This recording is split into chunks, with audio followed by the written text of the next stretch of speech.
A Daily Rate by Grace Livingston Hill. Recorded by Trisha G. Chapter 1.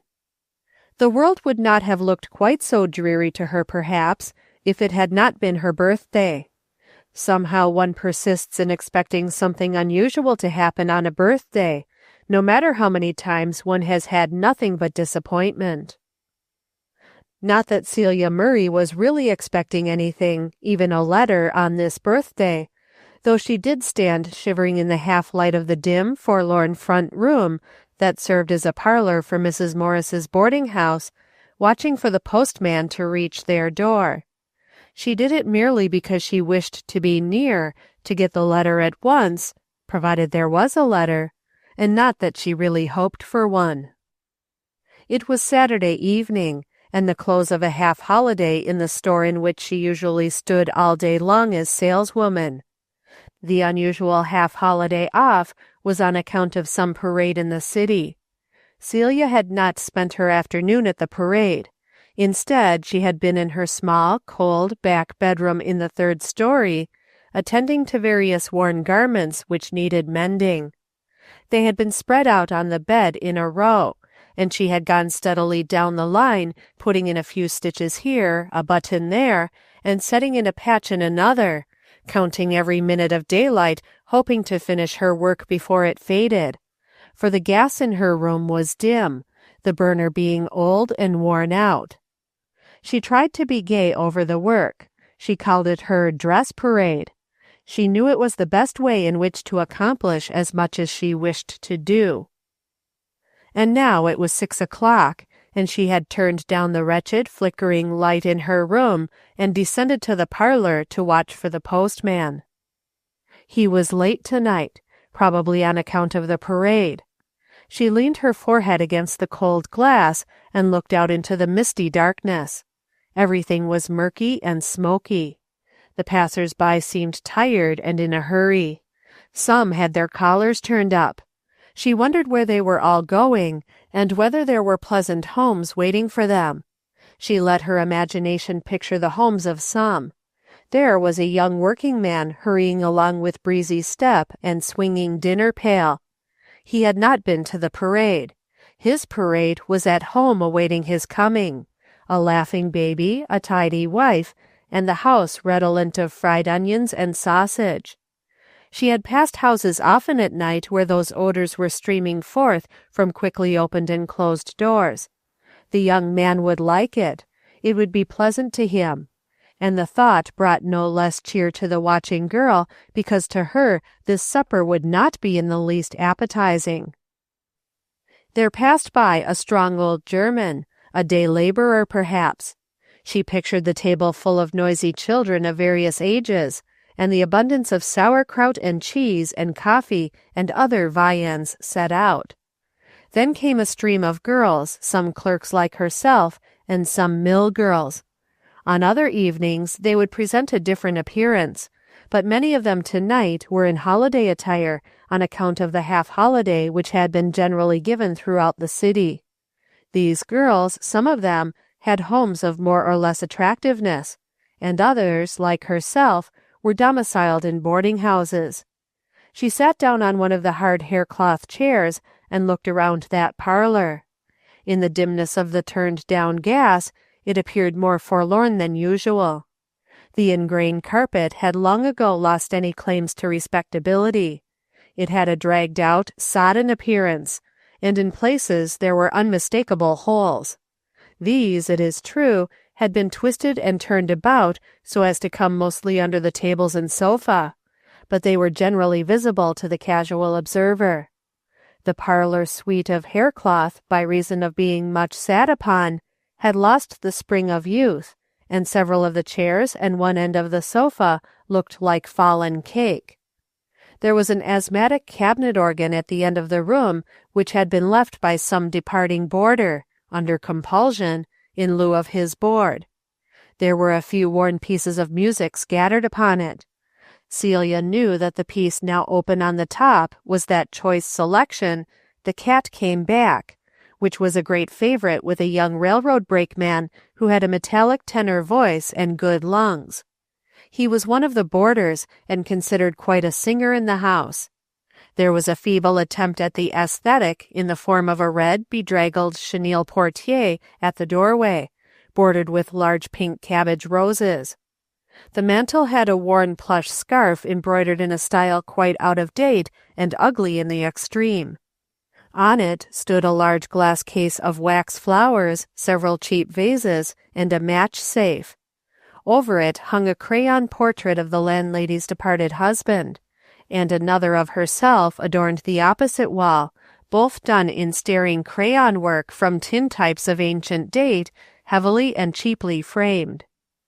These, with a marriage certificate of the clasped hand and orange wreath order, framed in gilt, made up the adornments of the room.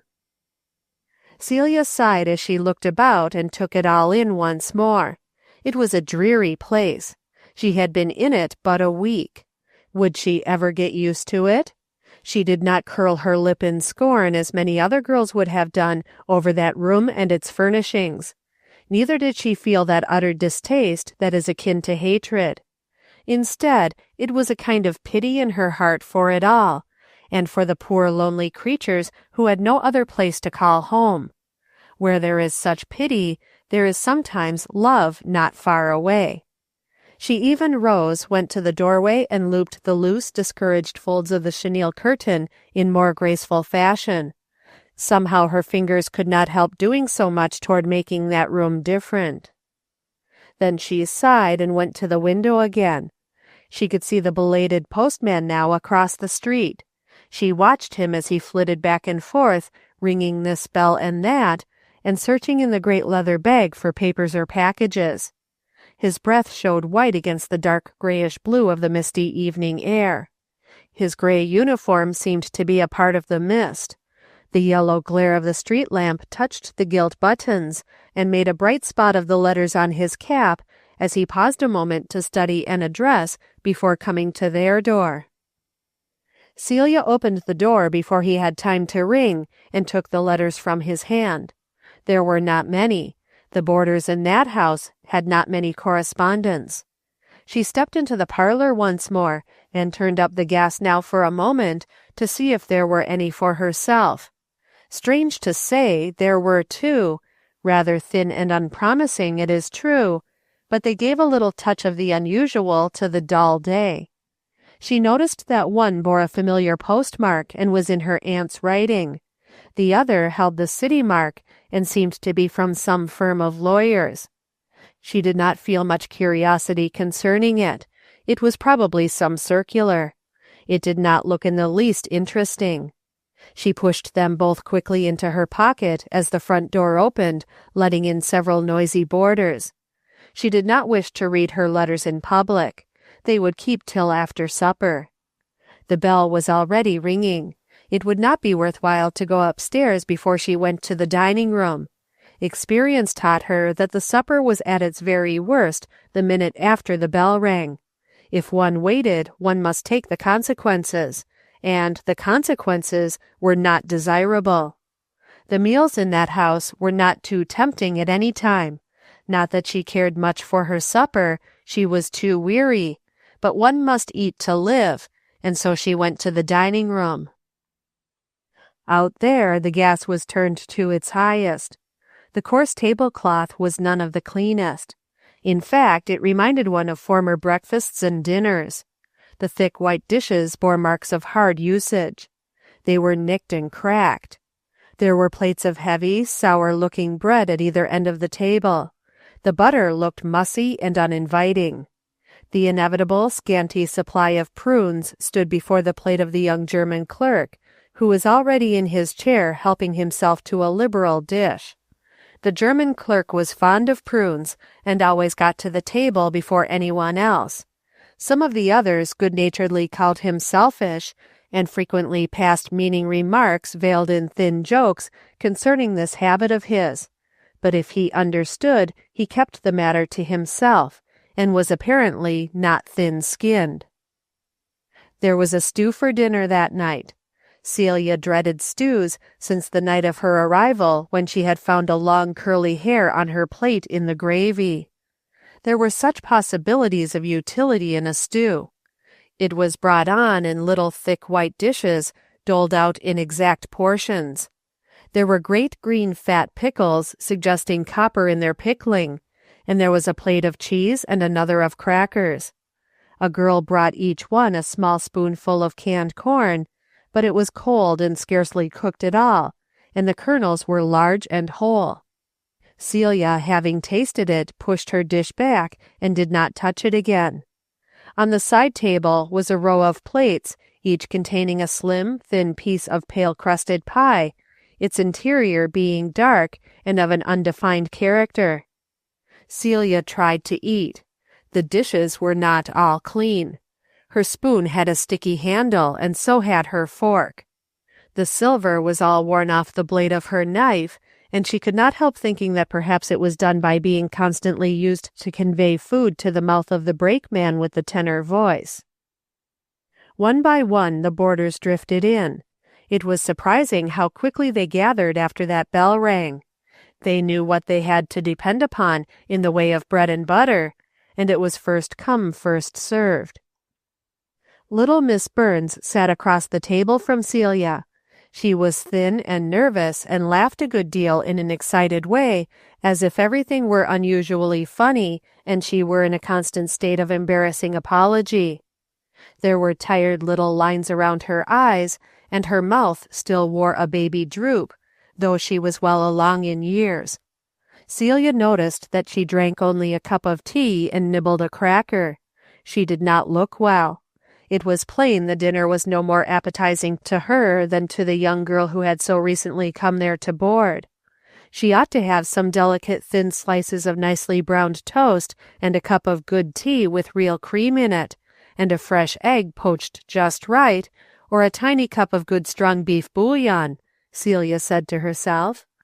She amused herself by thinking how she would like to slip out in the kitchen and get them for her, only, and she almost smiled at the thought, she would hardly find the necessary articles with which to make all that out in the Morris kitchen. Next to Miss Burns sat two young girls, clerks in a 3-cent store. They carried a good deal of would-be style, and wore many bright rings on their grimy fingers, whose nails were never cleaned nor cut apparently, except by their teeth. These girls were rather pretty in a coarse way, and laughed and talked a good deal in loud tones with the tenor brakeman, whose name was Bob Yates, and with the other young men boarders. These young men were respectively a clerk in a department store, a student in the university, and a young teacher in the public schools. Celia noticed that neither the student nor the school teacher ate heartily, and that the young dry goods salesman had a hollow cough. How nice it would be if they all could have a good dinner just for once, soup and roast beef and good bread and vegetables, with a delicious old-fashioned apple dumpling smoking hot, such as her Aunt Hannah could make. How she would enjoy giving it to them all. How she would like to eat some of it herself. She sighed as she pushed back her plate with a good half of the stew yet untouched, and felt that it was impossible to eat another mouthful of that. Then she felt ashamed to think she cared so much for mere eating, and tried to talk pleasantly to the little old lady beside her, who occupied a small dismal room on the 3rd floor, and seemed to stay in it most of the time. Celia had not yet found out her occupation, nor her standing in society, but she noticed that she trembled when she tried to cut her meat, and she was shabbily clothed in rusty black that looked as if it had served its time out several times over. Mrs. Morris came into the dining room when the pie was being served. She was large and worried-looking, and wore a soiled calico wrapper without a collar. Her hair had not been combed since morning, and some locks had escaped in her neck and on her forehead, and added to her generally dejected appearance. She sat down heavily and wearily at the head of the table, and added her spiritless voice to the conversation. She asked them all how they enjoyed the parade, and declared it would have been enough parade for her if she could have "set down for a couple of hours." Then she sighed and drank a cup of tea from her saucer, holding the saucer on the palm of her hand. It all looked hopelessly dreary to Celia, and here she expected to spend the home part of her life for several years at least, or if not here, yet in some place equally destitute of anything which constitutes a home. Except for her brief conversation with the old lady on her right, and a few words to Miss Burns, she had spoken to no one during the meal. And as soon as she had excused herself from the pie and folded her napkin, she slipped upstairs to her room, for the thought of the 2 letters in her pocket seemed more inviting than the pie. She turned the gas to its highest, though it did screech, that she might see to read her letters, and then she drew them forth. Her Aunt Hannah's came first. She tore the envelope, only 1 sheet and not much written thereon. Aunt Hannah was well, but very busy, for Nettie's children were all down with whooping cough, and the baby had been quite sick, poor little thing, and she's had no time to write. Hiram, Nettie's husband, too, had been ill and laid up for a week, so Aunt Hannah had been nursing night and day. She enclosed a little bookmark to remember Celia's birthday. She wished she could send her something nice, but times were hard and Celia knew she had no money, so she must take it out in love. Hiram's sickness and the doctor's bills made things close for Nettie, or she would have remembered the birthday too, perhaps. Aunt Hannah felt that it was hard to have to be a burden on Nettie, now when the children were young, and she and Hiram needed every cent he could earn, but what else could she do? She sent her love to her dear girl, however, and wanted her to read the verse on the little ribbon enclosed, and perhaps it would do her good. She hoped Celia had a nice, comfortable, homey place to board, and would write soon. That was all. The white ribbon bookmark was of satin, and bore these words: His allowance was a continual allowance, a daily rate. 2 Kings 25:30. And beneath, in smaller letters, Charge not thyself with the weight of a year, child of the Master, faithful and dear. Choose not the cross for the coming week, for that is more than he bids thee seek. Bend not thine arms for tomorrow's load, thou mayest leave that to thy gracious God. Daily only, he says to thee, take up thy cross and follow me. Chapter 2. Celia read the words over mechanically. She was not thinking so much of what they said as she was of what her aunt had written, or rather of what she had not written, and what could be read between the lines by means of her knowledge of that aunt and her surroundings. In other words, Celia Murray was doing exactly what the words on the white ribbon told her not to do. She was charging herself with the weight of a year. She had picked up the cross of the coming months and was bending under it already. Her trouble was Aunt Hannah. Oh, if she could but do something for her!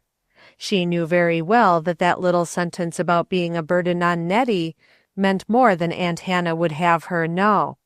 She knew that Aunt Hannah would never feel herself a burden on her niece Nettie, for whom she had slaved half her life and was still slaving, unless something had been said or done to make her feel so. And Celia, who never had liked her cousin-in-law Hiram at any time, for more reasons than mere prejudice, knew pretty well who it was that had made good, faithful, untiring Aunt Hannah feel that she was a burden. Celia's eyes flashed, and she caught her hands in each other in a quick, convulsive grasp. Oh, if I could but do something to get Aunt Hannah out of that and have her with me, she exclaimed aloud. But here am I with $6.50 a week, paying out $4 1/4 for this miserable hole they call a house, my clothes wearing out just as fast as they can, and a possibility hanging over me that I may not suit and may be discharged at any time. How can I ever get ahead enough to do anything? She sat there thinking over her life and Aunt Hannah's. Her own mother and Nettie's mother had died within a year of each other. They were both Aunt Hannah's sisters. Mr. Murray did not long survive his wife, and Celia had gone to live with her cousins who were being mothered by Aunt Hannah, then a young, strong, sweet woman.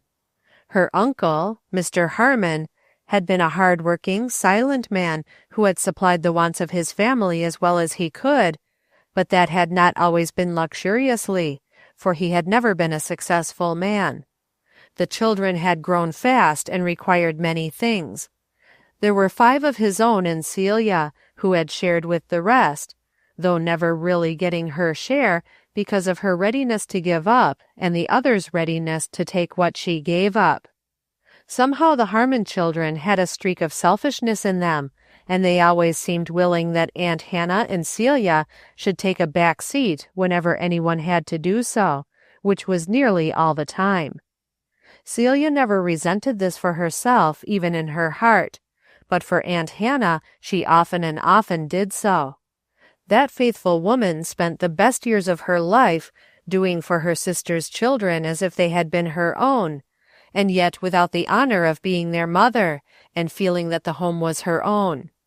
She had never married. She was simply Aunt Hannah, an excellent housekeeper, and the best substitute for a mother one could imagine. As the children grew up, they brought all their burdens to Aunt Hannah to bear, and when there were more than she could conveniently carry, they would broadly hint that it was Celia's place to help her, for Celia was the outsider, the dependent, the moneyless one. It had fallen to her lot to tend the babies till they grew from being tended into boys, and then to follow after and pick up the things they left in disorder in their wake. It was she who altered the girls' dresses to suit the style, and fashioned dainty hats from odds and ends, turning and pressing them over to make them as good as new for some special occasion. And then when it came her turn, it was she who had to stay at home because she had nothing to wear and no time to make it over, and nothing left to make over because she had given it all to the others. Then there had come the day, not so many weeks ago, Celia remembered it as vividly as though it had happened but yesterday. She had gone over the details so many times they were burned upon her brain. And yet, how long the time really had been, and how many changes had come. The boy came up from the office with a scared face to say that something had happened to Mr. Harmon, and then they had brought him home, and the family all too soon learned that there was no use in trying to resuscitate him. All hope had been over before he was taken from the office. Heart failure, they said. And instantly following upon this had come that other phrase, financial failure, and soon the orphans found they were penniless. It was not so bad for the orphans, for they were fully grown and the girls were both married. The 3 boys all had good positions and could support themselves. But what of Aunt Hannah and Celia? Nettie and Hiram had taken Aunt Hannah into their family, ill disguising the fact that she was asked because of the help she could give in bringing up and caring for the children. But Celia had understood from the first that there was no place for her. She had been given a good education with the others, that is, a common school course followed by a couple of years in the high school. She had her 2 hands and her bright wits, and nothing else. A neighbor had offered to use her influence with a friend of a partner in a city store, and the result was her position. She had learned since she came that it was a good one as such things went. She had regular hours for meals and occasional holidays, and her work was not heavy. She felt that she ought to be thankful. She had accepted it, of course, there was nothing else to be done, but she had looked at Aunt Hannah with a heavy heart, and she knew Aunt Hannah felt it as keenly. They had been very close to each other, these 2 who had been separated from the others, in a sense, and had burdens to bear. Perhaps their sense of loneliness in the world had made them cling the more to each other. Celia would have liked to be able to say, "Aunt Hannah, come with me. I can take care of you now. You have cared for me all my life. Now I will give you a home and rest." Ah, if that could have been! Celia drew her breath quickly, and the tears came between the closed lids. She knew if she once allowed the tears full sway, they would not stay till they had swept all before them, and left her in no fit state to appear before those dreadful, inquisitive boarders, or perhaps even to sell ribbons in Dobson and Co.'s on Monday. No, she must not give way. She would read that other letter and take her mind from these things, for certain it was that she could do nothing more now than she had done, except to write Aunt Hannah a cheering letter, which she could not do unless she grew cheerful herself. So she opened the other letter. It was from Raleigh and Brown, a firm of lawyers on Fifth Street, desiring to know if she was Celia Murray, daughter of Henry Dean Murray, of so forth and so on, and if she was, would she please either write or call upon them at her earliest possible convenience, producing such evidences of her identity as she possessed. The girl laughed as she read it over again. "The idea!" she said, talking aloud to herself again, as she had grown into the habit of doing since she was alone, just to feel as if she were talking to someone. "If they want to identify me, let them do so. I'm not asking anything of them. If I'm I, prove it. How very funny! What for, I wonder? There can't be a fortune, I know, for father didn't have a cent. I'm sure I've had that dinged into my ears times enough by Nettie, and even Uncle Joseph took pains to tell me that occasionally. Well, it is mysterious." She got up and began to walk about the room, singing to herself the old nursery rhyme. "If it be me, as I suppose it be, I've a little dog at home and he'll know me. If it be I, he'll wag his little tail, and if it be not I, he'll bark and he'll wail." "Dear me," said Celia, "I'm worse off than the poor old woman who fell asleep on the King's highway. I haven't even a little dog at home who'll know me." She sighed and sat down, picking up the white ribbon that had fallen to the floor. Then she read it over again carefully. "How like Aunt Hannah that sounds," she said to herself, as she read the poem slowly over. "Child of the Master, faithful and dear. I can hear Aunt Hannah saying that to me. She was always one to hunt out beautiful things and say them to me as if they had been written all for my poor self. If Aunt Hannah had ever had time, I believe she would have been a poet. She has it in her. How entirely I have been doing just exactly what this poem says I must not do, choosing my cross for the coming week. Yes, and bending my arm for tomorrow's load. I have been thinking what a dreary Sunday I should have, and wondering how I could endure it all day long in this ugly, cold room. And I won't stay down in that mean parlor and listen to their horrible singing. It wouldn't be right anyway, for they have not the slightest idea of Sabbath-keeping. Last Sunday was one hurrah all day long. I wonder what that verse at the top is. His allowance was a continual allowance. I declare I don't remember to have ever read it before, but trust Aunt Hannah to ferret out the unusual verses. I must look it up.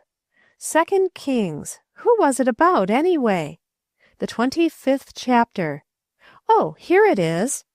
She read, "And it came to pass in the 37th year of the captivity of Jehoiachin, king of Judah, in the 12th month, on the 27th day of the month, that evil Merodach, king of Babylon, in the year that he began to reign, did lift up the head of Jehoiachin, king of Judah, out of prison. And he spake kindly to him, and set his throne above the throne of the kings that were with him in Babylon, and changed his prison garments. And he did eat bread continually before him all the days of his life.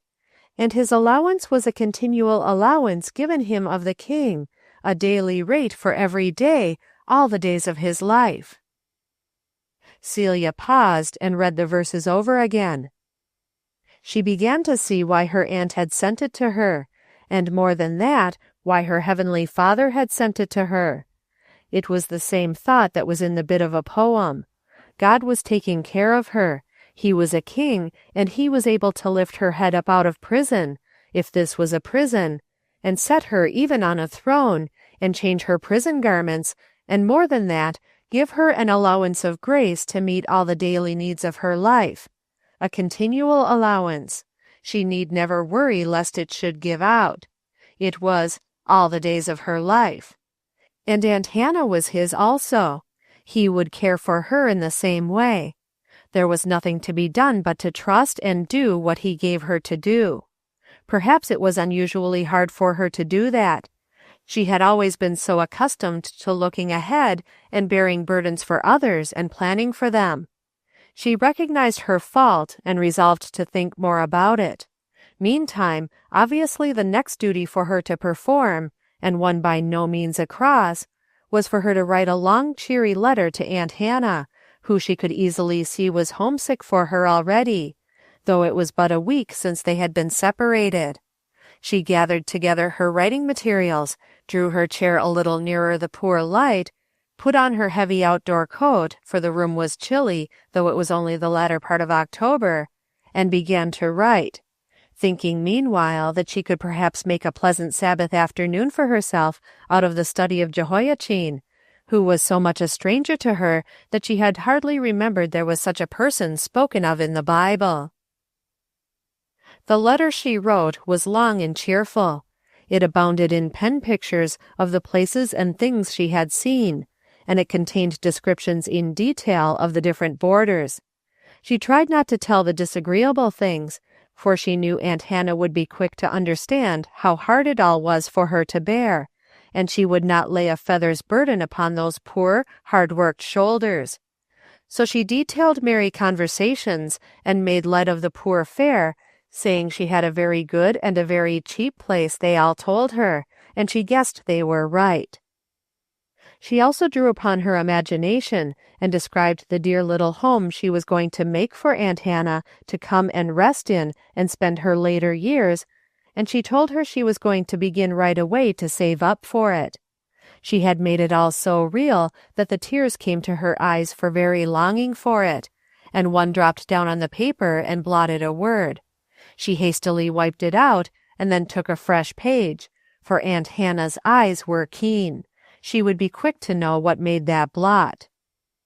She paused a minute with her pen in air ere she closed the letter. Should she or should she not tell Aunt Hannah of that letter from the lawyers?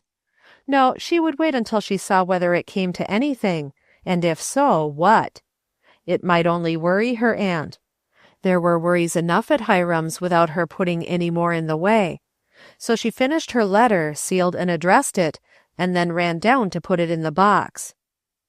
As she returned from her errand into the misty outdoor world, and closed the door behind her shivering, glad she did not have to go out any more, she met the tall, lanky cook in untidy work dress and unkempt hair. Celia noticed instantly that it was curly hair and black, like the one she found in the stew the night she came. She was passing on upstairs, but the cook put out her hand and stopped her. "Say," she said in familiar tones, "I wish you'd just stop into Miss Morris's room and stay a spell. She's been took dreadful sick this evenin', and I've been with her off and on most of the time, and I've got pies yet to bake for tomorrow, and I can't spend no more time up there now. She ought to have someone, and the rest seems all to be gone out except that old lady up there, and she's gone to bed by this time, I reckon." Celia could do nothing but consent to go, of course, though the task looked anything but a pleasant one. Mrs. Morris had never struck her pleasantly. She inquired as to the sickness. The woman didn't exactly know what was the matter. No, there had not been any physician sent for. There wa'n't no one to go in the first place, and secondly, doctors is expensive things, take 'em any way you will, medicine and all. Mrs. Morris can't afford no doctors. She's most killed with debt now. Celia turned on the stairs and followed the woman's direction to find Mrs. Morris's room. Over in her mind came those words she had read a little while ago. "Daily only he says to thee, take up thy cross and follow me." She smiled and thought how soon the cross had come to her after she had lain down the wrong one of a week ahead, and tapped softly on Mrs. Morris's door, lifting up her heart in a prayer that she might be shown how to do or say the right thing if action were required of her. Then she heard a strained voice, as of one in pain, call, "Come in," and she opened the door. Chapter 3. Mrs. Morris lay on her unmade bed, still in the soiled wrapper. Her expansive face was drawn in agony, and she looked white and sick. She seemed surprised to see Celia, and supposed she had come to prefer a request for another towel, perhaps, or to make some complaint. "You'll have to ask Maggie," she said, without waiting to hear what the girl had to say. "I can't talk now, I'm suffering so. It's just terrible. I never was so sick in me life."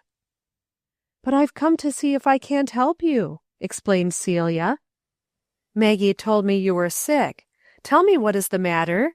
Perhaps I can do something for you. I know about sickness and nursing." "Oh, such awful pain," said the woman, writhing in agony. "I suppose it's something I've et, though I never et a thing all day long but a little piece of pie at dinner tonight and me tea. Me nerves is all used up with worrying anyway, and me stomach won't stand anything any more." Celia asked a few practical questions, and then told her she would return in a minute. She found her way in haste to the kitchen, though she had never before penetrated to that realm of darkness and dirt. She ordered Maggie peremptorily to bring her a large quantity of very hot water as soon as she could, and send somebody for a doctor. Then she went up to her own room and hastily gathered a bottle or two from her small store of medicines and a piece of an old blanket she had brought from home. She hesitated a moment. She ought to have another flannel.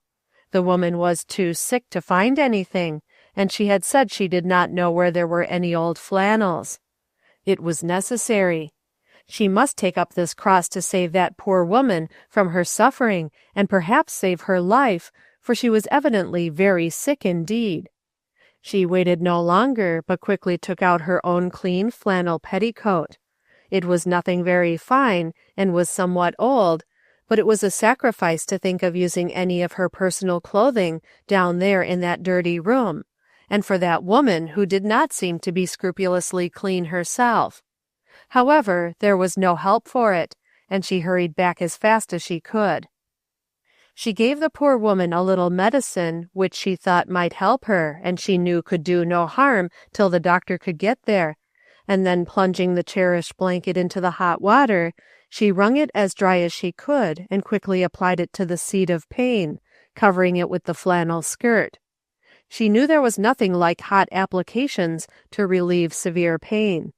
She saw by the look of relief that passed over the sick woman's face that the pain had relaxed to some extent.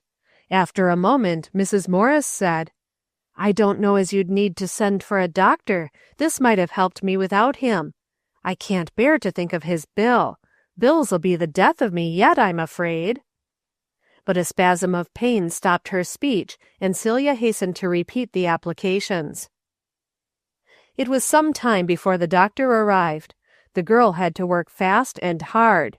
It was evident when he came that he thought the patient a very sick woman. Mrs. Morris realized this too. After the doctor was gone and Celia was left alone with her, she asked her if she supposed the doctor thought she was going to die.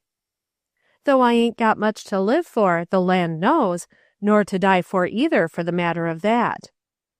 "Oh, you forget," said Celia reverently, aghast that one should speak in that tone of dying. "There is Jesus. Don't you know him?"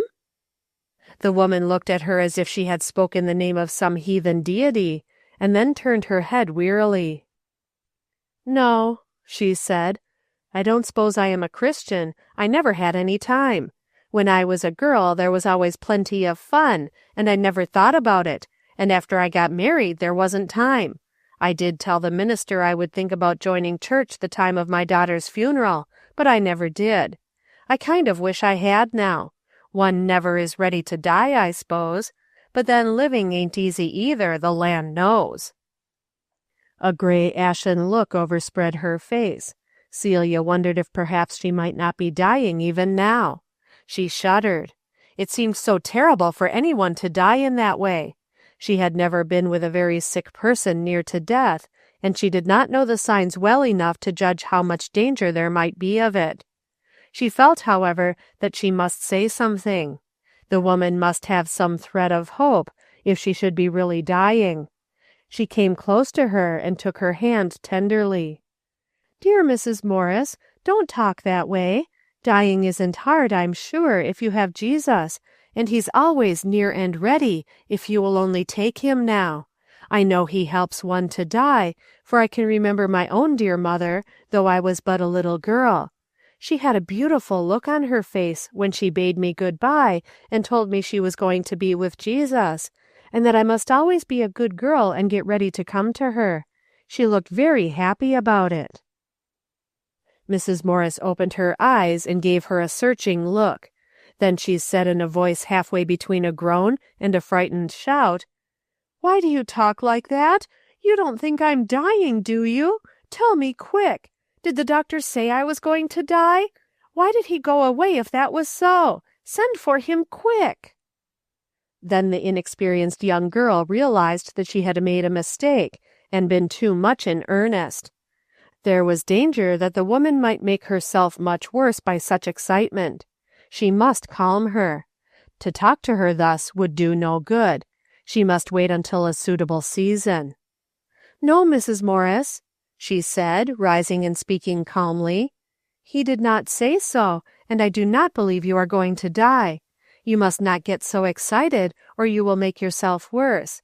Here, take your medicine now, for it is time. I did not mean you to think I thought you were dying, and I'm sorry I spoke about my mother's death. It was very foolish of me. Please forget it now. I only wanted to tell you how Jesus was standing near, ready to be a comfort to you always, whether you lived or died. But now you ought to go to sleep.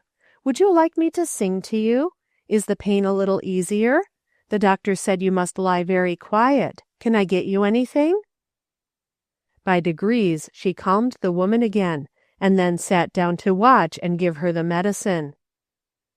There seemed to be no one whose business it was to relieve Celia. Maggie put her head in at the door about midnight to say she was going to bed now, and had left a fire if any more hot water was needed. Celia sat there gradually taking in the fact that she was left to sit up all night with this sick woman, an utter stranger to her. It was scarcely what she would choose as a pleasant task, but she recognized it as the cross the Master had laid upon her with His own hand, and there was a sense of sweetness in performing this duty which she would not have had otherwise. It occurred to her that it was well that this was Saturday night instead of some other, for she could ill afford to sit up and lose all her sleep when she had to stand at the counter all the next day. She smiled to herself in the dim light and thought this must be part of the Master's plan, to fix it so that she could do this duty and her others also. This was all He asked her to do, just what she had strength for. He gave her the daily allowance of that. But what if she should have to sit up tomorrow night? Daily only, He says to thee, and "Thou mayest leave that to thy gracious Lord," came the answering words, for now she knew the little poem by heart. She went upstairs, hastily changed her dress for a loose wrapper, and secured her Bible and one or two articles which she thought might be useful in caring for the sick woman. When she came down again, Mrs. Morris seemed to be asleep, and Celia settled herself by the dim light with her Bible. She felt that she needed some help and strength. She had not read long when Mrs. Morris said in a low voice, "Is that the Bible you've got? Read a little piece to me." Celia hardly knew where to turn for the right words just now, but her Bible opened easily of itself to the 23rd Psalm, and she read the words in a low, musical voice, praying the while that they might be sent of the Spirit to reach the sick woman's heart. When she stopped reading, Mrs. Morris seemed to be asleep again, and Celia settled herself in the least uncomfortable chair in the room and began to think. But she had not long for this occupation, for this was to be a night of action.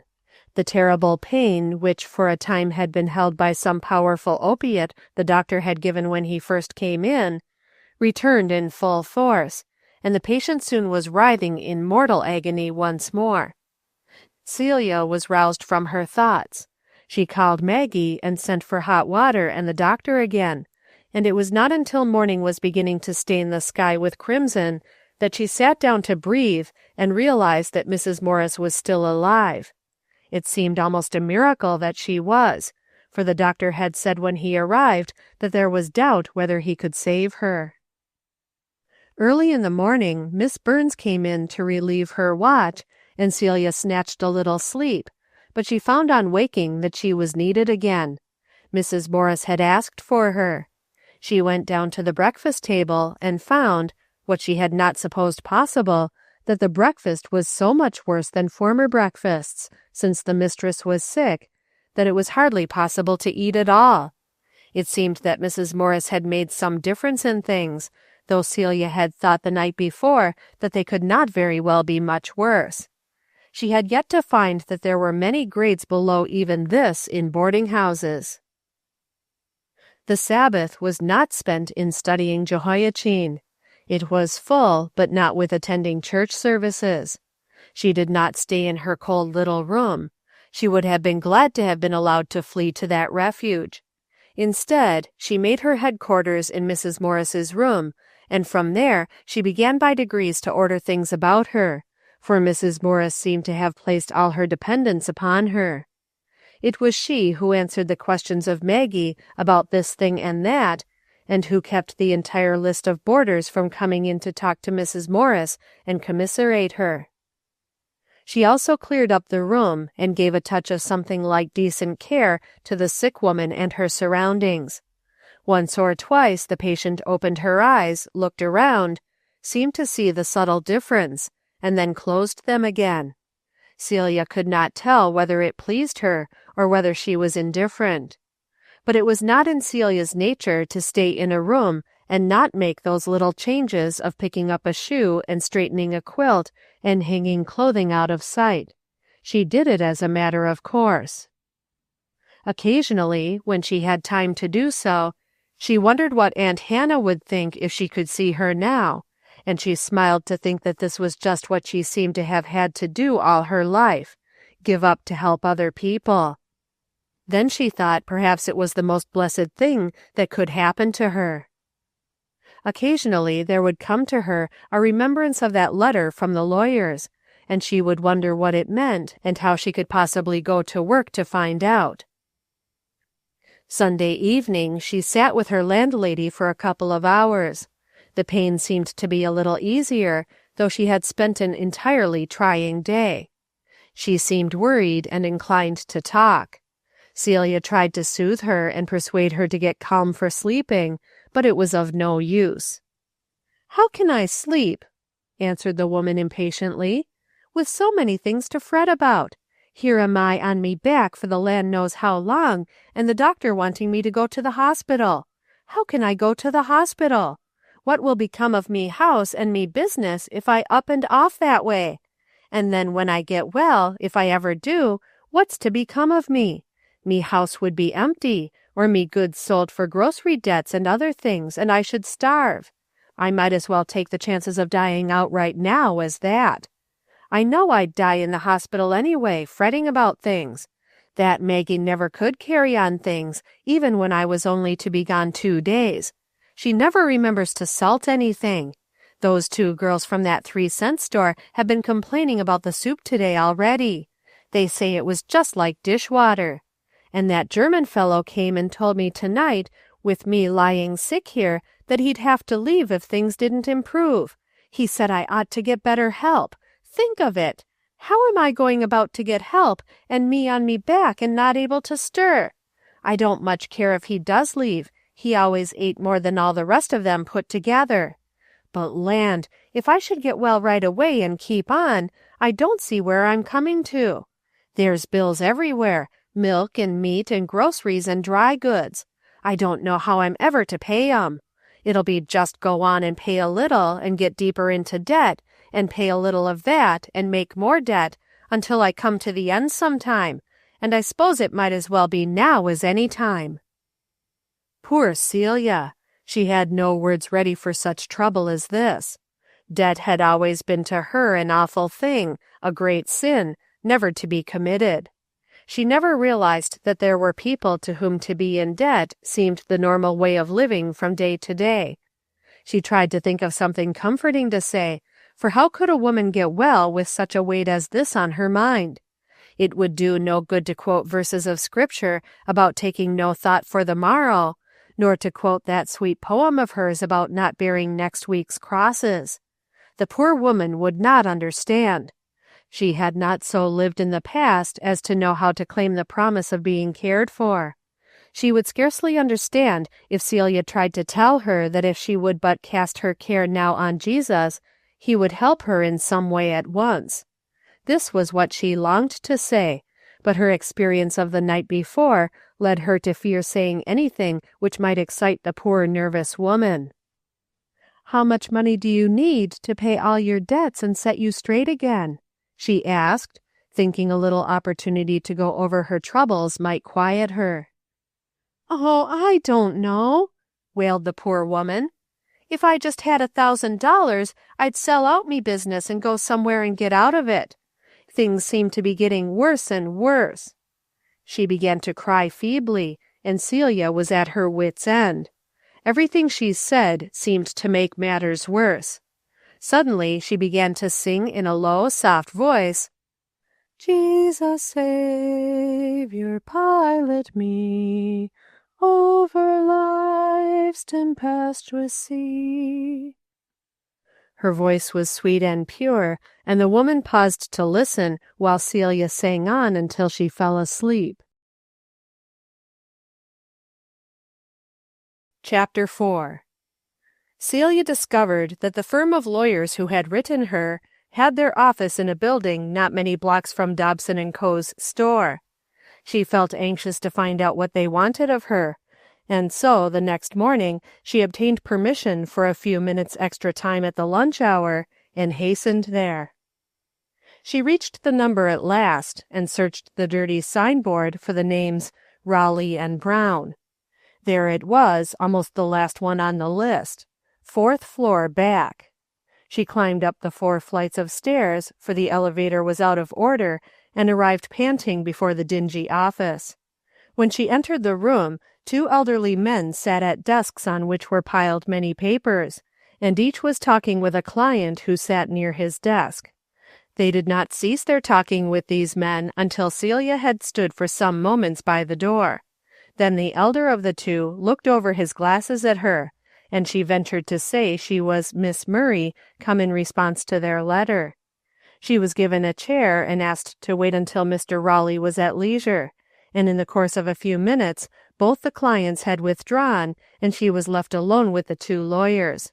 Over in the corner, behind a screen, she could hear the click of a typewriter and see the top of a frizzy head, which she knew must belong to the operator, probably the one who had written the letter to her. Mr. Raleigh at last turned to her and began a list of questions. Celia answered everything she could, wondering when this mystery would be explained. As soon as she had finished telling Mr. Raleigh the names of her different living relatives, he cleared his throat and looked at her sharply and yet thoughtfully. "Miss Murray," said he, as if about to ask something very important, "did you ever hear your father speak of having a great-uncle?" Celia paused to think a moment. She had been but 10 years old when her father died. She could remember some conversations between her father and mother about relatives whom she had never seen. She searched her mind. "I'm not sure about the great part of it. He might have been a great-uncle, but I know there was one father called Uncle Abner. He must have died long ago. He was a very old man then. I can remember father saying laughingly to mother one day that he would never see anybody prettier than she was, not if he lived to be as old as Uncle Abner." "Ahem," said Mr. Raleigh, uncrossing his feet and recrossing them again, and putting his 2 thumbs together as he looked at them seriously under his bushy eyebrows. "Yes, well, and did that uncle have any, heirs?" Celia wanted to laugh. She had already begun to plan how she would make Aunt Hannah laugh by a letter she would write describing this interview with the lawyers, but she kept her face straight and answered steadily, "I do not know." "Well, I must say, my dear young lady," remarked Mr. Raleigh, after a somewhat prolonged pause, "that your evidence is somewhat, that is to say, inadequate. You would hardly expect us, with so little to go upon, that is to say, without more investigation, you could hardly expect us—" "You forget, sir," said Celia, really laughing now, "that I have not the slightest idea what all this is about. I expect nothing. I came here to be informed." The old lawyer gave her another searching look, and then seemed to conclude that she was honest. "Well, young lady, I think I may safely tell you this much. There was property of Mr. Abner Murray's, which naturally descended to his only son. This son had been in India for years. He did not return at his father's death, and in fact his whereabouts was not definitely known until a very short time ago, when positive information of his death without heirs was received. The property would then revert to Mr. Abner Murray's next of kin and his heirs. Mr. Abner Murray had a brother, who is supposedly your father's father. If this should prove to be the case, through his death and your father's, his only heir, you being the only living child of your father, the property would naturally fall to you. Do you follow me closely?" Celia looked at Mr. Raleigh respectfully now, and very gravely. The matter had taken on a different aspect. It was a complete surprise. She had not even in her wildest dreams allowed herself to hope for any such thing. Fortunes only fell to girls in books, not to flesh and blood, hard-working, everyday girls. She looked at the lawyer in silence a minute, and then she smiled gravely and said, "That would be very nice if it's true. I wish it might be. And now I suppose you are done with me for the present until you have investigated the truth of my statements." Mr. Raleigh seemed surprised that she took it so coolly, and asked no more questions. She rose as if to go. The truth was, she had caught a glimpse of the clock, and she saw that she had barely time to reach her counter before the limit of her nooning would be over, and she had had no lunch. Her position might be forfeited if she exceeded her time. That was worth to her at present all the mythical fortunes that the future might hold for her. So, without more ado, she hurried away, and, not even stopping for a single bite to eat, laid aside her wraps, and was in her place behind the counter when the minute hand pointed just 1 minute after the time allotted her. It was a very busy afternoon. She had not much time to think. Everybody seemed to want ribbons. "Perhaps I shall be in a position to buy some of these yards myself, instead of measuring them off for other people sometime, if that old Mr. Raleigh ever finds out whether I am I," she thought to herself, as she skillfully clipped off 2 yards of blue satin and 3 yards of pink taffeta. Property, he had said. What did property mean? Had great-uncle Abner left an old house standing somewhere, which would be of no earthly use to anybody unless sold, and bring nothing then? Or perhaps it was some musty old library. She had no faith that there was much money. Such things did not run in their family. It would turn out to be very little. But oh, what if it should be something worth while? What, for instance, if it should be $1,000? What might she not do? Why, $1,000 would enable her to do some of the nice things she longed so to do. She could bring Aunt Hannah here to the city and set up a tiny home with her in it somewhere. With that much money to start on, they could surely make their living, she in the store and Aunt Hannah at home sewing. It flashed across her mind that that was just the sum Mrs. Morris had wished for. She had said if she only had $1,000 she could pay her debts and have enough left to start on and get out of her uncomfortable life. How nice it would be if she, Celia, could have money enough to say, "I have the $1,000, Mrs. Morris, and I will give it to you. You may pay those people and go away to some more quiet, restful life." Then how delightful it would be to take that poor, miserable boarding house and make it over. Make the boarders' lives cheerful and pleasant. Give them healthful food and clean, inviting rooms to live in. What a work that would be for a lifetime! If she ever did get rich, she believed she would do just that thing. Hunt up the most wretched boarding house she could find, and take it, boarders and all, and make it over. She believed she could do it with Aunt Hannah's help. Aunt Hannah could cook and plan, and she would execute and beautify. The thought pleased her so well that she carried it out into details during the long walk to her boarding house that night.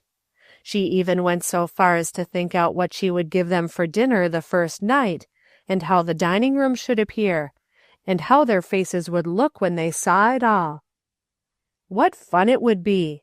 Miss Burns should have something every night that would tempt her appetite, and the poor old lady in the third story should be given the very tenderest cut in the whole steak, so she need not tremble so when she cut it. And there was that poor young school-teacher, he needed the rich creamy milk. She had heard him decline the muddy coffee several times, and once he asked if he might have a glass of milk, and Maggie had told him they were all out of milk.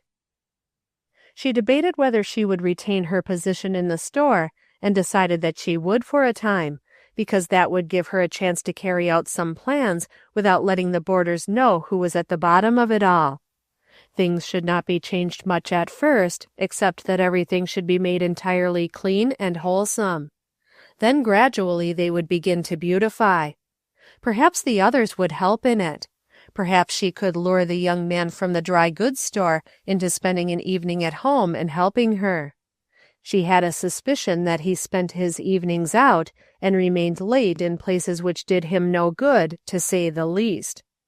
It would do no harm for her to try to get acquainted with him and help him, even if she never got a fortune to enable her to raise her neighbors into higher things.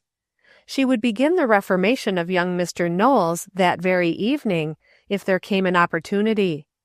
With these thoughts and plans in mind, she completed her long walk in much shorter time than usual, and with a lighter heart. It did her good to have an interest in life beyond the mere duties of the hour. She found Mrs. Morris in much the same state of depression as on the day before. The doctor had urged again that she go to the hospital for a regular course of treatment. She was as determined as ever that she would not, or rather could not do it. She wanted Celia to come and sit with her. She had taken a liking to her new boarder, and she did not hesitate to say so, and to declare that the rest were an unfeeling set who bothered her and didn't care if she was sick. Celia tried to cheer her up. She gave her a flower which one of the other workers in the store had given her, and told her she would come up after dinner was over. Then she went down to the table, and found Mr. Knowles seated before his plate, looking cold and coughing. She wondered if her opportunity would come. His seat was at her left hand. They exchanged some remarks about the weather, and Celia told him he seemed to have a bad cold. He told her that it was a chronic state with him, and then coughed again as he tried to laugh. She entered into his mock gaiety, and told him that if his mother were there, she would tell him not to go out that evening, in such damp weather and with that cough. His face grew sober instantly, and he said very earnestly, "I suppose she would." "Well, then, I suppose you'll stay in, won't you?" said the girl. "It isn't right not to take care of yourself. The wind is very raw tonight. Your cough will be much worse tomorrow if you go out in it. You ought to stay in for your mother's sake, you know." It was a bow drawn at a venture. Celia stole a glance at him. He looked up at her quickly, his handsome, gay face sober and almost startled. "But mother isn't here," he said, his voice husky. "She died a year ago." "But don't you think mothers care for their sons even after they have gone to heaven? I believe they do.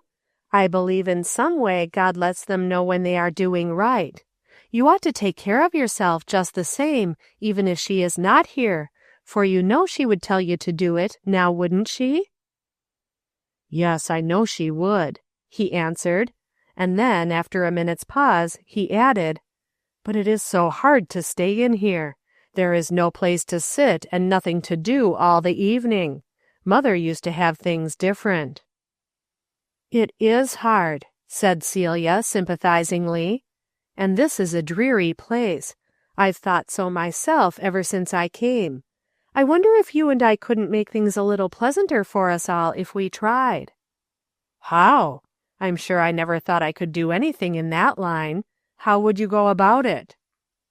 "Well, I'm not just sure," said Celia, thinking rapidly and bringing forth some of her half-made plans to select one for this emergency.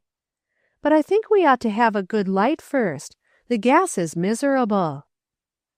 "You're right, it is that," responded Mr. Knowles. "Didn't I see a big lamp on the parlor table?" "Yes, I think there is a lamp there, but it smokes like an engine, and it gives a wicked flare of a light that stares at you enough to put your eyes out." "Well, I wonder if we couldn't do something to cure that lamp of smoking. I'm somewhat a doctor of lamps myself, having served a long apprenticeship at them, and I think if you'll help me, I'll try. I have some lovely pink crepe paper upstairs that I got to make a shade for my room, but I'll sacrifice that to the store if you can give me a new wick. What do you say? Shall we try it? I'm sure Mrs. Morris won't object, for it will save gas besides making things pleasanter for the boarders. I have a book I think you will enjoy after the lamp is fixed for reading. If you are going to be a good boy and stay at home tonight, I'll bring it down." The young man entered into the scheme enthusiastically. He was a very young man, not more than 19, or Celia would not have cared or dared to speak to him in this gay, half-commanding way.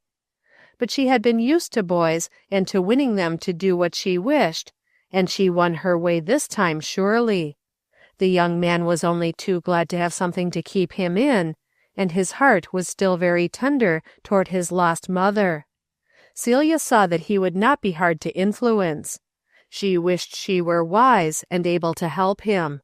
Her soul felt with oppression the need of all these other souls in this house with her, and she wished to be great and mighty to lift them up and help them. How strange it was that the way kept opening up before her for daily helping of others. She seemed to be the only Christian in this house full of people. What a weight of responsibility rested upon her if that was so. How she ought to pray to be guided, that she might be wise as a serpent and harmless as a dove, that she might, if possible, bring each one of them to a knowledge of Jesus Christ. And what was she to do all this? A mere weak girl, who was discouraged and homesick, and could not get enough money together to keep herself from need, perhaps, or grace enough to keep her own heart from failing or her feet from falling. What was she to think of guiding others? How could she do all this work? She must shrink back from the thought. She could not do it. It was too much. Ah, she might leave all that to her gracious Lord. She had forgotten that. All He wanted her to do was to take the duty of the hour or the minute and do it for Him. What matter whether there were results that showed or not, so long as He was obeyed? When she slipped up to her room for that pink crepe paper, she knelt down and asked that it and the book and the lamp and her little effort for the evening might be blessed. Then she went down to conquer that lamp. Chapter 5. "For the land's sake, yes," said Mrs. Morris, turning wearily on her pillow. "Do what you please with it. I wish it was a good one. I'd like to afford a real good one with a silk shade with lace on it, but I can't. There's lots ought to be done here, but there's no use talking about it. I'm clean discouraged anyway. I wish I could sell out, bag and baggage, and go to the poorhouse." "Oh, Mrs. Morris, don't talk that way," said Celia brightly. "You'll get well pretty soon. Don't think about that now. We'll try to keep things in order till you are able to see to them yourself. And meantime, I believe I can make that lamp work beautifully. I'll come back by and report progress. Now, eat that porridge. I know it can't hurt you. The doctor told me it would be good for you. I made it myself, and it's just such as Aunt Hannah used to make for sick people. There's nothing like twice-boiled flour porridge. Is it seasoned right? There's the salt." Then she flitted downstairs to the lamp. Young Mr. Knowles was already on hand with the new wick he had purchased at the corner grocery, having carefully taken the measure of the burner. Celia, with experienced hand, soon had the lamp burning brightly. Frank Hartley, the university student, had been attracted by the unusual light, and declared he would bring his books down to the parlor for a while. It was cold as a barn in his room anyway. He and Harry Knowles stood by watching with admiring eyes as Celia's fingers, now washed from the oil of the lamp, manipulated the pretty rose-colored paper into a shade, and when it was done, with a gathering string, a smoothing out on the edges, and a pucker and twist here and there, and then a band and bow of the crepe paper, it all had looked so simple that they marveled at the beauty of the graceful fall of ruffles, like the petals of some lovely flower. She put the promised book in Harry Knowles's hand, a paper-covered copy of In His Steps, and saying she would come down later to see what he thought of the story, she slipped away to Mrs. Morris's room. She must get time to write to Aunt Hannah sometime tonight about her visit to the lawyers, for Aunt Hannah might have some evidence which would serve her in good stead, but this duty to the sick woman came first. She turned her head as she left the room and saw the two young men settling themselves in evident comfort around the bright lamp. The schoolteacher, George Osborne, came in the front door just then, and catching the rosy light from the room, stepped in, looked around surprised, then hung up his hat and went in to stand a minute before the register to warm his hands. It was a touch of cheer he had not expected. Presently he went upstairs and brought down a pile of reports he must make out, and seated himself with the other two around that light. Celia upstairs was telling Mrs. Morris about the lamp, how well it burned, and giving a glowing account of the three young men seated around it. Mrs. Morris listened astonished. "Well, I've told them boys time and again that they ought to stay at home, but they never would before. It must be some sort of a spell you've worked on them. Of course, that teacher, he stays up in his room a lot. But he's trying to support his mother and put his brother through college, and you can't expect much of him. He'll just give himself up entirely to them, and that'll be the end of his life. There's always some folks in this world who have to be sacrificed to a few others. It's the way things are. I'm one of those myself, though the land knows who's the better for me being sacrificed. It does seem as if I had to give up every blessed thing I ever tried for in me life. Just set down a while.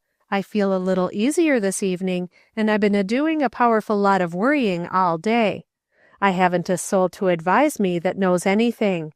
You seem to be made out of good stuff, and you've been real good to me, and I just wish you'd tell me what you think I ought to do." Celia sat down. She wondered what could be coming next. It was strange to have her advice asked this way. Coming out into the world alone to earn one's living places a great many responsibility upon one sometimes. She felt very incapable of advising. She felt she had not wisdom to settle her own life, let alone another's, and one so much older than herself that it would seem as if experience ought to have taught her much. But she tried to be sympathetic, and told Mrs. Morris to tell her all about it, and she would do the best she could. In her heart, she prayed the Father that she might have wisdom to answer wisely. "Well, you see, it's this way. I'm just deep down in debt. I told you that before. It's been going on worse and worse every year, and every year I'd hoped by the next to make the two ends meet somehow. But they never did. I've cut down, and then I've got left 2 or 3 times by boarders going off without paying what they owed after I had trusted them a long time. There was that Mr. Perry now. He left that old rickety organ. It was well enough to have an organ for the boarders, but you see I couldn't afford to have one. If I could have, I'd have bought a new one, you know. Well, things like that have happened time and again. Once a woman who recited pieces for a living came into the house. She had a lot of dirty satin clothes, and afterward she left quite suddenly, and I never knew she was gone until a man came for her trunk. Of course I got the trunk for her board. She had been here 2 months and only paid 1 week's board, kept putting me off and off. When I had that trunk sold at auction, it brought me in just $1.62. What do you think of that? And she had the second-story front alone, too. And airs! Why, she'd have her breakfast sent up every morning about 10 o'clock. She made me think she was a great woman. Well, I learned better. But it does seem as though I've had more trouble with folks. There was the time the woman was here with her little girl, and the child took scarlet fever, and the Board of Health came in and sent everybody off, and scared them so 'twas a long time before I could get them back. Well, there's been a plenty of other things just like that. You don't wonder, do you, that I'm in debt? The worst of it is it's been getting worse and worse. That Maggie just wastes everything she lays her hands on, and I don't know's I'd better myself any if I tried to get somebody else. There's always changes and new things to buy. Now, what would you do? You see, it's this way. I've got a sister out west that lives by herself in a little village. She's a widow, and she's got enough to live on, and she's written to me to come out and live with her, and she thinks I could get a little sewing now and then, and I could help her in her house. I can't ask her for money, for I haven't got the face to, having asked her once before. Besides, she's not one to give out and out that way, even if she could afford to, which I guess she can't, though she'd be willing and glad to give me a home with her. I'm too proud to borrow what I know I never could pay, and I won't skip out here as some would and leave me debts behind me. I'm honest, whatever else I ain't. Now, what would you do? No, I don't own this house. If I did, I'd been bankrupt long ago with the repairs it needs that I couldn't get out of the landlord. But I took it for the rest of the year, and the lease don't run out till April, so you see I'm in for that. It's just the same old story. A little more money to buy a little more land to plant more corn, to feed more hogs, to get more money, to buy more land, to feed more hogs. Only I always had a little less of everything each time. Now, Miss Murray, what would you do if it was you? Haven't you anything at all to pay with? No. She hesitated for a word, and the one she had heard that day came to her. Haven't you any property of any sort?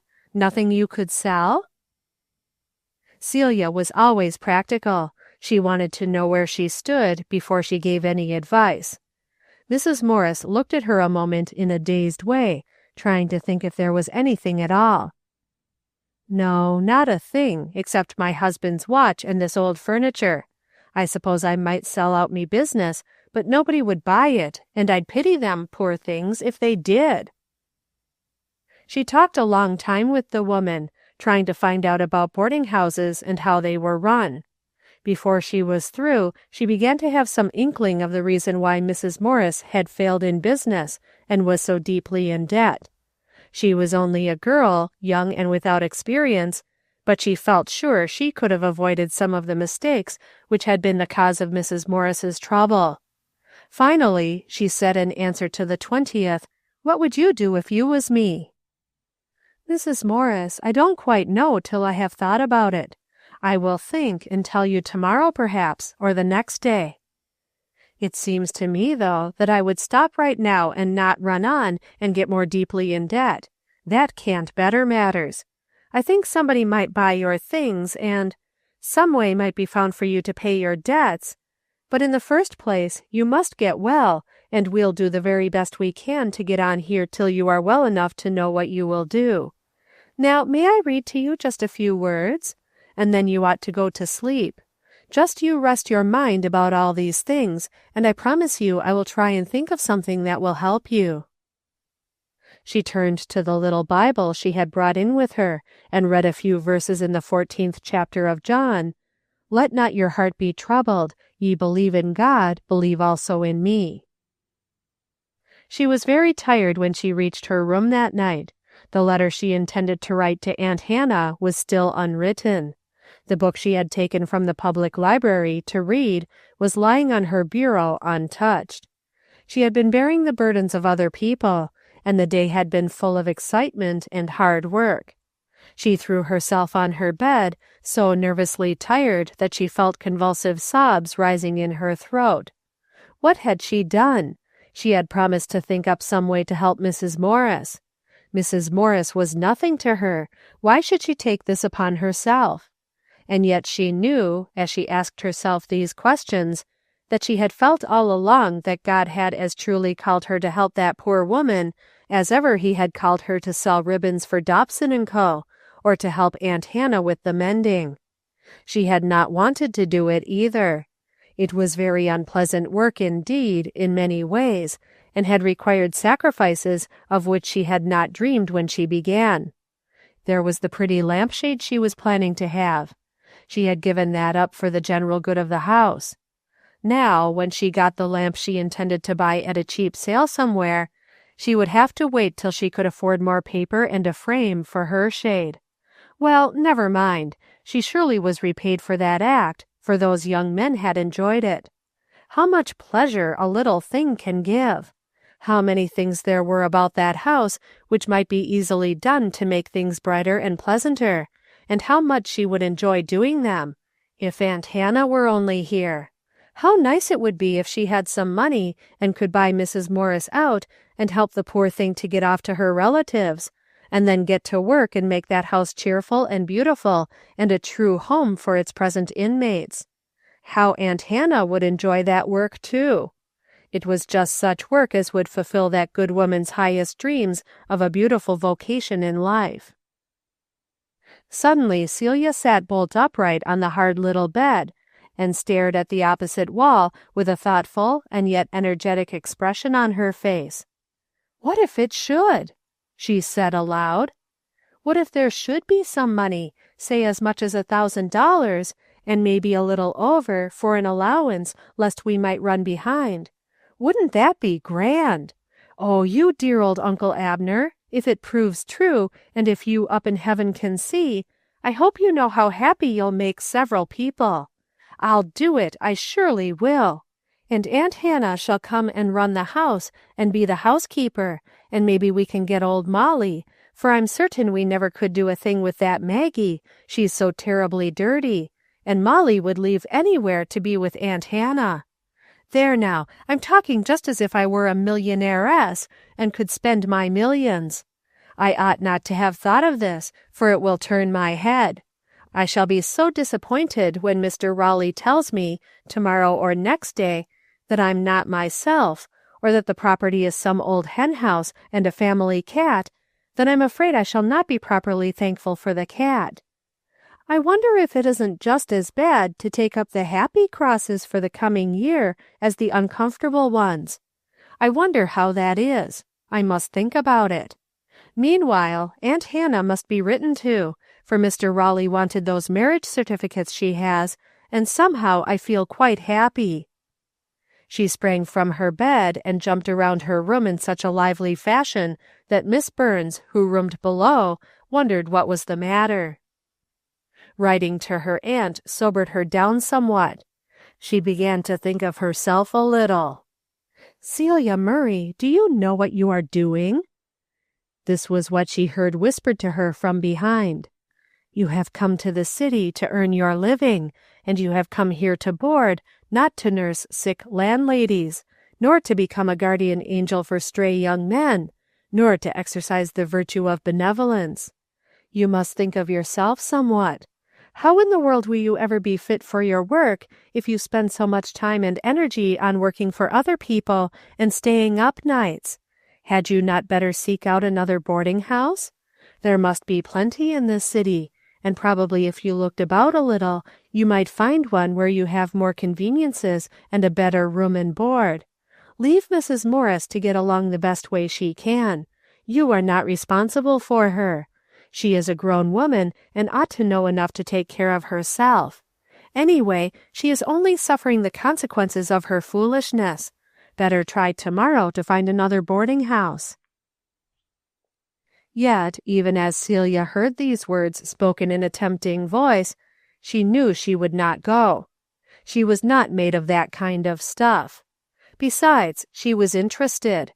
Whatever her cross for the coming week was to be, It would not be one to her to remain here now and help work out God's plans, if she might be permitted so to do.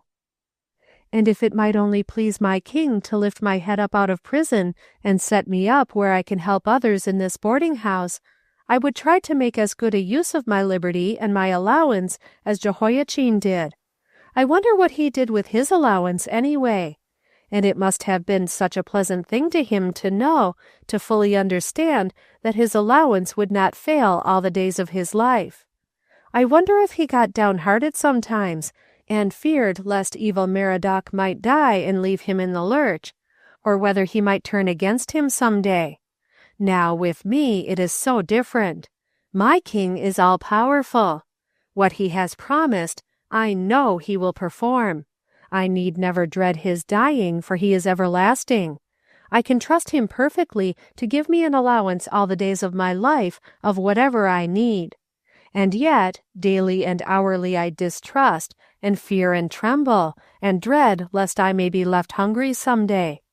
What a strange contradiction, what an ungrateful, untrustful, unworthy child of the King I am. Then she turned out her light and knelt to pray. Chapter 6. It is said that Satan trembles when he sees the weakest saint upon his knees. It is probably true that he also hies him away to take counsel with his evil angels, to see if they cannot by some means overtake that saint in his resolves and endeavors, and make him tremble and perhaps fall. It certainly seemed to Celia the next morning as if everything had conspired to make her life hard. In the first place, it was raining, a cold, steady drizzle that bade fair to continue all day and for several days, if it did not turn into snow. The furnace, none too good at any time, was illy managed. Mrs. Morris usually regulated it herself, but Maggie made a poor hand at it. She chose this morning to forget to see to it at all until the fire had gone out. There was no time to build it up then, for she had breakfast to get for the boarders who must be off to their work at their appointed hours. Celia dressed quickly, for her room was so cold she was in a shiver. With her blue fingers she tried to turn the pages of her Bible to read a few words while she combed her hair, but finally gave it up, she was so cold. She was sleepy, too, for she had lost much sleep of late, and it was hard to get up before it was fairly light and hurry around in the cold. Life looked very hard and dreary to her. She thought of Aunt Hannah getting breakfast for Nettie's family and buttoning the children's clothes between times. Somehow the thought of Aunt Hannah weighed heavily upon her this morning. She could not get away from it. It brought a sob in her throat and a pain in her heart. Why did they have to separate? It was cruel that life was so. The tears came to her eyes. She jerked a snarl out and broke 2 teeth of her comb at the same time. This did not serve to help her temper. She did hate to use a comb with the teeth out, and once out there was no putting them back. Neither could she afford a new comb for some time to come. She glanced at her plain little silver watch and saw that it was later than she usually rose, and she hurried through her toilet as much as possible and ran downstairs to the dining room. The German stood at the dining room door, an expression of belligerence on his face and his attitude one of displeasure. He filled up the door so completely that Celia was obliged to ask him to let her pass before he moved. She was indignant at him for this. She found herself likening him to one of the animals condemned in the Bible. It was unchristian, of course, but Celia did not feel in a very sweet spirit this morning. She recalled what Mrs. Morris had said and wished the German would leave the house. He looked like a man whom it was impossible to please anyway. But she found the cause of his displeasure was that there was no breakfast forthcoming as yet. Mr. Knowles came down, greeted her pleasantly, looked at the empty table and the clock, filled his pocket with some crackers on a plate there, and remarked that he guessed he would skip, that it was as much as his place was worth if he did not get to the store on time, and he would have to run all the way to the car to make it now, it was so late. Celia felt indignant that this young man was obliged to go to a hard day's work unfed. But there was nothing to be done now. He must go. It was the hard fate of the wage earner. He must be on time if the house fell. She went to the kitchen door and peered in. Maggie was slamming about in a grand rage. The biscuits she was baking were not even beginning to brown yet, as Celia saw by a glimpse into the oven door when Maggie opened it and slammed it shut. There was some greasy-looking hash cooking slowly. It did not look as if it ever would be done at the present rate it was cooking. The stove looked sulky, and the ashes were not yet taken up. "Maggie," she said, "can I help you get something on the table? These people all have to go to work, and so do I. If we can't eat in 5 minutes, we'll have to go without." "Well, then, go without," said Maggie, rising in a towering passion. "I'm sure it won't hurt you fine folks once in a while. I never hired out to do everything, and I ain't responsible. I'll get the breakfast as soon as I can and not a bit sooner, and you can get out of my kitchen. I don't want you bothering round. I get all flustered with so many folks coming after me. Go on out now, and wait till your breakfast's ready. And tell the rest I won't cook any dinner for 'em if a soul comes in this kitchen again." Celia retreated, indignant and outraged. To be spoken to in such a manner, when she was but offering help, was an insult. It was a peculiarity of hers that when she felt angry, the tears would come to her eyes. They came now. It was exasperating. She went quickly to the window to hide them, and looked out in the dim little brick alley that ran between the houses, and watched the rain drop all over the bricks. There was a blank brick wall of the next house opposite her, and a little further toward the front she could see a window and someone standing at it. She turned quickly away again. There was no refuge there. Taking in at a glance the table with its unbrushed crumbs, and the dishes of uncooked hash and underdone biscuits that Maggie was just bringing in, she resolved to follow the example of Mr. Knowles and take some crackers. Then, seizing her hat and coat from the hall rack, where she had put them on coming downstairs, she started for the store. It was a long, cold walk, and she got very wet, but she did not feel justified in spending the 5 cents which would have carried her there. In her present mood, she had no faith in Uncle Abner's fortune. It would probably turn out to be some poor land somewhere which would never be worth a cent. That was the kind of inheritance which usually came to anyone in their family, like the lot in a new town out west that was left to Aunt Hannah by her eldest brother, where the city authorities compelled property holders to pave the streets and pay large taxes, and where there were no purchasers. Such inheritances one was better off without. She felt very bitter in her heart. As she walked along in the rain, she remembered that she had forgotten to kneel by her bedside in prayer before she left her room that morning. It was so cold and late. She knew that must be the reason why she felt so cross and unreasonable, and she tried to pray as she walked along in the rain, but there were many things to distract her thoughts, and she had to watch carefully that she did not run into someone with her umbrella turned down in front of her to keep off the driving rain. She thought of Aunt Hannah again, now probably washing the breakfast dishes, or doing some sewing or ironing, and she sighed and felt that earth was wet and cold and dreary. Halfway to the store, she encountered a little newsboy who followed by her side and begged her to buy a paper. He looked hungry. His feet were out at the toes from his shoes, much too large. Celia had no money to buy a paper, and she answered the boy in a decided negative that made him turn hopelessly away. It made her cross to see his need when she had no power to help him. She realized how cross her voice had been, and that vexed her. Then she blindly stepped into a mud puddle and splashed the water over the tops of her shoes. She shivered as she felt the dampness through the thin leather of her boot, and wondered what she would do when the inevitable sore throat, which always with her resulted from getting her feet wet, arrived. And so she hurried on, tugging after her the heavy cross which she had carefully made that morning for herself to carry, out of bits of her own and other people's troubles, and letting it spoil the sweet peace God had sent her, and soil the clean heart he had washed from sin for her. It was too bad. Her guardian angel pitied her that she would so soon forget her high resolves and her heavenly Father. Matters were no better when she reached the store.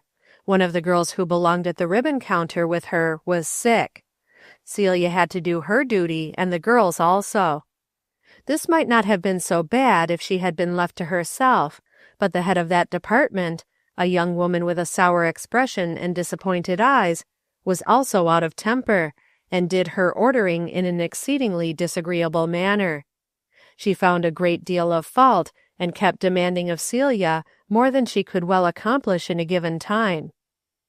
Celia had hoped it would not be a busy day on account of the rain, but on the contrary, every woman in town seemed to be in need of ribbon, and to have hit upon that particular rainy morning in which to shop, thinking doubtless that the others would stay at home and leave the store to her.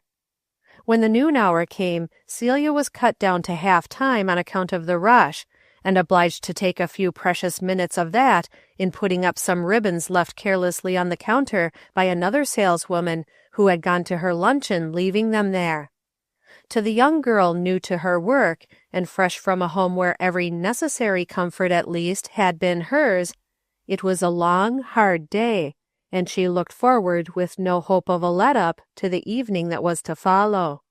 She grew crosser as the day began to wane, and she grew hungry, and then faint, and then lost both those feelings and settled down to a violent headache.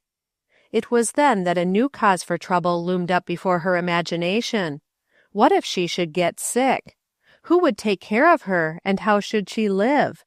Aunt Hannah would have to come, and what an expense that would be. No, Aunt Hannah could not come. There was no money anywhere to pay her fare, or her board when she got there, and she was bound to stay with Nettie and Hiram as long as they were supporting her. She would have to get along without telling Aunt Hannah. What would become of her? Oh, why, of course, she would have to go to the hospital among strangers and be nursed, and perhaps die, and Aunt Hannah never hear, and then worry, and no one would tell her. It was just in the midst of these thoughts that there came the clear voice of the floor walker. "Miss Murray, will you step to the office a moment? There is a message there for you, a special delivery letter, I believe." With her heart throbbing violently at thought of the possibilities contained in a special delivery letter, she walked the length of the long store. Aunt Hannah must be sick, and they had sent for her. Surely they would do that if Aunt Hannah should be so ill she needed care, for Nettie would never care for her, and was no nurse, and hated sick rooms. Besides, to be perfectly honest, Nettie would have enough to do in caring for her home and children. There was no hospital in the little town where Hiram lived, so he would, of course, rather pay her fare and keep her while she did the nursing rather than to hire someone to care for Aunt Hannah. All this reasoning went clearly through her brain as she walked swiftly in the direction of the office. It seemed as if the writing of her name on the receipt book was one of the longest actions she ever performed, and her hand trembled so when she retired to the little cloakroom to read her letter that she could scarcely open the envelope, nor take in at first that the letter bore Raleigh and Brown's printed heading. And then she read just a few lines from them, asking her to call once more upon them, and as soon as possible. She went back to her place among the ribbons, feeling almost angry with Raleigh and Brown that they had frightened her so, and yet relieved that there was nothing the matter with Aunt Hannah. It was nearly 5 o'clock, and the crowd of women who were doing rainy day shopping had gone home. The rain was pouring down harder than ever. The store was comparatively empty. Perhaps she might get away for a few moments now. She would ask. Permission was granted her, as she had had only half her noon hour, and she hurried up to the dark little office again. She found that she was not too late, for Mr. Raleigh had not yet gone home, though he had his overcoat on as if to depart. It appeared that he wished to ask a few more questions to establish certain facts. Celia answered them as best she could, And then as he seemed to be through with her, she asked timidly, "Would you be so kind as to tell me what this is all about, anyway? You said there was property. If it should turn out to be mine, what would it be? I suppose you do not mind giving me a general idea of that, do you?" He looked at her almost kindly under his shaggy brows. "Why, no, child," he said. "That's perfectly proper, of course. Why, I haven't the exact figures in my head, but it's several thousands, well invested, and an old farm up in New York State that's well rented. There would be enough to give a pretty good income every year, you know, and if you left the investments as they are, it would be a continuous one, for they are not likely to fail or fall through. Then, too, there is a considerable accumulation owing to the doubt about the heir. I hope you'll turn out to be that heir, and I have no doubt you will. Good afternoon." Celia tripped down the dark old staircase as if it were covered with the softest carpet ever made. Several thousands! What wealth! What luxury! She had wished for one single thousand, and her father had sent her not one, but many. For she began to believe now that the money was hers. All the evidence seemed to point that way. The lawyer seemed to be convinced, and it needed only the coming of a few documents in possession of her Uncle Joseph's old lawyer to corroborate what she had told him. She felt pretty sure that it was all true.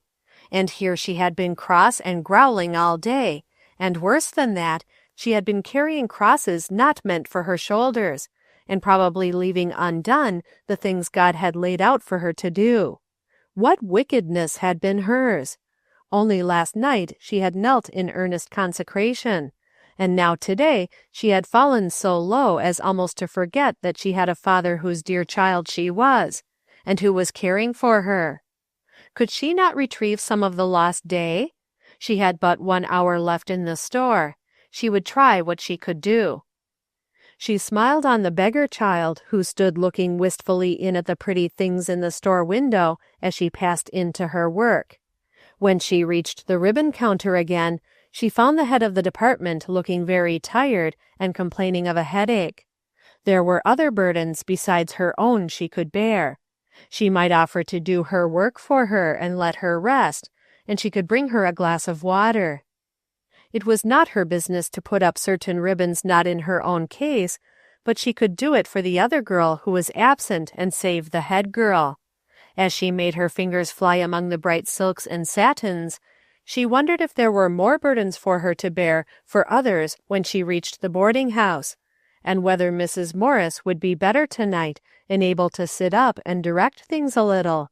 And then there came to her mind the joyous thought that perhaps she was to have the means soon to make that house permanently better in some ways, and help its inmates.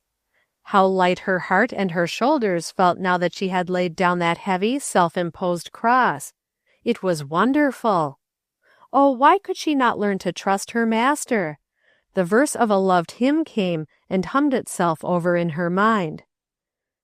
Fearest sometimes that thy Father hath forgot, when the clouds around thee gather, doubt him not. Always hath the daylight broken, always hath he comfort spoken. Better hath he been for years than thy fears. Chapter 7. Miss Hannah Grant sat in her room under the eaves, darning little Johnny's stocking. Her hair was gray and rippled smoothly over her finely shaped head. Her sweet face wore a sad, far-away expression. It had grown habitual with her ever since she had come to live with her niece, Nettie. Perhaps a close observer would see that the sadness was a shade deeper this afternoon. Her eyes were deep gray and seemed to go well with her hair. She gave one the impression of being able to see further with them than most people, and there was a luminousness about them that lit up her otherwise plain face and made it truly beautiful. Her gown was plain and old and gray. She always wore gray dresses.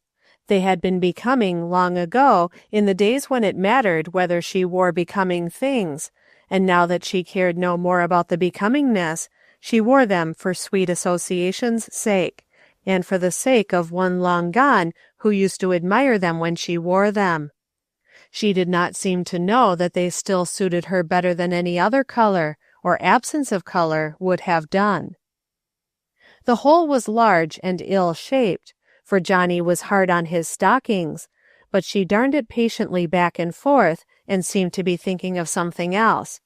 Once she laid it down, and went to the closet for her little gray worsted shawl to throw around her shoulders, for the room was heated only by a drum from the stove downstairs, and she felt chilly. She usually sat in the sitting-room in the afternoon to sew or mend, but there had been a reason for her coming up here today. She had settled herself as usual by the west window downstairs to get a good light on her work. She had a large peach basket full of stockings by her side, and her work basket on the window. The baby, creeping about the floor, had upset the peach basket and scattered its contents around, and Nettie, coming down just then in a new red cashmere shirtwaist she had finished the day before, had jerked him unceremoniously away from among the stockings, and hastily bundled them all into the basket, shoving it behind Aunt Hannah's chair and out of her reach. As she did so, she remarked in a disagreeable tone that she wished Aunt Hannah wouldn't bring that old thing into the sitting-room. Couldn't she bring a pair of stockings at a time, and not litter up the whole room? She was expecting Mrs. Morgan and her sister in with their embroidery and crocheting, and she did like to have things look a little nice. Aunt Hannah had meekly disposed of the stocking basket behind her ample apron, and there had been silence in the room for a few minutes. Then young Mrs. Bartlett remarked, "Aunt Hannah, I think you had better go and change your dress, if you are going to sit there. That old gray thing doesn't look very well. I wish to goodness you had a black silk or something, like other folks. You always waste your money on gray things when you have to buy anything. It's a dreadfully gloomy color. It makes you look sallow, too, now you're getting older." Nettie had gone out in the kitchen then for a minute, and returned just as Aunt Hannah was starting upstairs with the darning basket. "Aunt Hannah," she called, "take your shawl and bonnet up with you, won't you? I s'pose you'd just as soon keep them up there, wouldn't you? Hiram says he hates to see the hall rack cluttered up so." Aunt Hannah put down the basket on the stairs, descended swiftly, gathered her shawl and bonnet and one or two other belongings of hers which were downstairs, in inconspicuous places, and carried them all upstairs.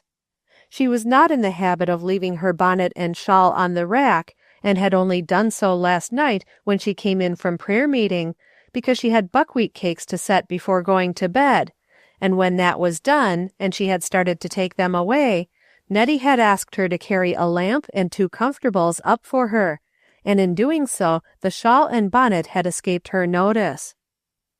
It was a little thing, and she realized that the hall rack looked better without her shawl and bonnet, but somehow it was one of the many little things that gave her the feeling that she had no home. She had put them all meekly away, and sat down in her little cold room near the drum to darn. She had done what she was asked to do, with one exception. She did not change her dress and go down again. She saw that Nettie would like to have her out of the way for the afternoon, and she did not wish to remain where she was not wanted. She did not sigh, as some women would have done. Instead, her eyes took on that far-away look. She was beginning to long so sorely for the open gates of her home above, where she need never more feel that desolation of not belonging, and where she would meet loved ones, and above all, her Father, face to face. Yet she knew her Heavenly Father was with her, even in this home where she was treated as a burden, and she could be content to stay and do His bidding. Only sometimes that great longing for the face-to-face view grew upon her until her heart ached with the desire to go. In her bureau drawer, safe hid in tissue paper in a white box smelling of rose leaves, there were some letters and an old daguerreotype. The picture was in an old-fashioned leather frame that closed with a little brass hook, and was lined with stamped purple velvet. The face inside was of a young man with sweet, serious eyes, a grave, handsome face smoothly shaven, heavy, dark hair tossed back from a high white forehead, and the dress of the olden time, a high rolling collar and stock. The letters were from this man to Hannah Grant, written when he was in the theological seminary, and they contained bright, glad plans for their future, Hannah's and his. They might not have seemed bright to some women, for they were planning, so soon as he had finished his ministerial training, to go to the foreign mission field and work together for the Master they both loved better than anything else. And next to him they had loved each other. How bright her life had seemed to her then, as she did her daily duties, sang about them, thought of the future, and wrote her happy letters, and thanked the Lord daily that she was to be permitted to do his work in this honorable way. The time had gone by rapidly then, and the years of study had been completed. Hannah's wedding day was set, her simple, lovely wedding gown was finished, and it was gray. He loved gray. It had little touches of soft white about the throat and wrists, just enough to bring out the coloring of Hannah's delicately cut face. And then, suddenly there happened one of those mysteries of the kingdom which we shall understand by and by, and to which now we can only say, "It is the Lord, let him do what seemeth him best," and trust. The earnest young missionary was taken up higher, there to receive his reward. His bride, when she could rally from the shock of this sudden ending of her life joy, bowed to the will of him to whose keeping she had long ago given her will and her life, and was enabled to say with tears of triumph that, like that man of God of old, her beloved had walked with God and was not, for God took him. She had thought even then to go alone, and take the message of Jesus to those who knew him not, and bear her sorrow more easily by thinking she could do some of the work which they would have done together.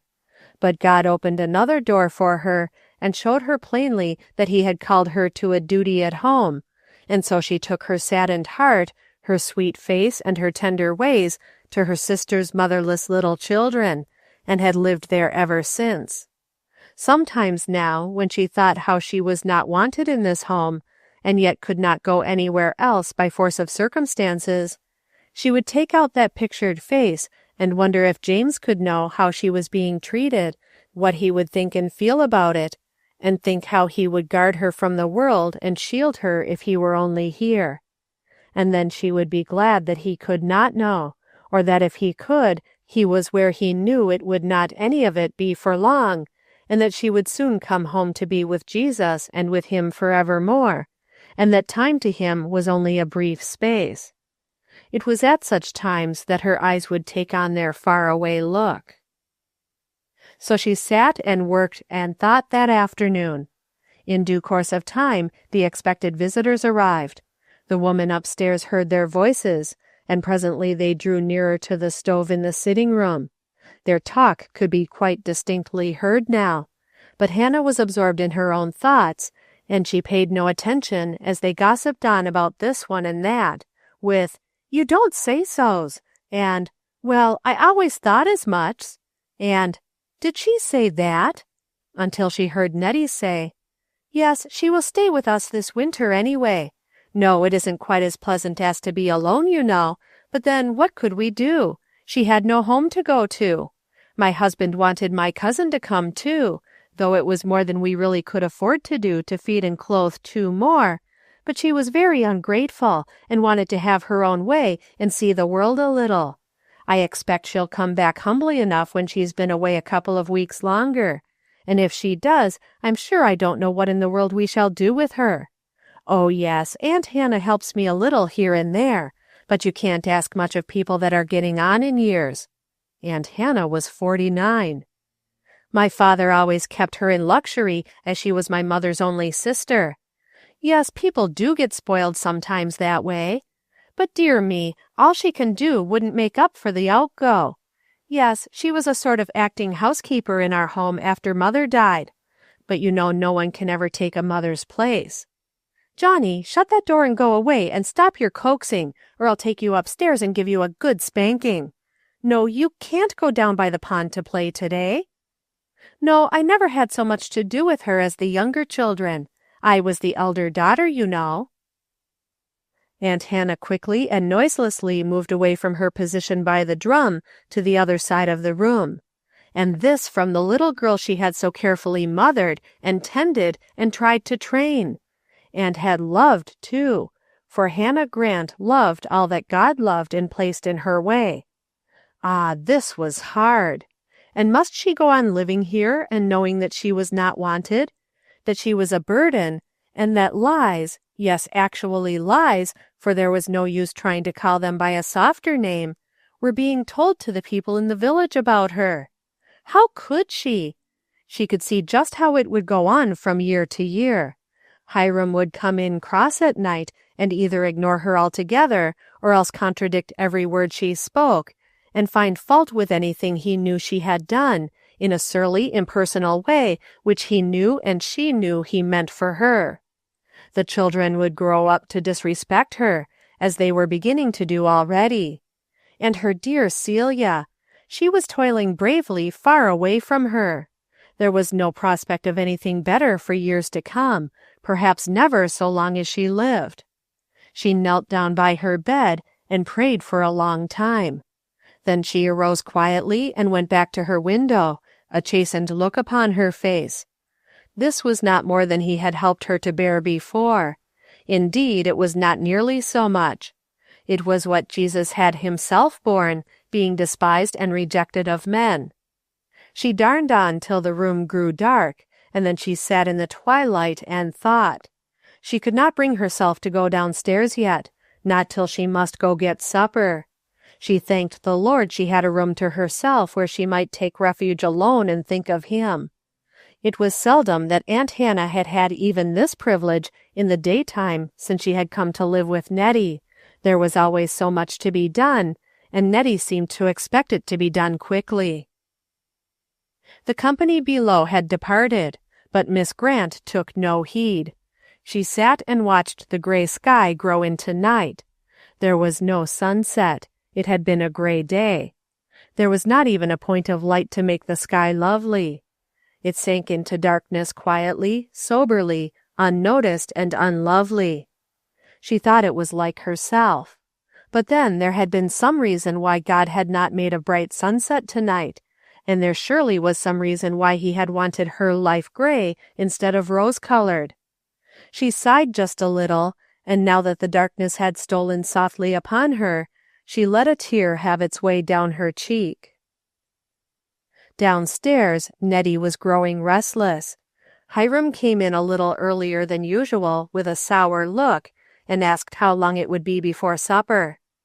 Nettie said it would not be long, and wondered why Aunt Hannah had not come downstairs. Hiram remarked that if the old woman was getting lazy and taking on fine lady airs, they had better give her a warning, for he couldn't support her for nothing. He threw a letter for her upon the table while Nettie was lighting the lamp.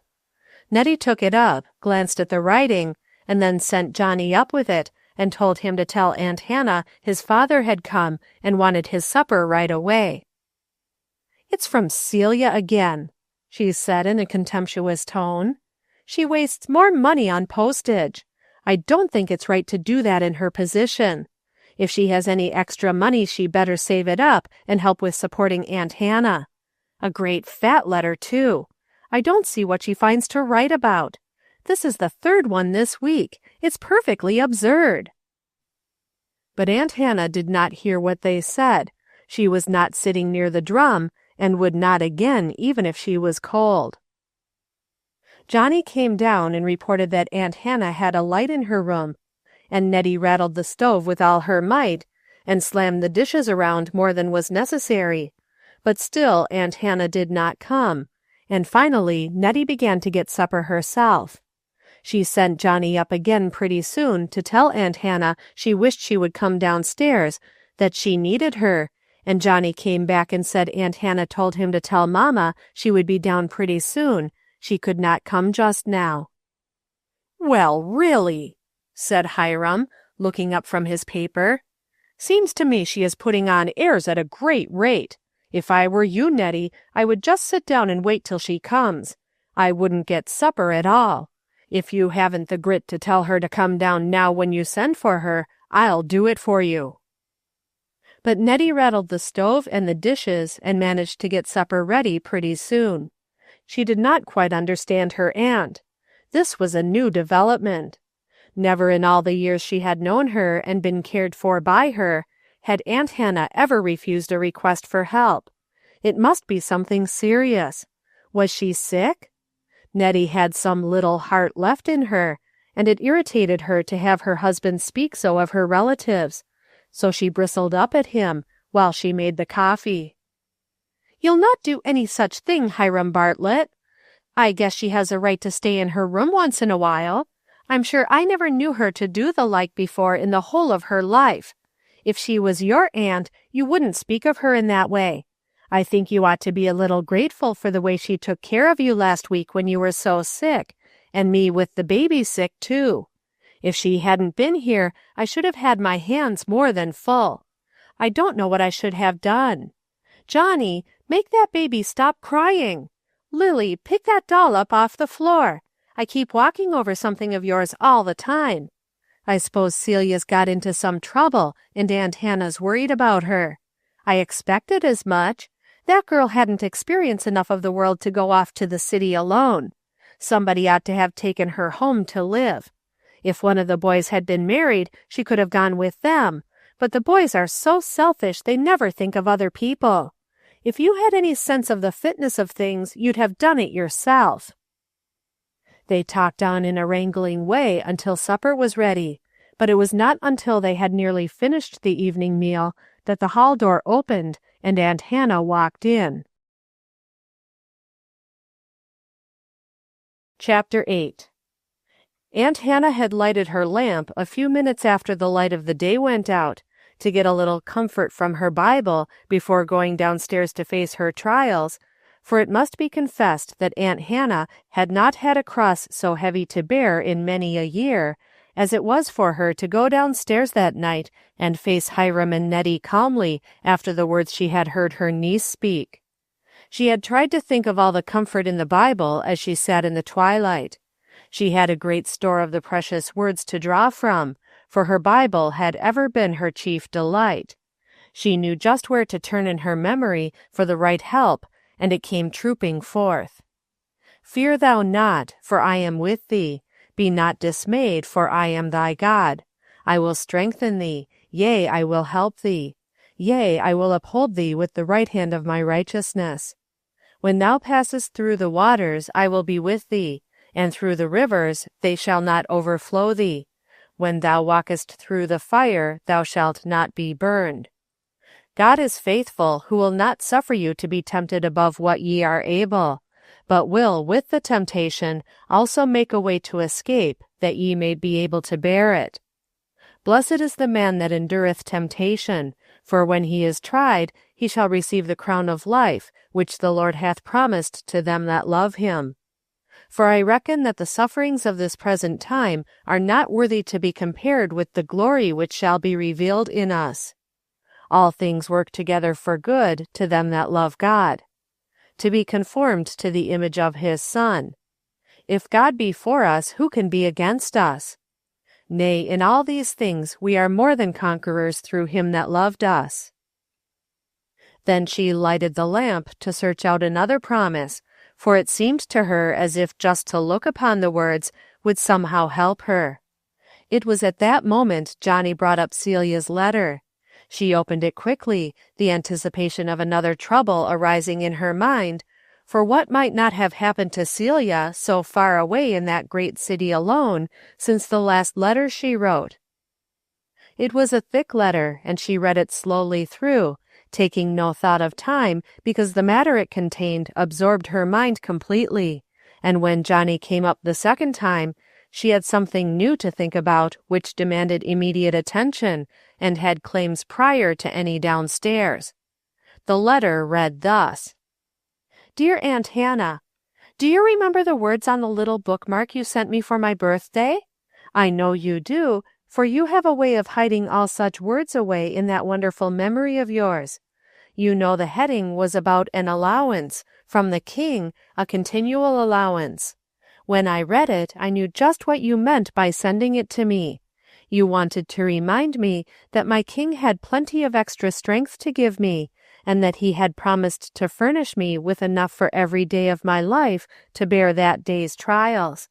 It did help me, for I knew I was trying to bear some of them all by myself, and that I often and often forgot that I do not have to take up next year's crosses and worry about them.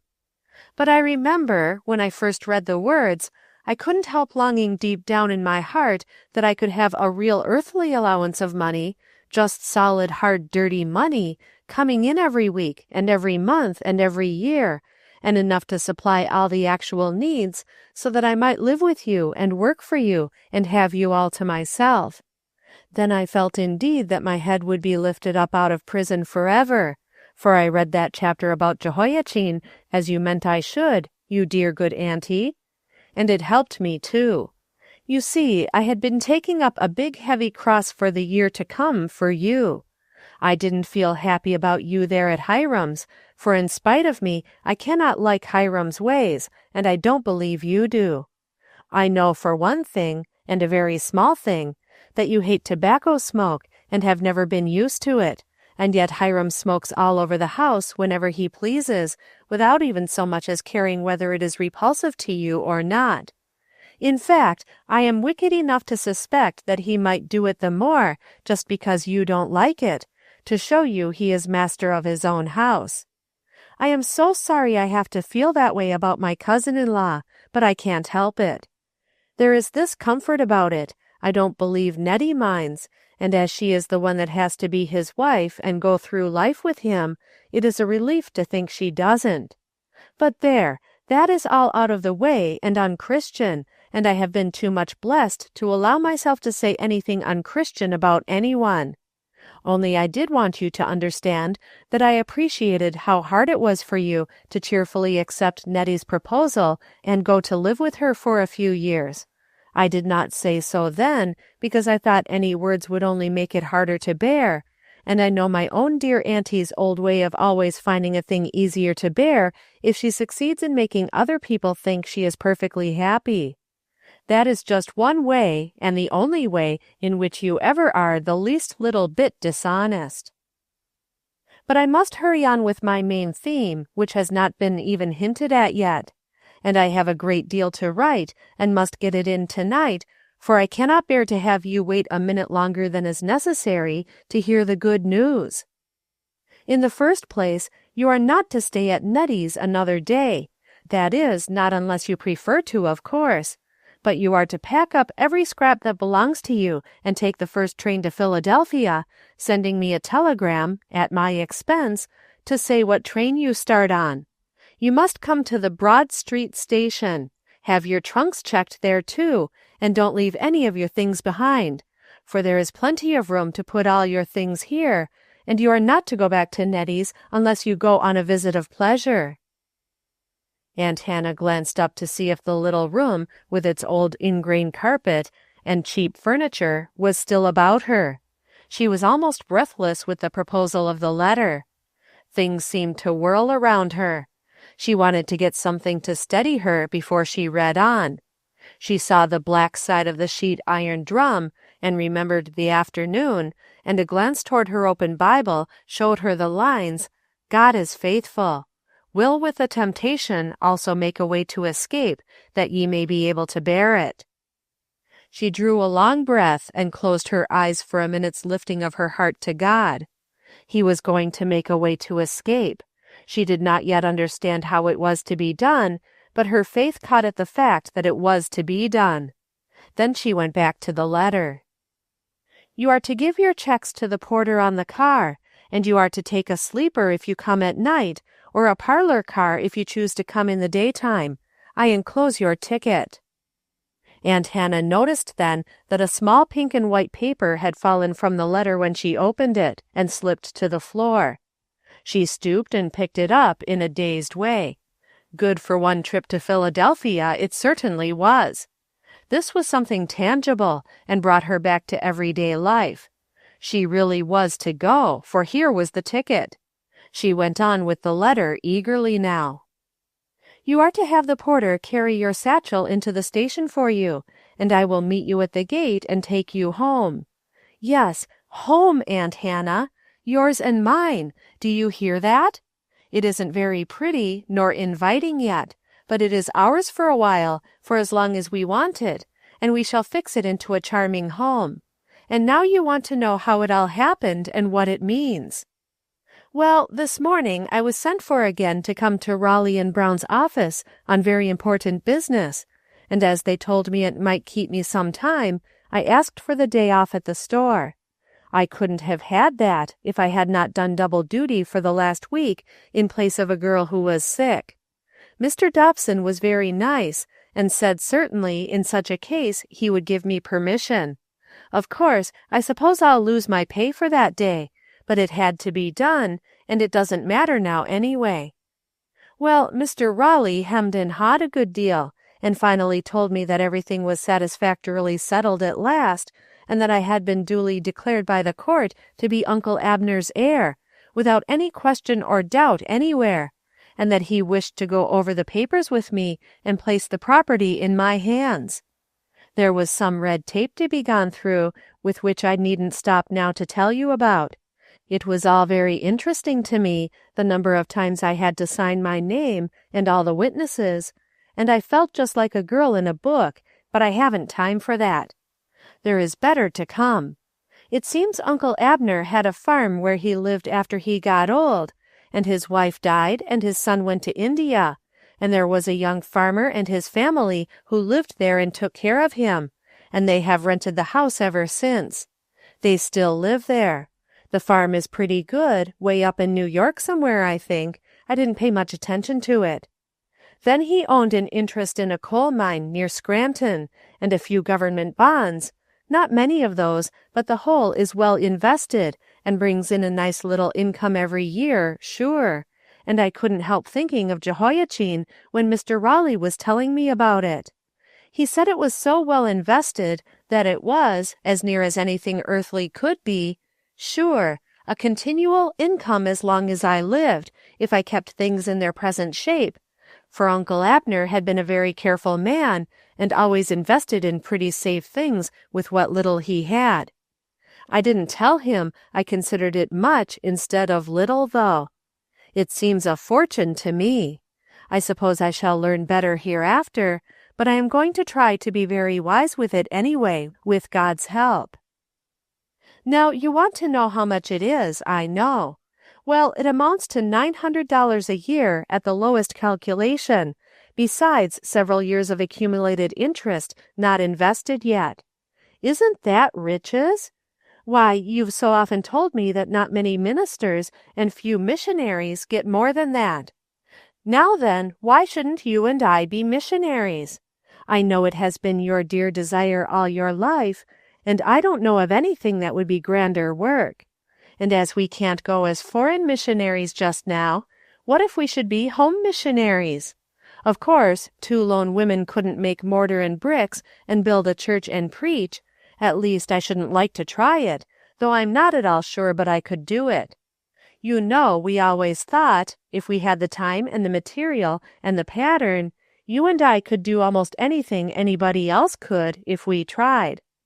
Well, I began to think about a mission for us, and before I had gotten halfway home to write to you, it came to me just what I would like to do. Why shouldn't you and I make a real home mission for ourselves right here in the city of Philadelphia by making a good home for a few people who have none of their own? It seems to me there is as much gospel sometimes in a good sweet loaf of bread, such as you can make, as there is in, well, some sermons. Don't you think so?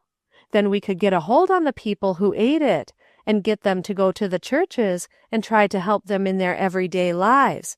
Why, some of the young men here would stay at home evenings occasionally, perhaps regularly, if they had a pleasant, warm, light place to stay in. Instead of that, they go out to the saloons perhaps. Anyway, Auntie dear, They don't look rested in the morning when they come down to breakfast. And oh, what a breakfast we did have this morning! It seems as though I can never like hash again, although I always used to enjoy ours so much at home when you made it. But hash in Mrs. Morris's boarding house is a very different dish indeed. When I got home, I went straight up to Mrs. Morris's room.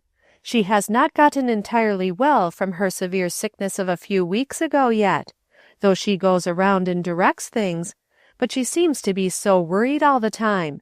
You know I told you how many bills she has unpaid, and how hard times have been for her.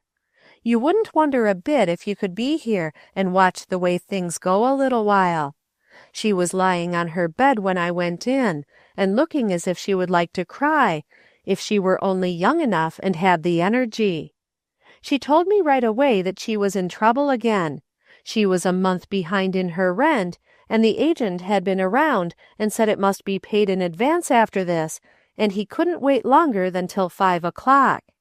She only pays $25 a month, and with all her boarders you might think she could pay it, but she doesn't, that's all. While she was talking, I began to revolve my plans very rapidly.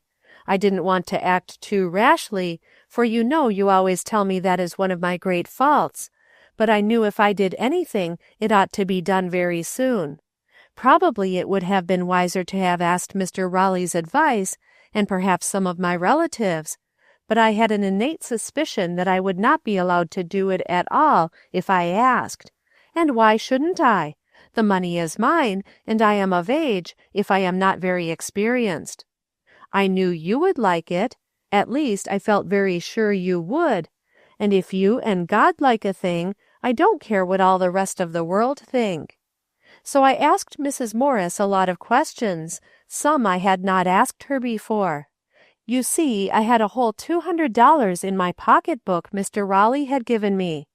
He said it was mine, and I might as well take it to begin on. So I took it. I knew I would want to do a lot of things right away, and that the first one would be to get you here at once, and to buy your ticket. I was just aching to spend some money, for it was the first time in my life I ever had much to spend. I asked Mrs. Morris about her butcher's bill and her grocery bill and things, and I found they were not so very big as she had made me think at first. Then I asked her point blank how much she would like to let a woman come in here in her place for 3 months or so, and take the boarding house off her hands, paying the bills for the present, and letting her pay them by and by if she chose, or if not, holding the furniture as collateral. She didn't know what I meant by collateral, but she soon understood, and said she would be only too glad, only she never could find any woman who would be so foolish. She said, too, that she was afraid if she once got away she would never be willing to come back, but just stay and leave the old furniture to make it right with her debts, and she sighed and returned to her trouble and began to cry. Then I couldn't stand it any longer. I told her I thought I knew the right one for her, and I would write to her at once and attend to it all if she was sure she agreed to it. It did not take her long to decide what she would do after she was fully convinced that I meant what I said. She began to pack up her clothes right away and to talk about what she would take with her. She hasn't much worthwhile, I guess. She will want those horrid crayon portraits of her family and herself, I hope, and a few other ornaments. But when we had gotten to this point, we found it was 5 o'clock, and the doorbell made Mrs. Morris remember the rent agent. Sure enough, he had come, and Maggie came up to call Mrs. Morris. She looked at me blankly, as much as to say, "What shall I do?" She had forgotten all about him. I thought just a minute, and then I told her I had some money, enough I thought to pay the agent and satisfy him, and I would go down and see if I could make him behave till we got things settled. Then I went downstairs and put on my most dignified air. He bristled at me and demanded Mrs. Morris. "Mrs. Morris is not well and is lying down," said I, "and I have come down in her place. Is there anything I can do for you?" "Well, I've got to see her if she is lying down," he said in a loud voice, and he took a couple of steps toward the stairs as if he would go up to her at once. "She's got to pay her rent. She'll be put out if she don't do it at once. This thing has gone—" "Oh," I said, "it isn't in the least necessary for you to get excited, if that is all. I can attend to the rent as well as anything else. Are you the agent?" "Yes, I am," he said, "and I won't have any more talk either. I want my money." I had my pocketbook in my hand, and I tried to freeze him with a look as I opened it. When he saw me bring out a big roll of bills, he almost looked faint, he was so astonished. "How much is it that is back?" I asked. 2 months and a half, he snarled. I began to count out the money, and then I remembered my own experience with Raleigh and Brown, and thought I would give him a little taste of it. I drew back and said, "You are sure you are the agent and fully entitled to receive this money? Can you give me any credentials?" He was very much taken aback and got red and embarrassed, and at last remembered that Mrs. Morris knew him. Then he grew angry again and demanded to see her. I sent a message up to Mrs. Morris that if she was able, we would like to have her come down, and she came. When it was finally all settled and the receipt signed, I told the young man that he might tell the owner that the rent hereafter would be paid in advance and on time, and that there were a few repairs which needed immediate attention, and we would like to have him call at his earliest convenience. He went away quite crestfallen, and I begin to feel quite like a householder. The only thing that troubles me is Mrs. Morris's extreme gratitude, because, dear auntie, I'm afraid I haven't loved her as much as I ought to for Christ's sake, and I therefore can't take to myself the credit she would give me. It is all very selfish in me. Now the matter stands this way. If you possibly can come this week, do so. Mrs. Morris will be ready to leave on your arrival. She will go to her sister out west, and I doubt if she ever returns. I have given her some money to go with. It isn't always you can buy a full-fledged boarding house, boarders and all, so cheap. I suppose someone would call it dear, but I am very happy in my purchase. I shall keep my place in the store till you come anyway, for I don't care to have the boarders find out my connection with the business, till they see some of the changes I want to have made for the better. The only servant here is worse than none. She is so dirty and saucy, you never could stand her. If you possibly can induce Molly to come with you, bring her. I enclose a New York draft, which I think will be all the money you will want to bring her, and pay any little bills till you get here. And now, dear auntie, I do hope and pray you will say yes, and come at once, and not find any oughts and ought nots in the way, as you sometimes do. You see, I have gone ahead and burned my bridges behind me, because I felt that you ought, whether you think so or not, for I mean to take care of you now myself, and you are working too hard there. Here we will keep you in pink cotton, and only let you direct. I shall keep good servants, and if I don't always make the 2 ends meet, why, I shall have a continual allowance given me of my king to draw upon. Your loving, eager Celia. Chapter 9. There was a calmness and upliftedness about Miss Grant's face as she entered the dining room that the people about that table did not understand, and it rather angered them than otherwise. She walked quietly to her accustomed chair and sat down. Nobody spoke, but she had so far forgotten her afternoon's troubles as to be oblivious of this. Hiram was trying to think of the most sarcastic thing he could say, and so failed to say anything, while Nettie, in her various revulsions of feeling, did not know how to begin. Aunt Hannah herself opened the conversation in the calmest, most self-contained tone possible, as if the question she asked was one she often asked of her nephew. "Hiram, can you tell me what time the through Philadelphia trains go?" Hiram raised his cold, black eyes to her face in astonishment a moment, and stared at her as much as to say, What possible concern of yours is that?" and then dropped them to his plate again and went on eating. After a suitable pause, he said freezingly, "No." Aunt Hannah tried again. "Isn't there a timetable in the paper? Could you find out for me?" "I don't know," said Hiram, this time without looking up. "I suppose if it's there, you can find it as well as I can." "What in the world do you want with the timetable, Aunt Hannah?" asked Nettie peevishly, with an undertone of anxiety in her voice. "There isn't anything the matter with Celia, is there? I presume she has lost her place and is coming back on us. I always supposed that was the way her venture would turn out. She ought to have tried to get a place in the country for housework. It was all she was ever trained to do. Anybody might know she couldn't get on in the city." "Nothing is the matter with Celia, Nettie," answered her aunt, "except that she has written to me to come to Philadelphia. She has found something there for me to do, and I have decided that it will be best for me to go at once. I shall have to start tomorrow, if possible, because I am being waited for." "You go to Philadelphia?" exclaimed Nettie, dropping her fork. "The perfect idea! Has Celia gone crazy? Why, Aunt Hannah, you couldn't get along in the city. Why, you wouldn't know how to get anywhere. You don't understand. Philadelphia is a large city, and you couldn't get across the street alone. And what could you do? You are not going to start in as a clerk in a store at your time of life, I hope. You would break down at once, and then we should have you both to care for I fully expect to have something happen to Celia soon, and then we should have you both to care for, and you know, Aunt Hannah, willing as we are not able to do that." Nettie paused for breath.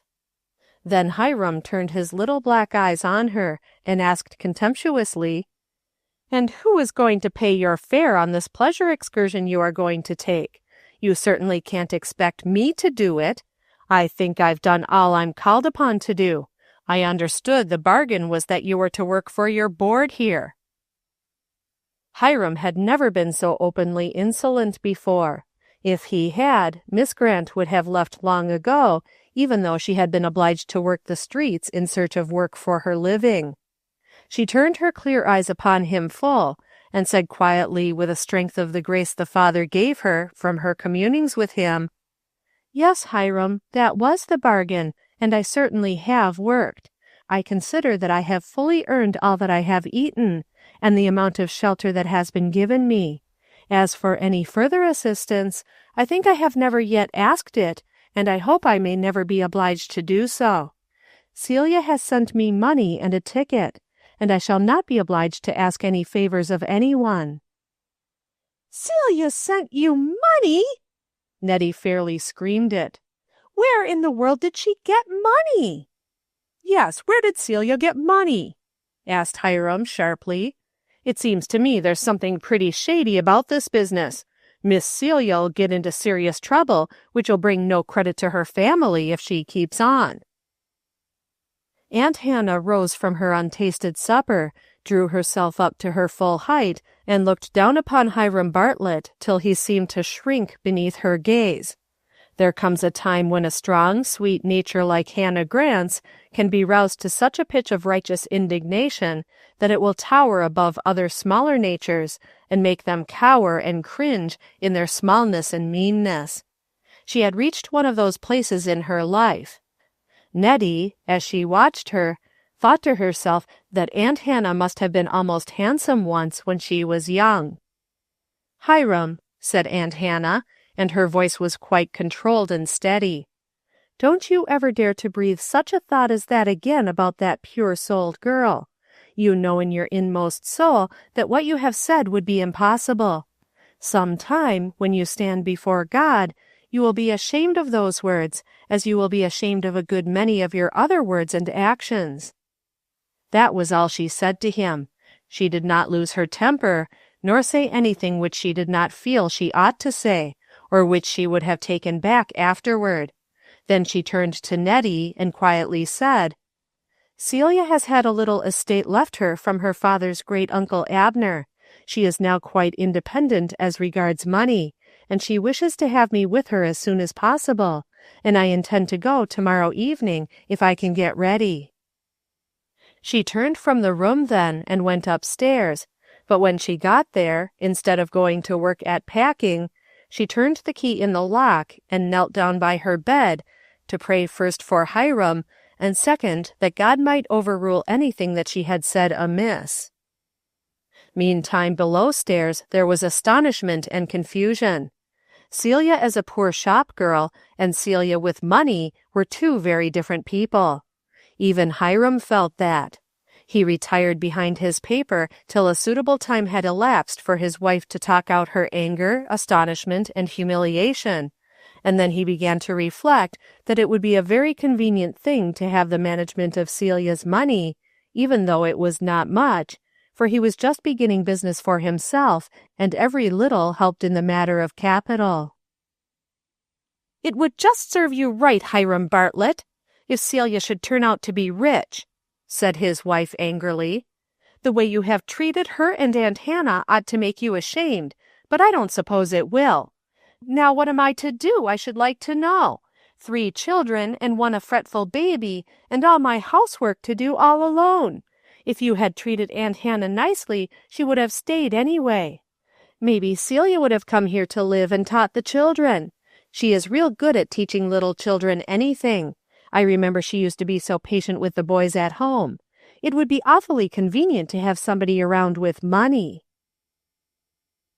In the course of the evening, while Aunt Hannah swiftly gathered her possessions in array preparatory to packing, Nettie knocked at her door.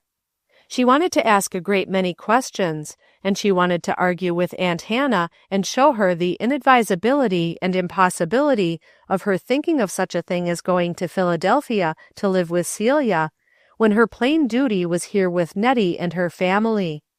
When she saw she was making no headway, she tried to work on her aunt's strong sense of duty, and finally cried and told her she never thought she would be left by Aunt Hannah in that way, with all those children and no help, that she always knew Aunt Hannah cared more for Celia than for any of them, and that it was not fair when they had offered her a home and done everything for her, and she had come there with the understanding that she would stay several years anyway. It wasn't fair to Hiram. When she had talked this way for some time, her aunt turned to her almost desperately. She did not want to say anything rash, but Nettie must be shown how inconsistent she was. "Nettie," said she, just as calmly as she had talked with Hiram, "you know that you and Hiram never wanted either me or Celia with you.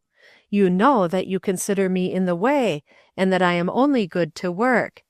I don't say anything against that, for that may be true, but you know that you grudge me my home here, and that you are giving out to your friends that you are doing a great deal to care for me in my helpless old age, and that I am a burden. You know yourself whether that is quite fair, and whether I have not worked as hard as any woman could for my board and lodging. But that is not to the point. You have a perfect right to think so about me.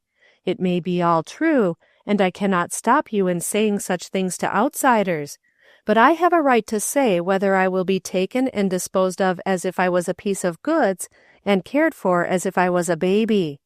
I am not quite so infirm yet, but that I can earn my living where I shall be more welcome. I thank the Lord that a way has been opened for me to go where I am wanted. But I must honestly tell you, Nettie, that I should have gone just the same if I had not known that you felt so, for I feel that my place is with Celia, if I can be with her. She is alone in the world. You have your husband and your children. She has nobody but me. I bear you no grudge, Nettie, and I think you will be happier with me away." Then she went on packing, and Nettie retreated to talk with her husband. The result was a proposition that they should coax Celia to come home and live with them, and Nettie said a few nice things which she hoped would patch up Aunt Hannah's feelings, but Aunt Hannah was firm, and would not even delay to write to Celia. She went diligently on with her preparations. Gradually they settled down to the inevitable, and by the next noon had so far calmed down as to be able to ask some questions about the more definite details. Aunt Hannah had started out on an expedition very early in the morning, without telling them where she was going, or without seeming to remember that there was breakfast to be gotten and cleared away. She seemed to be living by faith. She certainly ate nothing that morning. She visited a certain little house in a by-street where lived an old servant, Molly by name, who had declined the most earnest solicitations of Nettie to live with her at exceedingly small pay, and preferred to earn her living by doing fine ironing. She also visited the station, the telegraph office, the bank, and the expressman's office, and then went back to her packing again. Later in the afternoon, she went out again and made a few calls, on the minister's wife and the doctor's wife, and a few very dear friends, bidding them a quiet good-bye, for she wished to slip away without making any more talk than was necessary. But it was at the dinner table that Celia's whole plan was ferreted out by Nettie. "Celia has bought a boarding-house!" exclaimed Nettie. "What an absurd idea! What does she, or you either, know about keeping boarders? You'll both let them run right over you. You'll get in debt the very first week. Why, Aunt Hannah, you have no right to encourage Celia in such a scheme. She's too young, anyway, to be off there in the city without a guardian. She ought to be here. Hiram could manage her money and make it double itself in time, and if she really has as much as you say, she has plenty to live quite comfortably without doing anything. You ought to tell her so." But Aunt Hannah did not seem to be intimidated by this. Nettie tried again. "And then think how plebeian it will be. It was bad enough to work in a store, but a boarding-house keeper, and for one who has money of her own. It is simply unheard of. I shall be ashamed to death to have Mrs. Morgan know about it. I think I have had trouble enough without having to be ashamed of my family. Celia always did do queer things anyway. Don't you think it is very impractical, Hiram?" Nettie asked his opinion as if that would settle the matter for everybody concerned, and he answered in the same manner. "I certainly do think it is the most wild and impossible scheme I ever heard of, and one which ought not to be permitted. It will be the ruin of Celia's property, and when that is all gone, and you and Celia are in trouble, I suppose I shall be called upon to help you out. Of course I shall do the best I can, but you must remember that I have not very much money to throw away on wild, childish schemes." He spoke with the air of a martyr, and Aunt Hannah answered him cheerily. She had recovered her spirits since she had sent her telegram. "You needn't worry, Hiram. I don't believe either Celia or I will ever be in need of your help. But if we are, I don't think we shall trouble you. You know they have a good many charitable institutions in the city of brotherly love, and we shall surely be well cared for if the improbable happens." Then Aunt Hannah placed her nicely prepared little coals of fire in the hands of her 2 grandnephews and her grandniece, and went smiling upstairs. The coals were tiny paper parcels, each containing a bright $5 gold piece. She had lain awake last night, worried about the sharp words she had felt obliged to speak, and the sentence Nettie had flung out about her leaving her without help, and she wanted to show that she bore no grudge for what they had said. Celia had sent her the money to spend as she thought best, and Aunt Hannah knew her girl well enough to feel she would say this was a good way to spend it. Besides, she felt sure she could run a boarding-house successfully in a financial way, as well as some others, if she had the chance, so she might by and by have more $5 gold pieces to do with as she chose. She was beginning to be very happy as she packed and strapped the last trunk, and smoothed her hair and tied on her gray bonnet and gray veil. At the last, Hiram and Nettie behaved quite well.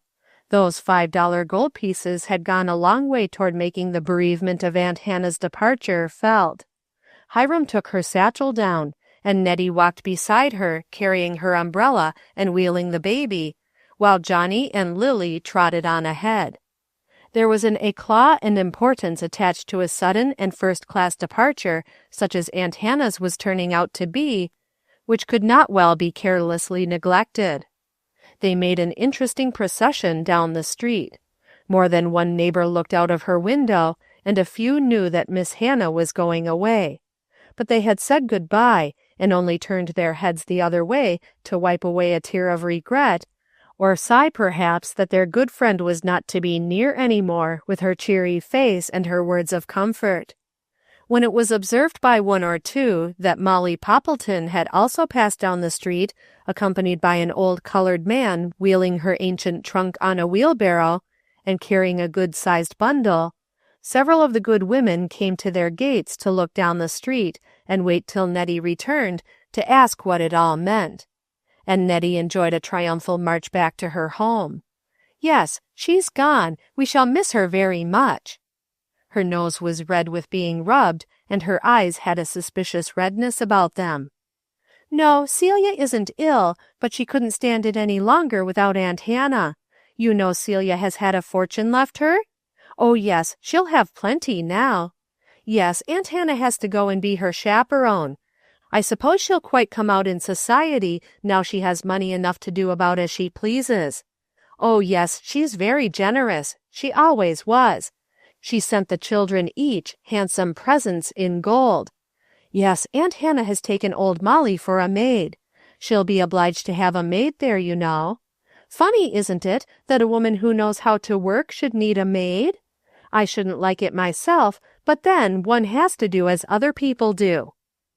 Then Nettie went home and got supper and washed up her dishes and put her 3 babies to bed and sat down wearily and wished for Aunt Hannah. But Aunt Hannah sat serenely in the sleeper, waiting for her berth to be made up, and thinking to herself that she also, like Jehoiachin, had had her head lifted up out of prison. Chapter 10. It was perhaps one of the happiest nights that Aunt Hannah ever spent. She lay down in her bed in the sleeper and slept like a little child for a time, for she was as tired as a baby after her day and night of excitement. But in the early dawn she awoke and lay there listening to the regular cadence of the moving train. It was music to her. Her life had for years been a monotonous one, and every detail of the journey was a delight to her. The turning wheels seemed to sing a tune to her. "Now hath mine head been lifted up above mine enemies round about me." She tried to turn that thought out of her mind as soon as she discovered its significance, for she did not like to think that even in her heart had hid a feeling that Hiram and Nettie were her enemies, but somehow the rejoicing stayed anyway. She began to look forward to the morning and the day that was to follow, the opening of her new life. What would it hold of good or of ill for her? Would there be trials? Yes, but there had been trials before. She would have His strength to bear them. With His might her feet could be shod. She would find her resting places in the promises of her God, as she had done before. And it was such delightful work before her, a prospect of making over a home and making it pleasant. Aunt Hannah took rest, too, in the thought of experienced Molly Poppleton now reposing in the berth above her. She was going on a mission at last. How good God had been to her! He had tried her for a little while, but He was bringing her out into a large place. She could see that, even though she could not know the trials that were before her. Of course there were trials. She expected that. Earth was full of them. But she did not need to carry them. Christ had borne them all for her long ago. She would trust, and He would bring her safely through as He had done before and was doing now. Then her thoughts dwelt in sweet reflection upon her Savior, whom she loved so much, and she communed with Him and promised to try to help every person who came within that house that she was to make pleasant for Him and His children, and to try to live for Him before them every day. And that crowded, rushing car became a holy place because God met her there and blessed her. The train reached the Broad Street station at a very early hour. Celia was glad of that, for it gave her plenty of time to meet her aunt and go with her back to the house without being late at the store. She had not had time to reflect yet as to whether she would give up her position. She was hardly ready to do so. It seemed to her that perhaps she might do more good if she retained it for the present, at least until she found someone else who needed it, and to whom she could give it with profit, both to that person and to her employers who had been very kind to her. Besides, she wished not to appear before the boarders yet as an active agent in the reforms of the house. At exactly 5:30 she arrived at the Broad Street station. It was an early hour for her to be out alone, and it was still dark save for the electric lights which glared everywhere as if trying to keep off the day. But the train would come in at 5 minutes to 6, and Celia had been too eager and too happy to sleep longer, so she paced up and down in the ladies' room until the train was almost due, watching the people come and go and wondering about them all, as she was wont to do. As the time drew near for the train, she went out and stood behind the gates, watching the trains moving back and forth. She began to say to herself, "Oh, what if she should not come? What if something has happened to the train? Or what if Nettie and Hiram have persuaded her at the last minute not to come? Or what if she missed her train? But no, she would have telegraphed. Charge not thyself. Dear me, how much I do that! I must stop worrying ahead about everything. Aunt Hannah must have seen that fault in me very glaringly. I never realized how much I do it." And then the train whistled and rolled into the station, and the passengers began to alight and stream into the gates, looking sleepy and cold. Celia stood there in the dim grayness of the cold, foggy morning, and began to tremble with the excitement and joy of watching for Aunt Hannah. Suddenly she saw the ample form of Molly Poppleton loom up behind the gilt-buttoned porter, and she caught a glimpse of a little gray bonnet just behind, and knew that Aunt Hannah was come. She took them home in the streetcar, and then escorted them up to her little third-story back room. She had risen early and put it in order. Molly looked around in disdain. "Well, Miss Celia, you don't have things as fine in the city as I expected," she said. "The idea of their putting you up in such a room as this! Why, Miss Celia, it ain't as good as the kitchen chamber at Cloverdale. I always heard a city was a dreadful place to live, but I never thought it was this bad. The wonder to me is anybody that don't have to stays in 'em. But we'll have it clean pretty soon anyway. Don't you worry." And she stalked to the window and surveyed the narrow court below, where she surmised she would be obliged to dry her clothes. She sniffed to herself, but Celia could see her practical eye already planning how she would change the position of the ash-bucket and the garbage pail. She gave a sigh of relief at the thought of Molly Poppleton's ability, and turned to Aunt Hannah, fairly smothering her in kisses. Then she put a hand on each soft, loved cheek, held her off at arm's length, and looked into her face. "Now, you dear, good auntie, tell me just what you think of me. Am I a wild, impractical girl, full of crazy schemes? Tell me right away." "Well," said Aunt Hannah, a queer little twinkle in her eyes, "that's what Hiram thinks." "Oh, he does he? Well, I don't really suppose it will matter much, do you? But I mustn't stop now to talk. I have to be at that store in an hour, and it takes half of that to get there. We must talk business. Do you think you can get along today by yourself, with Molly? That is, I mean without my worthy advice and assistance? Of course I'll be home at 6:30, and I'll give in my resignation there if you think best, but I hardly like to do it quite so soon after Mrs. Green was so kind about getting it for me. It doesn't seem quite fair to the firm either to stop now, for they have had all the trouble of teaching me. Mrs. Morris is to leave on the noon train. She is ready, except that her faith hasn't been quite equal to believing that you were really coming to take her place. She told the boarders this morning that she was going away for her health, and that she had secured a woman to take her place for a while. She guessed they would like it just as well. She wasn't sure when she should return. The German promptly gave notice that he should leave, and I am glad of it. Some of the others said that if things didn't go better than they had been doing for a week, they would have to follow his example, but I think they will change their minds when they see the difference. I amused myself going to the market last evening. I bought a great big roast, one of the finest cuts, and some fine potatoes and apples and yeast and flour. I know Mrs. Morris's flour isn't good, for she can't make anything out of it fit to eat. I also got some spinach and celery and sweet potatoes, canned tomatoes, and a few other things. I want to have a regular treat the first night, regardless of the cost. You can figure things down afterward, but I thought we'd have enough for once to make up for the days of starvation. That Maggie, down in the kitchen, is a slouch and a bear.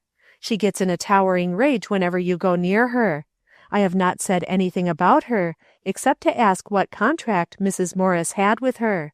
I find it is on a day-to-day basis, so you can do as you please. If you and Molly want her, and can get the right kind of help out of her, keep her. If not, get rid of her, and we'll find a second girl who knows how to do things right. Now, shall we go down and see Mrs. Morris? And are you sure you are equal to all this, and not too tired to begin today? I suppose Mrs. Morris would wait till you are rested, if you want her to." But Aunt Hannah smiled and said no, she was eager to begin. Then she took off her bonnet and smoothed her gray hair and went down. Mrs. Morris had on the inevitable old calico wrapper. Celia wondered if she meant to travel in it. Her hair had evidently not been combed that morning, only twisted in a knot. She seemed embarrassed by Aunt Hannah in her trim gray traveling dress, and hardly knew on what footing to meet her. "For the land's sake!" she exclaimed, wiping her hands, from custom perhaps, on the side of her wrapper before shaking hands. "So you've come, and you're really willing to undertake it and think you can succeed? I'm afraid you'll be disappointed. It's a hard life. You look too good for such a life. They're an awful torment, boarders are. Me heart has just been broke time and again with the troubles I've been through with 'em. I'll show you all around, and if you feel you can't do it, yet, I shouldn't feel you was bound in any way to stick to your bargain. Miss Murray, she seemed to be so sure, but I wouldn't want you to be took at no disadvantage. You see, I am afraid if I get away, I shan't want to come back again, and I don't want to go off and feel I left you dissatisfied." They went down to breakfast soon, and Celia saw her aunt seated before the uninviting meal. She felt sorry for her, and yet she thought she would enjoy the meal with the prospect of the one that she would give the boarders later in the day. But she was scarcely prepared for the look of horror that gradually overspread the good woman's face as she tasted dish after dish and found them alike unpalatable. There was oatmeal that morning. It was thick and lumpy, and only half cooked. Besides, the salt had been forgotten. There was pork and greasy fried potatoes, but they were both cold and unseasoned. The coffee was weak and muddy. Celia swallowed a few bites. She felt that she could go hungry for one day. Then she said a soft goodbye to Aunt Hannah, squeezing her hand under her napkin so the boarders would not see, and slipped away. Aunt Hannah finished all she cared to of her meal and went back to Mrs. Morris. Molly Poppleton sat down to her breakfast in undisguised disgust. Nothing but the prospect of the power that was to be hers held her tongue from expressing her mind on the subject of good food decently cooked. She did not even pretend to eat much, and she looked at the slatternly form of Maggie as she lounged in to gather some plates, with animosity in her eye. She spent most of her time in the dining room counting the fly specks and finger marks on the wall and windows. She made up her mind that she would get time for those windows somehow before dinner, if possible. If not, they should be done before another dawn of light and breakfast anyway. Meantime, Mrs. Morris was showing Aunt Hannah the house. This room brought so much a week, and that one only so much, and so on, and at each room she had a tale to tell of its various inmates during the years she had kept a boarding house. Aunt Hannah listened quietly, mentally taking notes of what she would and would not do. She saw, without seeming to do so, the worn furniture, the need of a patch on a carpet, or a turning of furniture to hide it, the need of a wardrobe or bureau in some cases. She set down in her mind the number of window shades torn, or worn out, or lacking, and thought how much some cheap muslin curtains would improve things. She felt like a rich fairy as she went from room to room seeing its need and knowing that she could wave a wand and change it all. Sometimes the bareness or the attempt at decoration by the border was pitiful. She paused a moment before a picture of a quiet, sweet-faced woman in a dark velvet frame on Harry Knowles' bureau, and wondered who she was, and if the young man whom Mrs. Morris said roomed there was worthy of a mother with such a face as that. Then she went at Mrs. Morris's request with her to her room, and sat there during an hour of conversation, in which Mrs. Morris, with many sighs and tears, detailed her entire life and troubles for her benefit. Aunt Hannah's quiet, respectful attention and sympathy led her on until she had unburdened all her heart. Then was the Christian woman's opportunity, and she spoke the word in season to the other woman, that word which cannot fail to bear fruit in due time. Mrs. Morris, with her empty life and joyless spirit, while she received the words with tears and some gratitude, but gave no outward sign that they had more than touched the surface of her life, yet remembered what had been said to her, and as she sat in the train that afternoon, speeding far away from the scene of her disappointments and disheartening, her fare paid by one Christian, her house taken and managed by another whom she saw must be a true saint, pondered all these things in her heart. Mrs. Morris was gone, and Aunt Hannah descended to the kitchen, bidding the impatient Molly Poppleton wait until she called her. Just before Mrs. Morris's departure, she had informed the sullen-looking Maggie that Miss Grant was the woman who was to take her place. Maggie had responded with a significant look, which did not promise much for taking the new mistress into her favor. She met Miss Grant in the middle of the dining-room during her progress to the kitchen. Her hair was frowsy, her dress soiled and torn, and her arms akimbo. Altogether, she would have furnished a formidable encounter to a woman who was not used to managing servants and holding the reins of her household well in her own hands. "I've just come to see what you wanted for dinner," she announced. "There's some things come from a new place where we never deal. I thought I'd let you know." Aunt Hannah thought a minute. Then she said, "Yes, Maggie, I'll be out in the kitchen soon to attend to dinner. But meantime, it is only 1 o'clock, and there is time enough to get this room in order first. I think you would better wash those windows." Maggie stood aghast. "And what's the matter with this room, I'd like to know?" she said in a loud, belligerent tone. "It's just the same as it always is, and what's good enough for Miss Morris ought to be good enough for you. Indeed, I'll wash no windows today. I've got me afternoon's work all planned out. This room'll be swept when I sets the table for dinner, and that's all it'll get today. And you needn't trouble yourself about comin' into the kitchen. I never likes to have the missus in the kitchen. It flusters me. I know me business, and I tend to it, and I likes to have them as I live with attend to theirs. If you've got any orders, give 'em, and I'll get dinner on time. You needn't worry about that."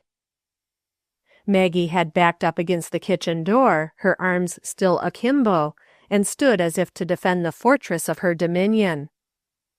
Aunt Hannah waited till she had drawn down a crooked shade and rolled it straight again, pinning the torn edge, before she answered. Then she turned and calmly faced the irate Maggie. "I always manage my own kitchen, Maggie," she said in a quiet voice, "and I intend to do so still. I want this dining room put in order first before anything else is attended to. Get some cloths and water right away, please." There was a dignity about Aunt Hannah that was new in Maggie's experience. She had been accustomed to intimidate Mrs. Morris by such conversation as she had just used, and she supposed she could do the same by her new mistress. She never expected to have it treated with such calm indifference. She was forced to her last resort. "I can't stay in a house where things are managed that way. No lady goes into the kitchen. I know me business, and I don't like to be interfered with. If you ain't suited with me doing as I think best, I can find plenty of places." "Oh, certainly, if you prefer," said Aunt Hannah, pulling down the other shade and fixing it neatly. "Well, if I do, I'll go right away, and then what'll you do?" burst out the astonished Maggie. "There's all of them boarders got to have their dinner. You can't fool with boarders, you know. They'll all leave you." "I shall do very well," answered Aunt Hannah. "I brought one of my home servants with me, and I can get others very easily. If you choose to stay and do as I say, I would like to have those windows washed at once, otherwise you may go." Poor Maggie! She was crestfallen. This was new treatment. The mistresses she was used to had to cater to the desires of their servants.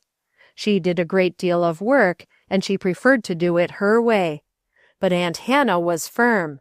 Molly, at that moment, too impatient to begin to be able to wait any longer, put her head in at the door and asked if Miss Hannah was ready for her.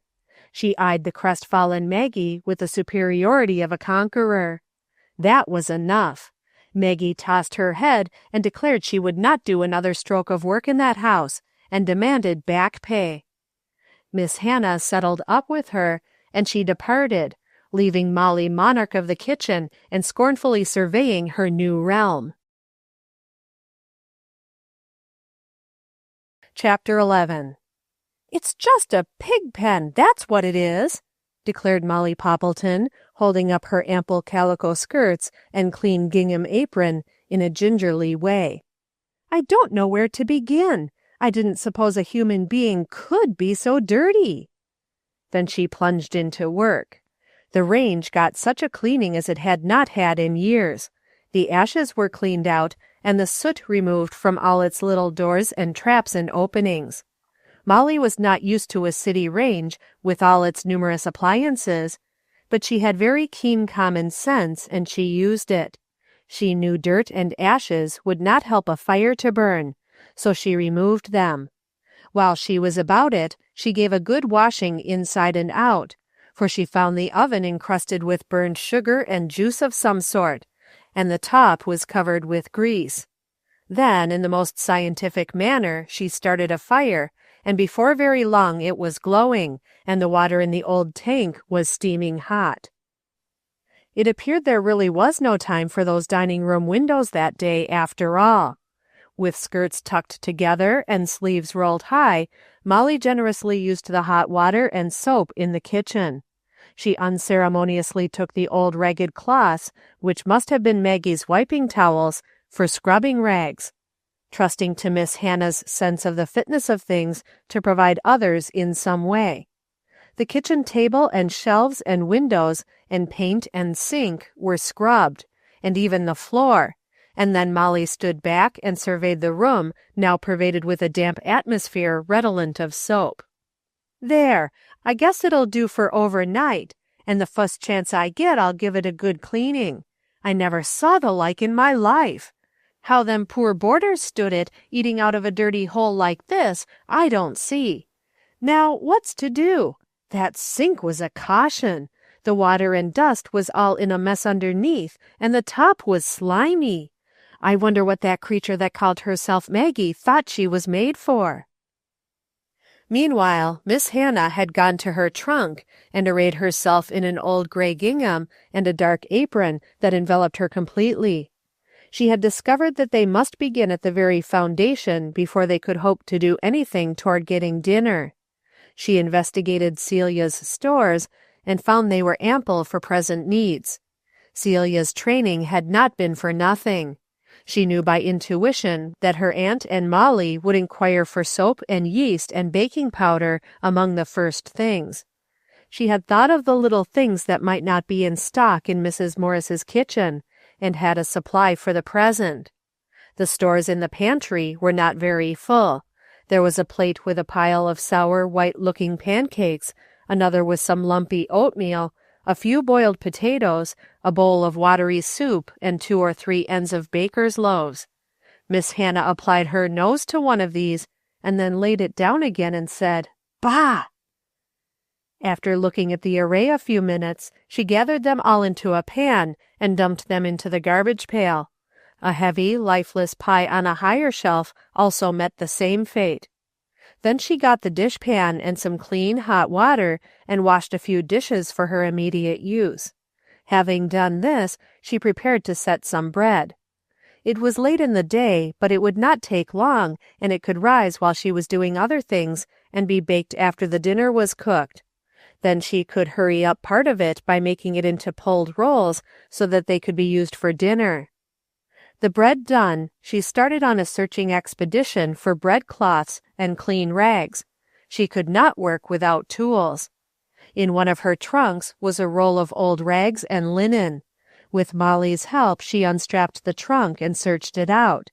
It was a great satisfaction to have that bread covered with a clean cloth and feel that so much of her work was going on right. She decided that the dishes must all be washed. She and Molly both worked at this, Molly washing off the shelves while she wiped the dishes. By that time it was 4 o'clock. "It's high time we was seeing about the dinner," said Molly, as she thumped the last pile of plates upon the clean shelf. "What are you going to do for a tablecloth? That one in there ain't fit, and there ain't a clean one about the drawer anywhere. There's a pile of dirty ones behind the door in the back stairway. I reckon I'll have to wash one. As for napkins, I should suppose they didn't use 'em. I can't find any." Miss Hannah went on another hunt, and discovered more soiled tablecloths and a stack of soiled napkins. There was nothing for it but to wash some. Molly already had the washtub going, and was working as if her life depended upon it. Well for Miss Hannah's plans and Celia's hopes that Molly was equal to emergencies, nay, delighted in them, and that she was a swift worker. By the time Miss Hannah had the tablecloth and dishes off the table and the dining room swept and dusted, that linen was swinging in a brisk breeze in the backyard, and the irons were growing hot on the range. 5 o'clock and the table not set yet," commented Molly. She was working on time, and the pleasure of the race depended upon her getting done before Miss Celia should arrive, and being able to ring that dinner bell exactly on time. "Well, I reckon we'll get through somehow. You can't turn a pig pen into a parlor in one day, you know. I declare, Miss Hannah, it was a pity to turn that girl loose on the community. We ought to have kept her by main force and taught her how to scrub before we let her go. The things that wasn't too filthy dirty to be burned or rusted is burned and rusted, and the things that had anything about them to get lost and broken has got that the matter with them. I reckon we'll have a few things to buy 'fore we get fixed out for comfort." But Molly was working swiftly all the while she talked. She had filled the little salts and peppers and rubbed up the knives. The careful Celia had not forgotten bath brick nor silver polish, though there was very little that had any pretension to silver to clean. The dishes and table appointments were of the plainest. They would have said it was impossible to make any difference in that table without spending a lot of money. Miss Hannah did not think so. She knew the subtle difference between order and disorder, and the startling contrast between cleanliness and dirt. Cleanliness was next to godliness, and she was practicing that today. The godliness, she hoped, would follow hard after. While she pulled the little cushions of responsive velvety dough for the rolls, she prayed a rich blessing on that first meal in the house under her care. Then she let her mind wander for a moment to the home she had left, which had been no more of a home to her than this was yet to its inmates. She wondered how they were getting on, and if the baby was well. The only drawback to the joy of leaving Nettie's had been the baby. Aunt Hannah could not help loving babies, and enjoying the clinging of their soft dimpling arms about her neck, and their apple blossom breath upon her cheek. The babies always loved Aunt Hannah. It was only after they grew older and began to imitate the grown-up people that they began to be saucy, impertinent, and unloving.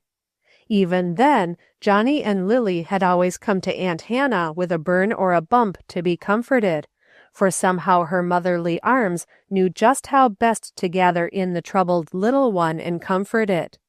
But Aunt Hannah had no time to think of duties past and troubles. She gave the last little jerk to the puffy roll and tucked it in the pan to rise for the last time, and then hastened in to set the table. Molly had laid the crisp tablecloth, which she had literally forced to dry quickly with her hot irons, on the table, and was ironing away for dear life at the napkins. Molly and Aunt Hannah had high ideals, brought from comfortable private homes, and they wished this house they had come to take care of to be a home in the best sense of the word. They worked faster now, for the clock was warning them that it was getting late. The roast beef, well seared in the most scientific way, was roasting away in the oven with a good supply of sweet and Irish potatoes on the grate below, grouped about a huge baked apple dumpling, which Molly had hastily concocted, and Molly was straining the spinach and subjecting it to a rubbing through the colander, after which it went back on the stove to keep hot before its butter and last peppering were applied. She looked doubtfully at the water the spinach was cooked in, and then with a daring glance at the clock, rushed about to carry out another resolution, calling to Miss Hannah, "You can put on the soup plates if you're a mind to. I've found I can make a taste of spinach soup with the water and some milk and flour and butter. It'll make things seem nicer, I guess, for the first night, and don't take a minute. That'll give the rolls time to get a little browner before they're needed, you know." And then she began to sing at the top of her voice, "Am I a soldier of the cross?" Molly Poppleton always sang at the top of her lungs when she had some important work to do, or was in an unusual hurry with her work. It made her very happy to have a good deal of work, and hard work at that. Celia, opening the front door with her latchkey just then, heard the singing and rejoiced. There was the old Molly. She had not become discouraged and gone home, but was at work with heart and voice as in their old kitchen at home. She ran out into the dining room to see how things were getting on before she went upstairs, but she stopped in the doorway astounded. Even her highest hopes had not realized the change there would be. What made it? Was it the shining tablecloth, or the glistening glasses, or the knives and forks laid straight, or what? A nice square cake of butter was in each butter plate at the ends of the table. The salts were smoothed off and stamped with the bottom of the salt cellars. The plates were in a pile at one end of the table instead of being upside down on the napkins at each place. Where were the plates of crackers and ginger snaps which had not failed to appear at every dinner since she had been boarding there? Where was the inevitable dish of prunes? Gone, and in its place a dish of translucent cranberry jelly which Molly had found time somehow to fix. It was all very wonderful. Even the gas had a clean globe on it. Celia wondered that so much had been accomplished in one short afternoon. She heard the door being opened from the outside and hurried into the kitchen, closing the dining room door behind her first. This must burst upon them all at once when they entered the dining room. Aunt Hannah was taking the brown balls from the roll pan and piling them on a plate when she went into the kitchen, and she greeted her with, "Celia, go upstairs and wash your hands, and then come down and fix the celery. Molly and I haven't had a second to do it, and it is time to ring that bell in 5 minutes. Have the boarders come yet?" Celia rushed away and was soon back, bearing Aunt Hannah's white apron and a brush to smooth her hair that she might not be delayed from coming to dinner on account of her appearance. And at last the dinner was ready, and it was time to ring the bell. She put the 2 glasses of celery on the table, and handing Molly the bell went into the parlor. She did not wish anybody yet to know she had a right in the kitchen. She was just the ribbon girl from Dobson and Co.'s. There were things she wanted to accomplish first, which could better be done that way, she thought. The bell rang, and the boarders trooped down. The little old lady from upstairs was first, and interrupted the advance of the others for a moment. She walked into the dining room, followed by Miss Burns. Both stopped blinking in the doorway and staring around before they slowly walked in a dazed way to their respective places. The 2 girls from the 3-cent store became embarrassed and stood back awkwardly against the wall, staring undisguisedly. The 3 young men came after, Harry Knowles ahead. He drew a long whistle, and turning on his heel, started back into the hall again. "Whew, this is great," he said as he went. "I'm going to wash my hands and comb my hair. I don't fit in there." Aunt Hannah, with her gray hair and placid face and gray dress with its white apron, presided well over that table. The dishes might be thick and the tablecloth coarse, but no dinner on any rich man's table was ever cooked or served better, nor more thoroughly enjoyed. After they were seated, Miss Burns began with her nervous little giggle. "Oh, really now, this is simply fine, don't you know? This is quite a change, isn't it, dear?" And she looked across the table at Celia, who was passing celery and handing soup plates as Aunt Hannah ladled out the pale green tempting soup. Her guests ate of it in wonder. They were not acquainted with puree of spinach. They wondered how it got colored, and what it was anyway, and the most of them ate every drop in their plates, some of them tilting the plates to accomplish it. The 3-cent store girls and the university student asked for more and got it.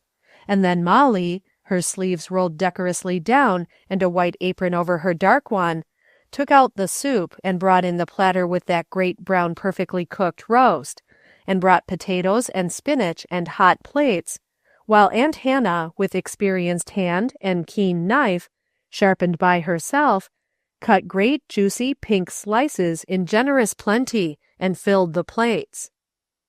They were a rather silent table that first night. They were embarrassed to a degree by their surroundings, which were so familiar and yet so unfamiliar. And then the dinner was absorbing.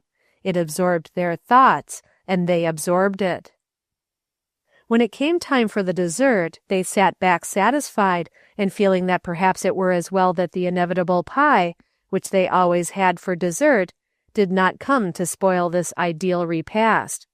But they forgot such feelings when that great pudding was brought in, its crust browned to a nicety on the top, and light as feathers when it was cut, its luscious quarters of amber apples in the bottom, and a dressing of some sweet transparent syrup with just a dash of cinnamon.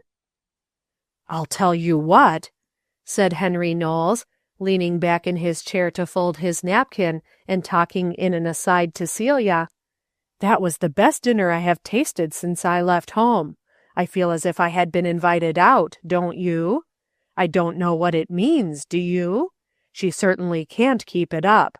I suppose she's just standing treat for the first night, but I declare if I could have meals like that, I'm not sure but I might be a different kind of a fellow and amount to something. How's our lamp getting on? I thought of a way to fix the spring in that sofa the other night. I believe I'll stay in and try it tonight." Aunt Hannah, as they were leaving the table, apologized for not having put the rooms in order that day. She had only been in power, she said, since 1 o'clock, and there had not been time to do everything. She hoped to have things in better shape very soon if they would all be patient. Then the boarders went to the parlor to whisper with one another about that good dinner, and Celia slipped unseen out to the kitchen to exult and to help. Chapter 12. Out in the street, not far from that boarding house, 2 young men met. "How are you, Horace? Glad to see you, old fellow. You look as thin as a rail. What do they feed you on down in that miserable hole where you hide yourself? I say, Horace, you ought to have either a new boarding place or a wife." The other man laughed. "I'm hunting one," he said. "That is, a new boarding house, not a wife." "Well, you may find the one while in search of the other, you know. They always used to say when we were children that if you lost a thing, you never could find it till you lost something else and went to hunting that. Now you haven't exactly lost a wife, you know, because you never had one. So that's just as bad. But maybe you'll find her. However, I fear that anyone you'd find in hunting a boarding house wouldn't be worth her salt. That's my experience. Say, old fellow, why don't you come up our way and live? It isn't much further, and you are a good walker. You could walk to that blessed church of yours, if you still hold to your puritanical ideas about not riding on the trolley on Sunday. Now there's the place Royce boards. That would be first rate, and I happen to know there's a vacant room there now, second-story front, fine sunny room, all conveniences, and splendid board. But I can't afford second-story fronts, Roger. My salary has mostly to be paid by myself yet. You know we are building, and the church is just struggling to live. It is all made up of poor people. Well, what in the world did you go down there for? You might have had a church in Germantown if you would have taken it, and you also had a chance out in West Philadelphia, I heard. Why, you've friends enough to have got you hearings in several big churches down in the heart of the city where they pay big salaries. I'm sure I don't see any virtue in your hiding your light under a bushel. For my part, I think you are as good, if not better, than any preacher I've heard in the city, if you would only consent to let go of a few high and impossible views you have about social equality. However, I suppose that's neither here nor there. You're here, and the churches are there, and so it will continue to be, I presume, in spite of all I can say, and there'll be nothing for me but to tend to you in your last sickness and pay the funeral expenses if you go on at this rate. I must see what I can do about getting our church to help that mission of yours, if you persist in your folly. I wish you would, Roger, for they need help, and a church in this neighborhood is much more needed than in the quarters you have mentioned, where there is a church of some sort every 2 blocks almost. But I must go on, for I have a meeting this evening, and I want to go to one more place before I go to church. They parted, the young man Roger wishing the other would reconsider, and come higher up in town to board, and thus be near his friends. Then Horace Stafford went on his way, and having consulted a list of addresses in his notebook, in a moment more paused at a door and rang a bell, and the door was opened by Celia. Now, Celia was very happy over the successful dinner. She had lingered about the halls catching words that the boarders had dropped, and she knew that they were intensely pleased and surprised. When she was happy or excited, a clear red color came into her cheeks, and a brightness into her deep, gray-blue eyes, which made her very beautiful. She was not always beautiful, although she was always pleasant to look at. Certain conditions, however, had the power of making this charm bloom into beauty. Tonight the color and the shine were there, and she seemed a charming picture to the young men who had spent the afternoon in calling at boarding houses, and had begun to know just what to expect to see when the door opened. He was agreeably surprised, therefore, as he stepped into the hall and waited while Celia called Aunt Hannah, for he had said he wanted to see Mrs. Morris, having been directed there for board. He glanced into the parlor and sighed. It was the same grade of parlor he had grown to expect, a dreary enough place, but he did not know what was the matter with it, and as he should have to spend very little time in it, it did not make great difference. He heard a low, cultured voice upstairs saying, "Tell Molly I will send her some in a moment." And then Miss Grant appeared before him. It is true she did not know much about taking new boarders, but she did the best she could. She told him there was one room left vacant that day, that it was not in order yet, but if he cared to see it, he might come upstairs and do so. He followed her to the room.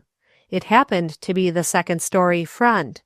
It was not large, for economy of space had been exercised to a great degree in the building of that house, but it had a sunny exposure, and the young man knew by an uncomfortable experience in a dark room that that was a great advantage in a room. The bed did not look very soft nor inviting, and the 2 chairs in the room were rather dilapidated. The bureau was a cheap one with a rheumatic caster, which gave it a reeling appearance. The bed-clothing was tumbled in a heap on the bed, as the German had left it. Altogether, it was not just what one would call luxury, but it was so much better than some the weary man had seen that he ventured to ask timidly, "Could I have some sort of a table to write on?" Miss Hannah thought a moment and told him that she thought he could. He asked the price, and it proved to be not much more than he was now paying. After a little reflection, he said he would take it. Afterward, when he had gone downstairs to the parlor to wait for the supper which he had said he might have, in response to his question if it was too late for the evening meal, he wondered why he had done so. What power had been upon him upstairs to make him determined to cast his lot in here? It was not that room, even though it was a second-story front, for that was very forlorn in the dim, flickering gaslight, with the disorder of the German upon it. It was not the general look of the house, for that certainly was not attractive. And now as he sat in the dimness of the shadow of the front window, and watched some of the boarders at the further end of the room, he felt that same sense of desolation steal over him which he had felt in so many boarding houses that afternoon. He could not hope to find many congenial spirits here. He sighed. It was hard not to have some pleasant friends about one who could talk of the things one knew and loved when one came in at night after a hard day's work. But as Miss Hannah came back through the hall, and in that quiet, sweet voice of hers that made one feel as if a benediction had been pronounced upon one, told him that he could come to the dining-room now, he followed her and knew that it was his landlady who had drawn him to select this as his temporary home. She seated him and poured his coffee, and then excused herself and left him. He looked about him after he was left alone, and had bowed his head a moment, more in supplication that the Lord would give him rest and strength for his work than in thankfulness for his food, for he had learned that there were kinds of food which were as hard to eat as they were to digest. With pleased surprise, he saw the tablecloth was clean and free from crumbs. The plate before him held food as appetizing as any he could remember in pleasanter homes than those he had occupied lately. Of course, the potatoes had been heated over, and were not so nice as when first served, but the meat was tender and juicy, and he ate it with a relish, for he was weary and had not had anything to really tempt his appetite for 6 weeks, that being the length of time since he had gone to his friend Roger's to dinner. Those delicious rolls and that coffee were enough in themselves to satisfy a hungry man, and he began to feel that he had not chosen his home amiss. Then the kitchen door opened, and Celia entered, bringing a bounteous plate of apple dumpling covered with plenty of sauce. She put it down beside his place and began to remove the empty dishes, asking him if he would have anything more. "Thank you," he said, looking up and smiling. "I have had plenty, and it has been so good. I have been boarding where they have had miserable fare, and I did not know how hungry I was. This meal has tasted like my mother's cooking." Celia's eyes danced as she said demurely that she was very glad. As she went back to the kitchen with the dishes, she could not help thinking what handsome eyes that man had, and how they were lit up by his smile. He was tall and thin, with an intellectual face which many persons would have called homely, but of the style which Celia always designated to herself and Aunt Hannah as homely handsome. The new boarder went out after his meal was finished. He had told his landlady that he would bring his belongings when he returned later in the evening, and she had promised to have his room ready for him. Celia went upstairs to see if she could do anything. She was bubbling over with delight over the house and its inmates and all she wished to do. No child in a fairy tale ever had such delightful possibilities put into her hands, she thought, as had been given to her. "Now," said Aunt Hannah, "that room must be fixed for that man, for he will come back by and by, and what shall we do with it to make it more habitable? Poor fellow, he must have been hard put to it indeed for shelter to have taken it looking like that, or perhaps he doesn't know any better. But it did look so desolate I couldn't bear to take him to it." "Yes, he does know better, Aunt Hannah," said Celia, laughing. "I know he does. He has a mother. And," she added half ashamed, "he has a smile." "Well, I'm glad he has that," said Miss Hannah, pulling the bedclothes off in a gingerly way and extracting the German's sheets and pillowcases from the mass. "He'll need it to keep cheerful in this room tonight, I think. Celia, I do wish I could get into my grandmother's linen and blanket closet for a little while tonight. I should like to burn this quilt." She held it out by her finger and thumb and examined it carefully. "Burn it then," said Celia solemnly. "Haven't we got an allowance? We'll buy another." Then she went to work to try and make that room less dreary. When the bed was made up with the cleanest things Aunt Hannah could find, the washbowl and pitcher and soap dish immaculate, and 2 copies of those flaring chromos called Wide Awake and Fast Asleep, framed in varnished coffee berries, had been removed from the walls, there was not much more to do. It was too late to do more at the paint than to wipe it off with a damp cloth, and the floor needed only brushing up. Aunt Hannah found a kitchen table in Mrs. Morris's room which had done duty for a dressing table. She had Molly carry this upstairs for a writing table, and sighed that there was no cover for it. Celia meditated a moment, and then went up to her own back room and took the embroidered denim cover from her trunk which she had made for a Christmas present for Aunt Hannah, and brought it. It was a little sacrifice, but the table needed it. It wasn't too fine for use, and it would cause the bare room to look more habitable. "There, Aunt Hannah," she said. "I made it for you, but you may do what you like with it." Then Aunt Hannah took Celia's face between her hands and kissed her and said, "My dear girl," and put the pretty cover on the table. "I don't know as I should have done that," meditated Celia later, "if it hadn't been for that smile and his speaking about his mother." She looked around the room once more as she was about to leave it. Aunt Hannah had gone down to the kitchen to help Molly prepare for breakfast. Her eyes fell upon the 2 rickety chairs. She thought of Harry Knowles. A moment's reflection, and she ran down to the parlor and beckoned him to come into the hall. "Harry," said she. They had already gotten well enough acquainted so that she could call him by his first name. She exercised that prerogative which a girl a little older than a young man likes to use, and which the young man seems to be proud to have exercised sometimes. It was a pleasant brotherly and sisterly way to treat one another. "Did you know there was a new boarder? I was passing the room just now. It looked awfully dreary before it was fixed up. The worst thing is the chairs. I wonder if you couldn't bring up your hammer and fix them a little. It seems too bad for a new boarder to find things all run down on the first night he comes." "All right, I'm with you, Miss Murray," said Harry, interested at once. "I know how it feels myself. Besides, that good dinner has given me a longing to do something for somebody else." They went upstairs to the chairs, and as they went, Harry said in a confiding tone, "Say, Miss Murray, I believe that Miss Grant is going to be great, don't you? She seems kind of like a woman who knew how, don't you know?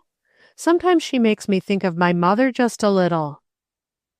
Celia smiled and said she thought so, and they went to work. It was after the room was all in order, and some delicious cakes set rising in the yellow bowl downstairs for the morning breakfast, set with buckwheat that smelled of the waving fields it came from. The lights were out and everything quiet, and Celia, lying awake to think over all that had happened, suddenly became aware that her Aunt Hannah was awake also. Upon questioning her, she at last ferreted out the reason for her wakefulness.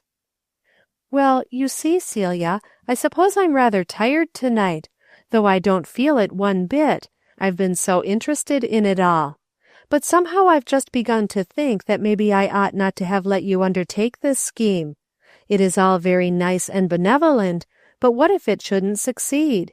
If it should run behind and take a good deal of your money and you have to work hard for your living again, I should never get over blaming myself. Then, too, I'm a little worried about that new man. I don't know as I ought to have taken him into the house without knowing the first thing about him. and I've always heard a city was an awful place to get taken in. He may be a robber, or some dreadful kind of a man, though to be sure he didn't look it. I must confess that I liked his looks very much. But you know, Celia dear, Satan sometimes appears as an angel of light. I have heard that gamblers are often mistaken for ministers. I know perfectly well that I am green, as the boys used to say, and perhaps I have been deceived. He was very late getting in, and he looked pale. It may be he is dissipated, though I cannot really think that." "Now, Auntie dear," laughed Celia, putting her arms about her, "that isn't a bit like you. You must be overtired, or you never would talk like that. Just remember your own words to me, 'Charge not thyself with the weight of a year,' and 'Bend not thine arm for tomorrow's load, thou mayest leave that to thy gracious Lord.' Don't you fret one bit. What if he is a gambler or a robber? He can't do us any harm. We've nothing to gamble and nothing to rob. Perhaps we'll do him some good. And anyway, I don't believe he's anything but good. He talked to me. That is, he said he had a mother, and she cooked like that, and then he smiled." Then they both laughed, and Miss Hannah kissed her niece and thanked her for the reminder that she need not bear burdens. After that they fell asleep. Chapter 13. The minister was very weary when he went up to his new room that night, and he put down his satchel and looked around him, hoping the bed would be more inviting than when he last saw it, though he had grown accustomed to sleeping soundly on any bed, no matter how hard or uneven. He drew a long sigh of relief. It looked clean anyway. He turned down the covering and smoothed the sheets. They had no appearance of having been slept in before. He drew another sigh. That was one fear off his mind. He noticed next the table with its pretty cover. He was not accustomed to fancy work. He did not know whether this was done by hand or machinery. He only knew that it was a touch of beauty in his dreary room, and he felt gladdened by it. He went over to the table and awkwardly felt of the material, passed his hand over the embroidery, and smiled. He said to himself he would write to his mother about it, and she would be pleased. Then he knelt down beside the table and bowed his head in prayer upon it, asking that he might receive and give a blessing in that house where he had come to take up his abode, and that, if possible, it might be such a place that he would feel it was right and best that he should remain for a time. About that same time, Harry Knowles stood before the bureau in his room and looked at his mother's picture. His face was grave and sad.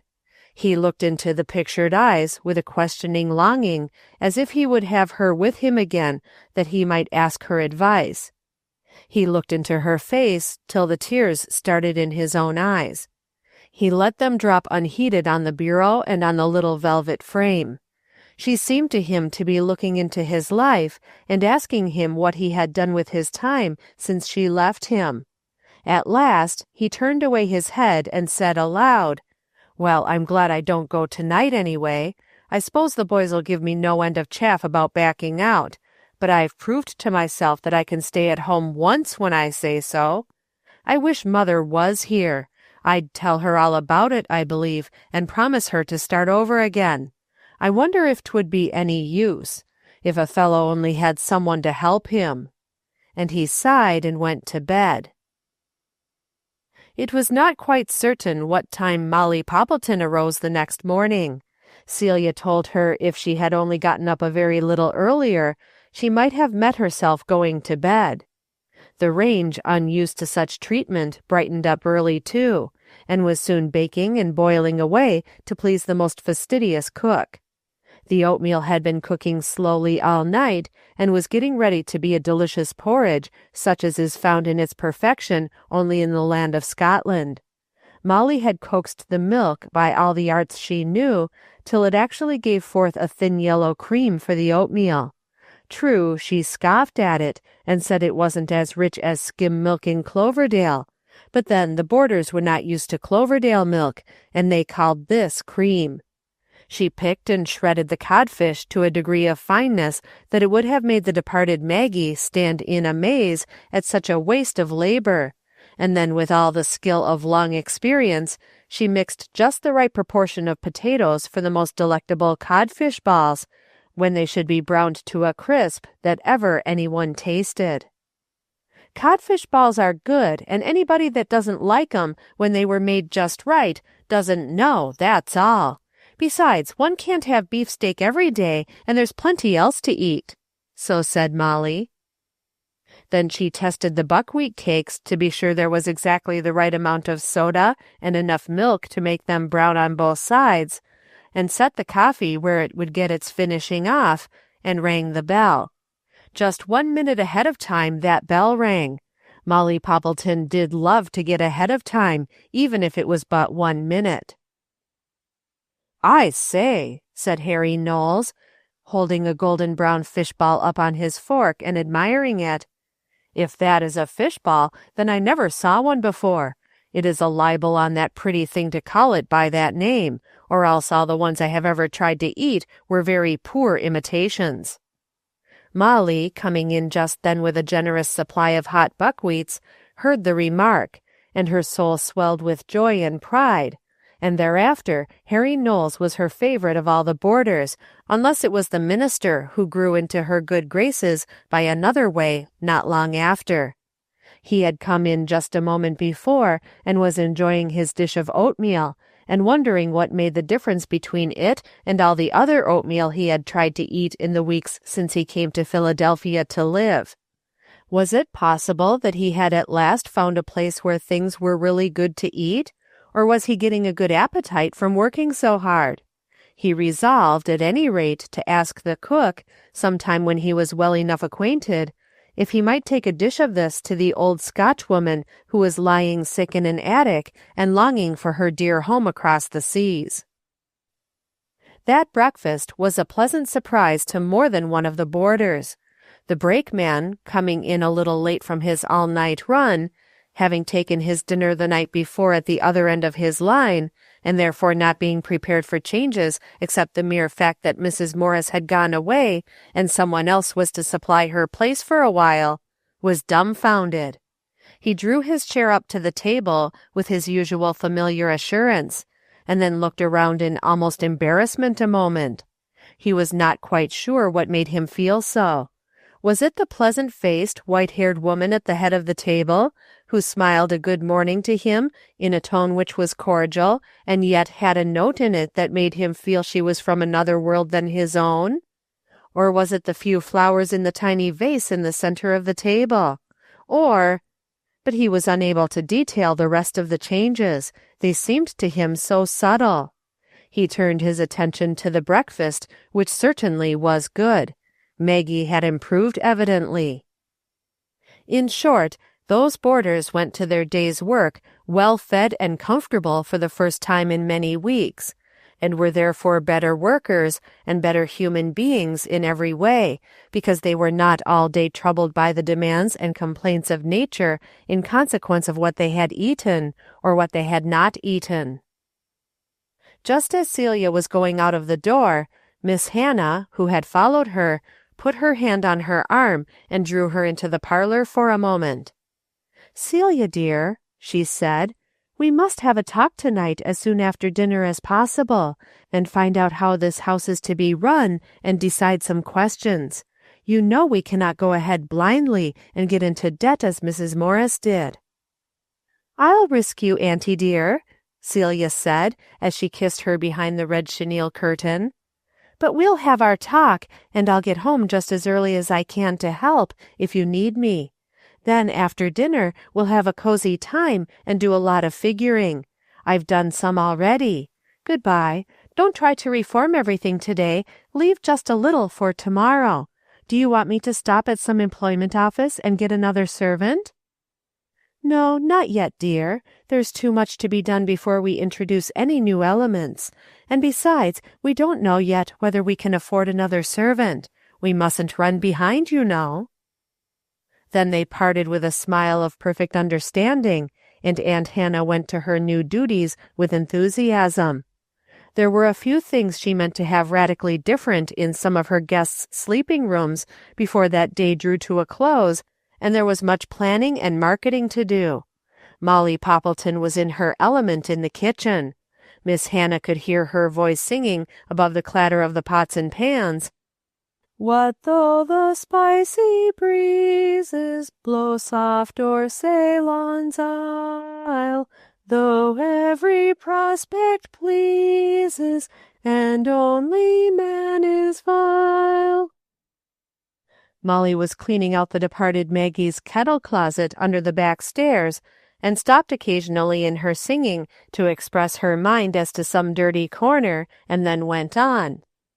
In vain with lavish kindness the gifts of God are strown.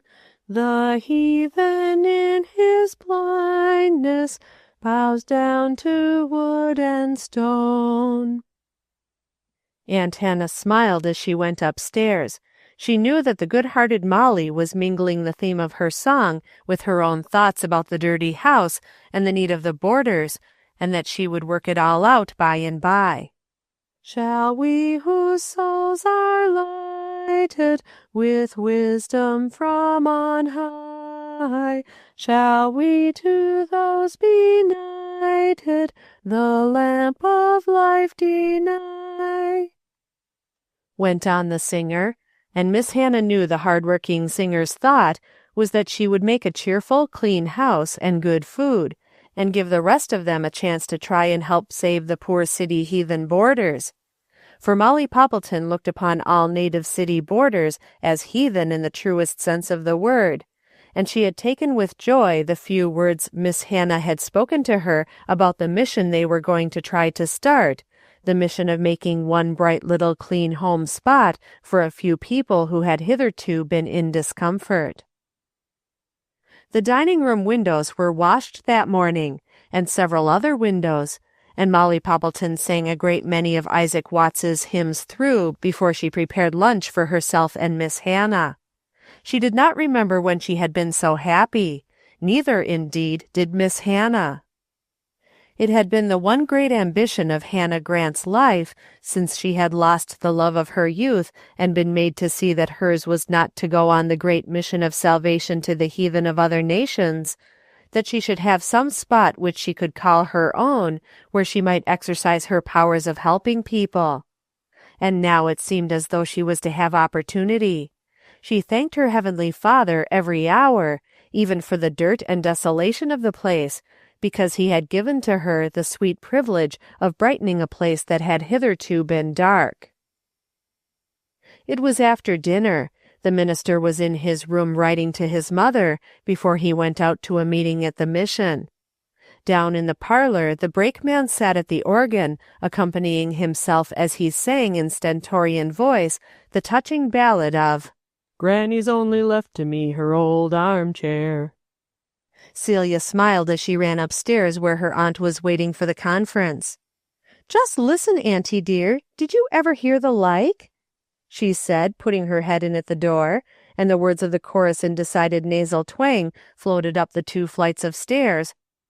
How they tittered, how they chaffed, how my brothers and my sisters laughed, when they heard the lawyers declare, Granny's only left to me her old armchair. Do you really think, Aunt Hannah, that it's any use to try to reach and help people who have that sort of taste in music, even if you try through their taste in buckwheat cakes? Celia's face was gay with laughter, but there was an undertone of trouble in it, which Miss Hannah detected and understood. Dearie, Christ died for him, even if he does seem to be too coarse-grained to understand the little refining influences you are trying to weave around him. Yes, of course it is worthwhile. You can't expect him to turn into a person with the tastes of a Beethoven. You are not that yourself, remember, and it's all in the scale of life. But I know what you mean, and I do think it's worthwhile to try. You see, if it wasn't, God wouldn't have put him just here for us to try on. You mustn't expect the same result as you would from your new boarder, Auntie? The gambler with the smile, you mean? Celia was laughing now, for both had seen with the morning light that whatever else their new boarder was, he was a man to be trusted. "Yes," said Aunt Hannah, "you mustn't expect the same results from trying to help this man that you would the other, but you'll find he will have a depth to his nature which you don't suspect if you look for it. Listen, he is singing something else. It may give you a clue." Again the voice rang out deeply, pathetically, and nasally. "Lost on the Lady Elgin, slumbering to wake no more, numbering about 300 who failed to reach the shore." "Oh, Auntie, I can't stand another line," said Celia, rushing into the room and throwing herself on the bed in a paroxysm of laughter. "To have those awful words in that ludicrous song roared out in that dramatic way is too funny. And he asked me if I would sing 'Where is my wandering boy tonight?' with him. How could I?" "Now, dear girl," said Aunt Hannah, sitting down on the bed beside her, "perhaps that is just your chance. Sing 'Where is my wandering boy tonight?' with him sometime. You may be able to help him to higher, more refining things in some way, even if he does continue to amuse you with his music. If you want to help all these people, you will have to do as Paul did, and be all things to all men, that you may by all means save some." Celia sobered down at once. "Yes, I know, Aunt Hannah, but somehow I never could be that, unless I was interested in people. It troubles me sometimes, but this black-eyebrowed, smiling, conceited brakeman isn't in the least attractive. Now that boy Harry Knowles is. I feel sorry for him. He misses his mother, and I'm afraid he goes with a wild set. I got him to fix some chairs last night, and he seemed interested and stayed at home. But tonight he slipped out just before I came up, and looked the other way when I came down the hall, as if he didn't want me to see him and ask him to stay in. At least I fancy that was the reason, because I've asked him to stay once or twice. It worries me to think he is going wrong, and I feel as if I could pray all night that God would save him. I can't get away from that look in the eyes of his mother's picture. He brought it down to the parlor one night and showed it to me. And he is so young, only just 18. Auntie, I want to do so much for the people. Do you suppose God will let me do something at least?" "Dear child," said Aunt Hannah as she bent over and kissed her, "I feel sure he will, and he will hear your prayers and help you to work in the right way, and to be interested in the uninteresting too. And now get your pencil and paper, and let's go to work." Celia sprang up, and soon they were hard at work. "What I want to do is this, Aunt Hannah," said Celia. "I want to make this as pleasant a home for us all as it can be made on the money that we all pay in for our board. You and I will pay ours too, you know, that is, if it can't be run without that, and then we'll just have things as nice as we can on that. If we need anything extra, why, you and I can count that a gift, you know, from our allowance. But to be strictly honest as a boarding house, and not a charitable institution, we ought to run it on what is paid in, oughtn't we? I would like to prove that a boarding house can be made comfortable as well as cheap. Do you think it can be done?" "I do," said the elder woman thoughtfully. "I have done some careful thinking myself, and I think it can. I shall enjoy trying anyway." "And, Auntie, there's another thing. This allowance of mine is half yours, you know. I won't have it any other way. You and I have $900 a year to live on, besides what is now in the bank in cash, and we can do what we please with it, give it away if we want to. If we can make this house pay our board, then we will have the rest to live on. But if we can't, we'll run the house up to the full extent of what we can afford to put into it, for a few months at least, just to give these poor souls a taste of something like home. I would rather do that than give my money anywhere else, for I think they all need it. Do you think, Auntie, we have enough money to start on to hope to make things go nicely at the beginning? $900 a year seems to me a great deal of money, but people say that money doesn't go far in the city." Celia's brow was clouded as she spoke. "There goes my girl down into her cellar of despair over a thought," said Aunt Hannah, leaning over to smooth the pucker out of her niece's brow. "I wish you would get just a little more trust in your Heavenly Father, that He will take care of the work He has put into your hands, and see that it prospers in spite of your worries. Now tell me everything you know about this house and the way it is run." Chapter 14. Aunt Hannah and Celia had finished the last puzzling question, added up the final row of figures, and were peacefully sleeping in their beds. All the lights in the house were out, when there was heard a loud noise at the street door, as if someone was thrown, or threw himself, several times heavily against it. This was followed by voices talking loud and excitedly, and then in more muffled tones. The doorknob was turned and rattled, and a latchkey clicked and half turned in the lock, as if handled by clumsy or unacquainted fingers.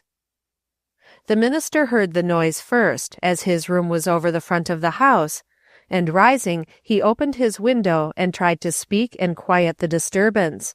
But he received only curses for his interference, and he thought he recognized in one of the midnight revelers the form of one of the boarders. Closing his window, he dressed as rapidly as possible, that he might go down if his assistance was needed. By the time he was halfway down the stairs, however, and was just striking a match, the fumbling latchkey at last turned, and the door burst open, literally tumbling into the hall 3 young men just at Horace Stafford's feet. Miss Grant and Celia, though they slept on the 3rd floor, were near the stair landing, and had at last heard the noise. They had slipped on wrappers and slippers, and stood at the head of the stairs just above Mr. Stafford as he struck the light. "What does this mean?" said Aunt Hannah, in as stern a voice as she could muster, with Celia, bewildered and trembling, clinging to her arm and begging her to come back. But there was too much disturbance below for her to be heard, and she and Celia could but stand and watch. The new boarder seemed to know what to do in the present emergency. He promptly lighted the gas, turning it up to its full strength, and then extricated the 3 young men, who seemed to be in a helplessly tangled condition on the floor at his feet. 2 of them were promptly withdrawn from the hall by their comrades outside, and the one left stood miserably against the wall and looked about him. It was hard to recognize in this dirty, rough fellow with bloodshot eyes and white face the gay, bright young man who always looked so neat and whom everybody liked and called Harry. "Oh, Auntie, that is Harry Knowles," said Celia in horrified tones, and then the young man looked up. "Hulloa, Celia," he called in a pitifully gay voice. "Is that you? Yes, I'm here all right. Only I've been out on a lark, and the lark's gone to my head. Come down and talk to a fellow a while, just for a change, you know." Celia shrank back in dismay as she saw the poor fellow stagger toward the stairs and heard him say, "Can't you get down? Well, I'll come up and get you. Awful shaky stairs, I know, but I'll manage 'em yet, don't you be afraid." And then a strong hand grasped his arm, and a clear, commanding voice said, "Stand right where you are. Don't stir a step, and don't speak another word to those ladies." Then the minister turned to the frightened women and said in low tones, "Don't be afraid. Go to your rooms, and I will take care of him." Harry had sat stupidly down on the stairs, saying meekly, "All right, Cap'n, just you say. You're boss, and I'm sleepy."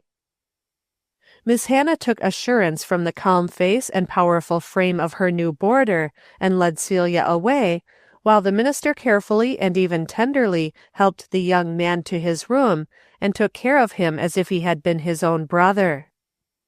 Miss Hannah had her hands full with Celia. The young girl had thrown herself on the bed in a violent fit of weeping, and it required all her aunt's persuasive powers to quiet her and try to soothe her to sleep. Celia had not been accustomed to young men who drank. Her cousins had been steady, whatever else they might not have been. She had never seen a man come home at night drunk, and she had never been spoken to by one. The familiar tone and the vacant, silly stare with which the young man had looked up at her had given her a shock she could not forget. Whenever she tried to be quiet and sit up and listen to Aunt Hannah, she would shudder again at the thought of the scene she had just witnessed. By and by, when she was calmer, she wailed out, "Now we shall have to give up the whole thing, Auntie. We can't have people getting drunk." And she shuddered again. "Now, child, don't get into your cellar of despair again. It's like some people's cyclone cellars out west, always there ready for you, and you fly down the stairs at sign of the first little cloud that appears in your sky. Can't you remember we have a Heavenly Father who is looking out for us? Get a little more trust, dear. No, of course we shall not have to give up, just for one boarder who has gone wrong. We are not obligated to keep him, you know, if he makes a disturbance. But I'd not be the first one to turn him out without another trial. What are we here for but to try to help such as he? Maybe he never was really drunk before. He is young and doesn't look to be bad. He'll be sorry enough for it all tomorrow, I'm sure, or I've mistaken the face of that picture of his mother on his bureau. A boy who has had a mother like that can't go wrong all at once. We'll do what we can for him. You have some work to do for him, dear, and you must try and forget tonight for Christ's sake." "Oh, Aunt Hannah," groaned Celia. "How can I ever speak to him again after his talking that way to me and calling me by my name, too, as if I was a little girl? The idea of his taking the liberty of speaking that way. Oh, I feel as if I never could try to help anybody again."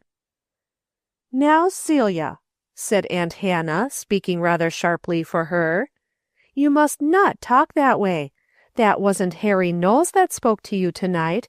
It was a demon that he had swallowed, that had taken entire possession and put out for a time the light of reason in him. You told me yourself that he has always been respectful, and he's nothing but a boy in years, much younger than you. And Celia, he is very dear to your Savior." Aunt Hannah's heart had gone out to the poor motherless boy, and she longed to save him from the awful destruction that she saw yawning in front of the path he was treading.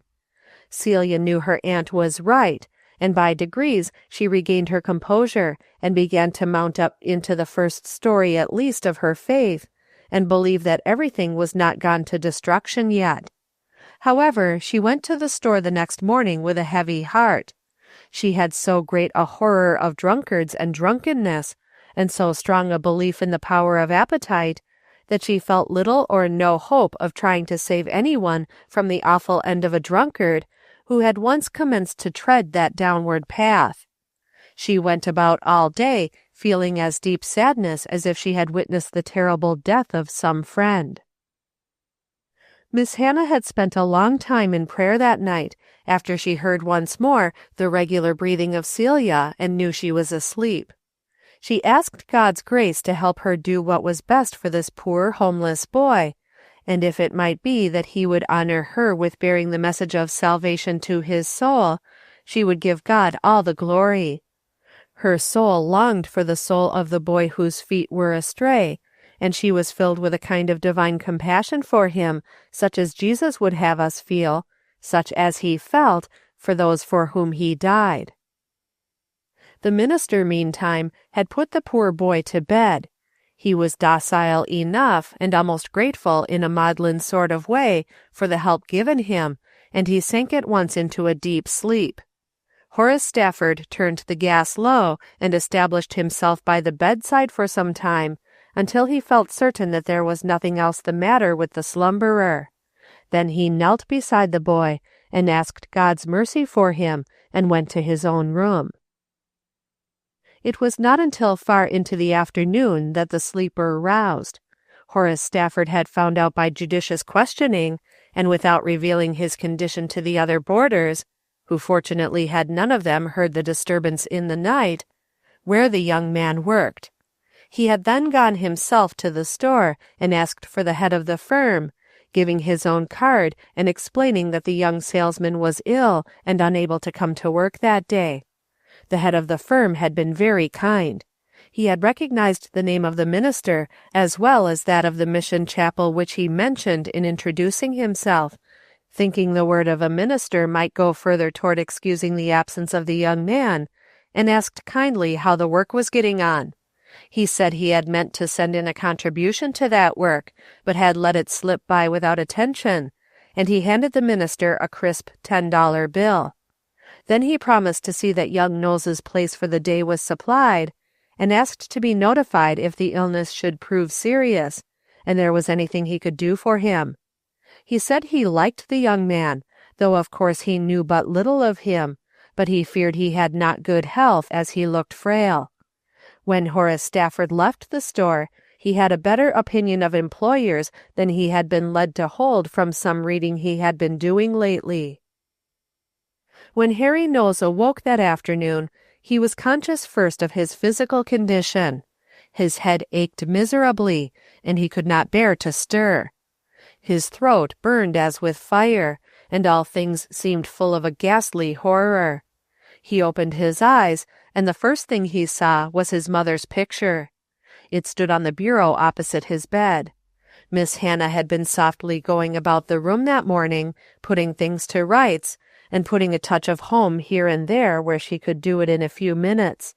She had wiped the dust from the velvet and polished the glass of the frame with a damp cloth, and the clear, sweet eyes of Harry's mother looked straight into his, so full of love and compassion and motherly tenderness, that Harry felt it all and suddenly realized his present condition and what had caused it. He could not bear his mother's tender love. She seemed to be looking through into his very soul. He closed his eyes to shut hers out. As he did so, all his experiences of last night came swiftly and stood before him one by one, and passed before his mother's eyes too. He seemed to know at every instant what she would be feeling about it all. He recalled his resolve to stay in, and how the boys called for him before he had settled down to doing anything, and asked him to just come out for a while, how they had coaxed him away from his resolves, and interested him in their plans for the evening.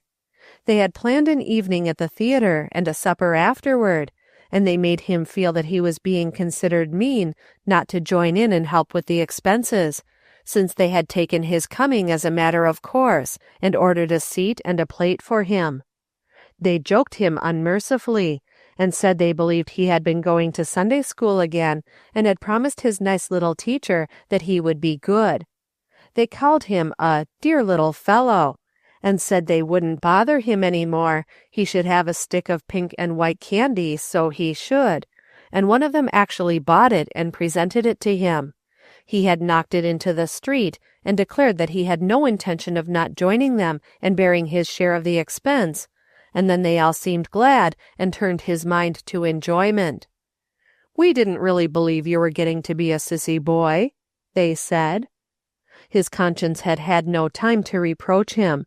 They had not mentioned going into any of their favorite haunts for a game, that game which he had begun to fear on account of the way it reduced his always scanty funds. They only seemed bent on having an innocent good time.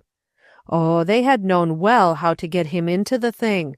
They knew they could touch something that he called his sense of honor, when they said he had left them in a tight place, as they had ordered supper for him, and if he didn't pay for it, they would have to do it. And they took him to a play that was very funny. He enjoyed fun. There were one or two things toward the end that had brought a warm flush to his cheeks at the time, because he couldn't help thinking how ashamed his mother would be to know he was listening to and laughing at such things. But he wouldn't have had the fellows know that for anything. He had gone to that supper and been as jolly as any of them after it. But he had resolved, when he gave it to them, that he would not drink. That had been the great reason why he had tried to decline.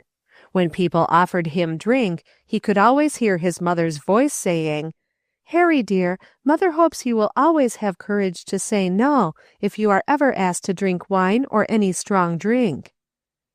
He tried to make it right with his conscience when he turned to go with the boys by saying that he would not drink a drop. He knew they would ask him, and it would be uncomfortable to refuse, but he had done it heretofore, and he would do it tonight. After tonight, he would try to gradually drift away from that set. It would not do to break off all of a sudden, but he would try to do it gradually. Of course he could. Had he not stayed at home that evening when Miss Murray fixed the lamp, and then again last night? Both of those times he had promised to go with the boys. He felt strong with the sense of having conquered once before. He did not remember a Bible verse then that his mother used often to quote to him. Let him that thinketh he standeth take heed lest he fall. He only told himself that he had proved to himself that he was fully able to break off going with those boys whenever he chose, and therefore he had a right to go with them for a little innocent fun just once more. Ah, but he did not know even now, as he lay here in his bed with shame in his heart and the tears of repentance overflowing his eyes and trickling between the tightly closed lashes, that Satan had leagued against him last night, and that those boys had vowed to conquer his foolish protests once and for all, and get him gloriously drunk. Once let him break down that silly shame, they said, and he would be a jolly good fellow, for Harry was bright and quick-witted.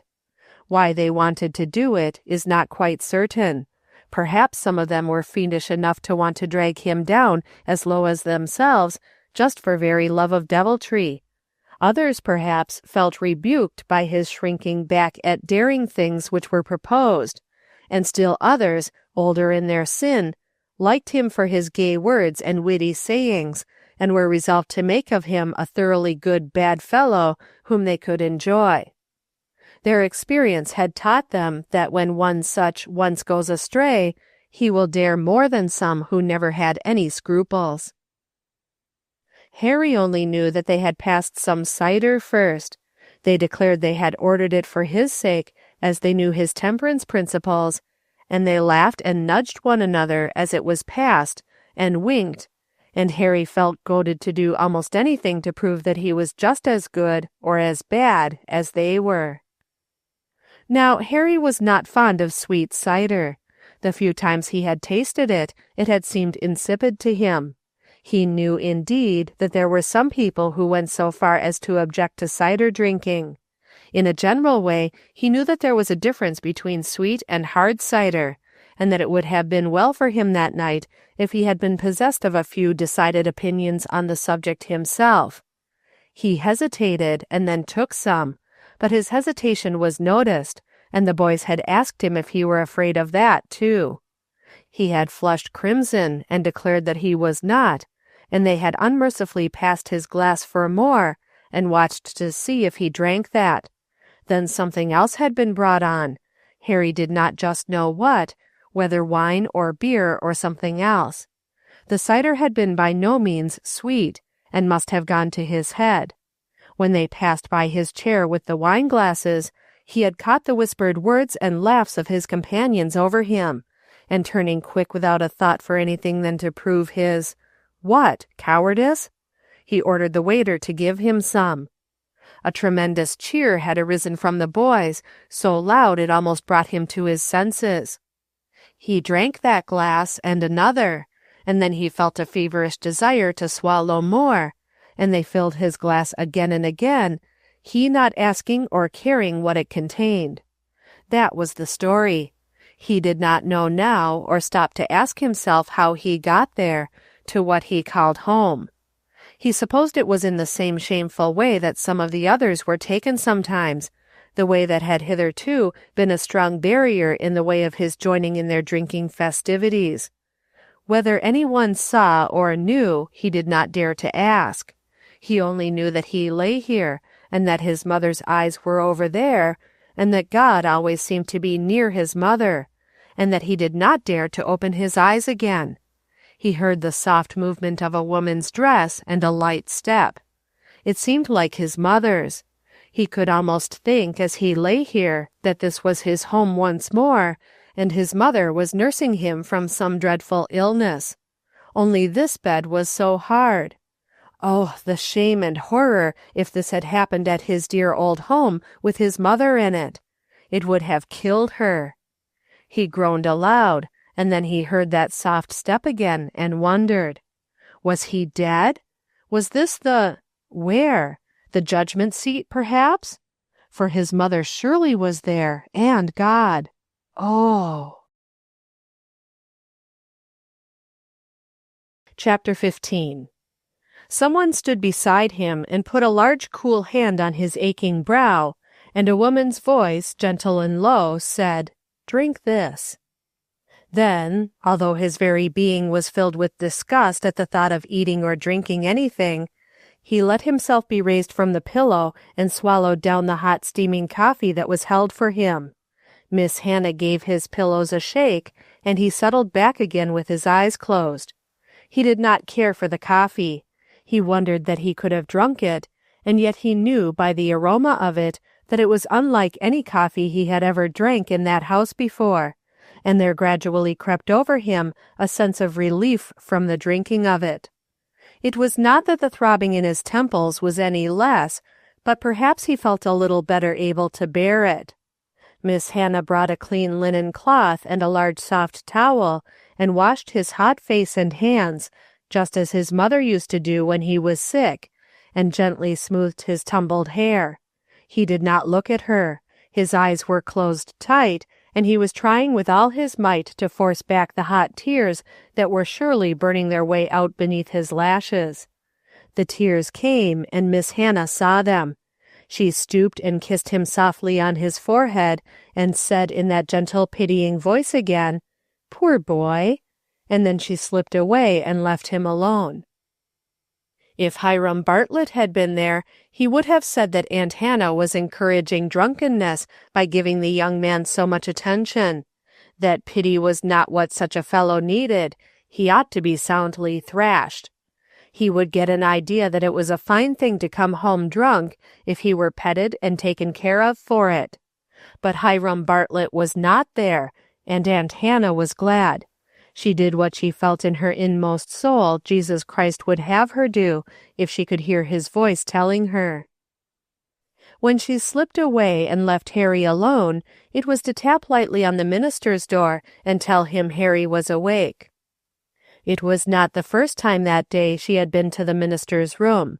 She had resolved in the watches of the night that she would discover for herself what sort of a man was the stranger whom she had taken in the first night she came. He seemed to be all right, and he had helped nobly in this emergency. Now, if he were only a Christian, how much help he might be with this young man. She thought she knew a way to discover for herself without asking him, so instead of letting Molly do his room the next morning, she attended to that hall herself. She knew if he were a Christian, she would be likely to find evidence of it somewhere about his room. It therefore gave her much pleasure and some surprise when she found on entering to make the bed, not only the Bible in full view, but also a number of what appeared to be theological books. She glanced them over. There was a row of old familiar ones in rusty bindings, Barnes' notes, and a few kindred commentaries standing against the wall on the floor.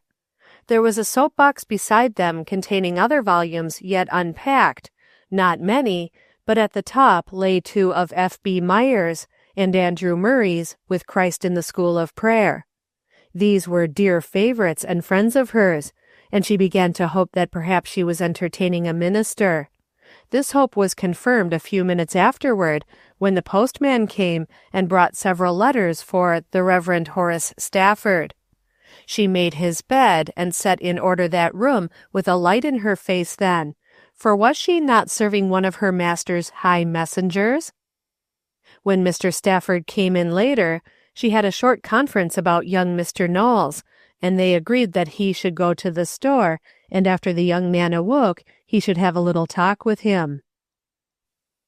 Harry lay still for some minutes reviewing his miserable existence and going over the last few months of mistakes and sins. Suddenly it occurred to him that it must be late and he ought to get up and go to his work. With a moan, he turned over and tried to get out of bed, but he was dizzy and sick, and he had to sit still and cover his eyes. He was not yet so used to dissipation that he could rise and go about like anyone else the next day, and the dissipation had been deeper than he knew. What mixed or drugged glasses were given him after he began to drink, he did not remember. Therefore, he could scarcely account for the effect they had had.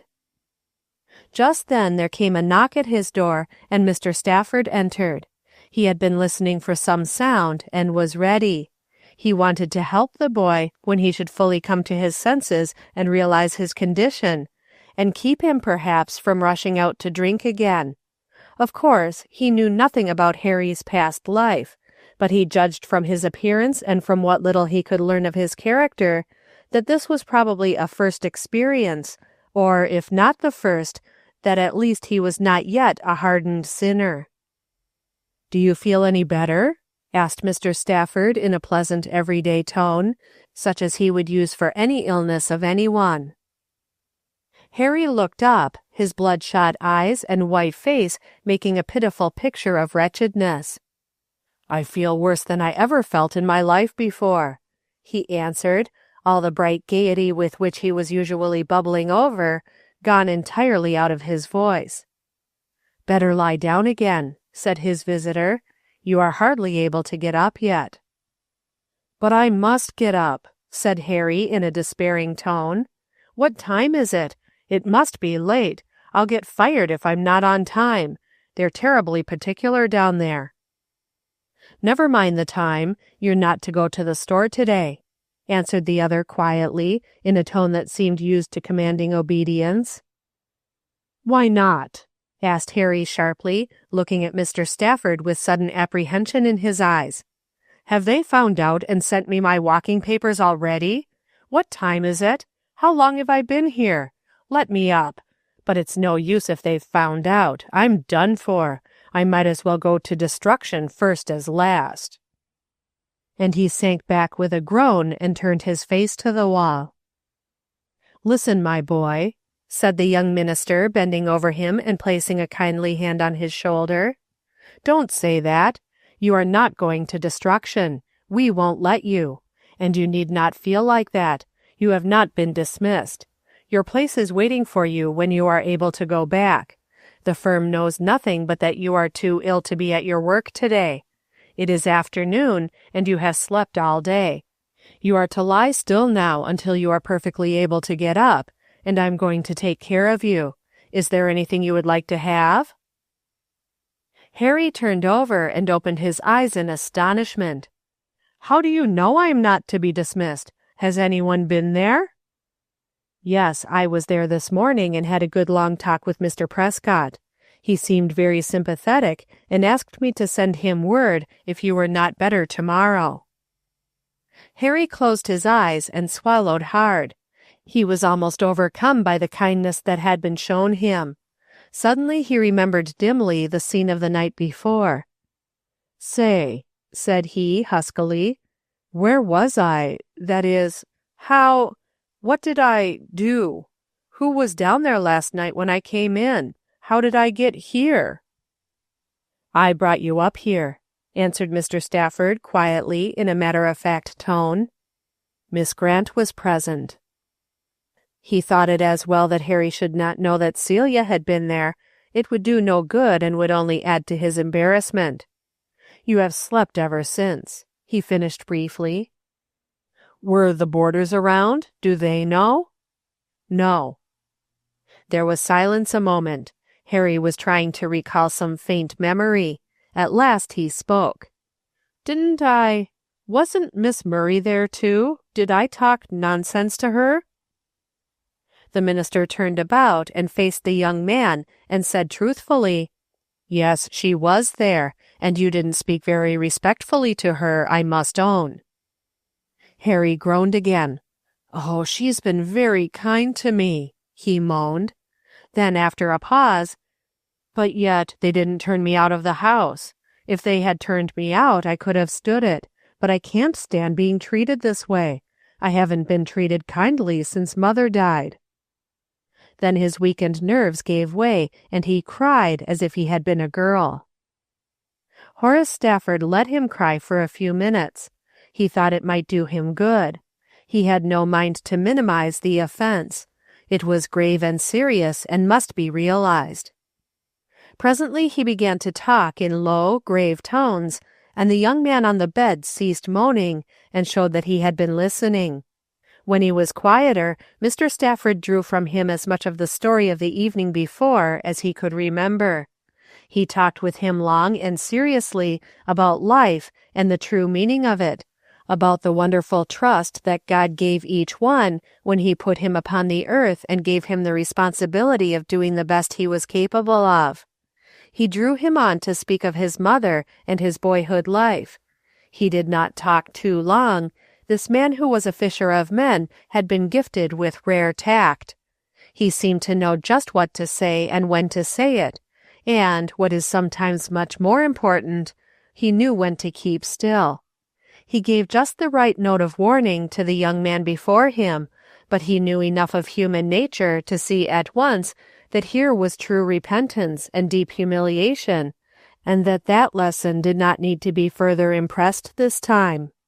What he needed now was kindly sympathy and help to get upon his feet again. Harry, in a pause, reverted to Celia. What should he do? He never could look her in the face again, and she had been so kind to him.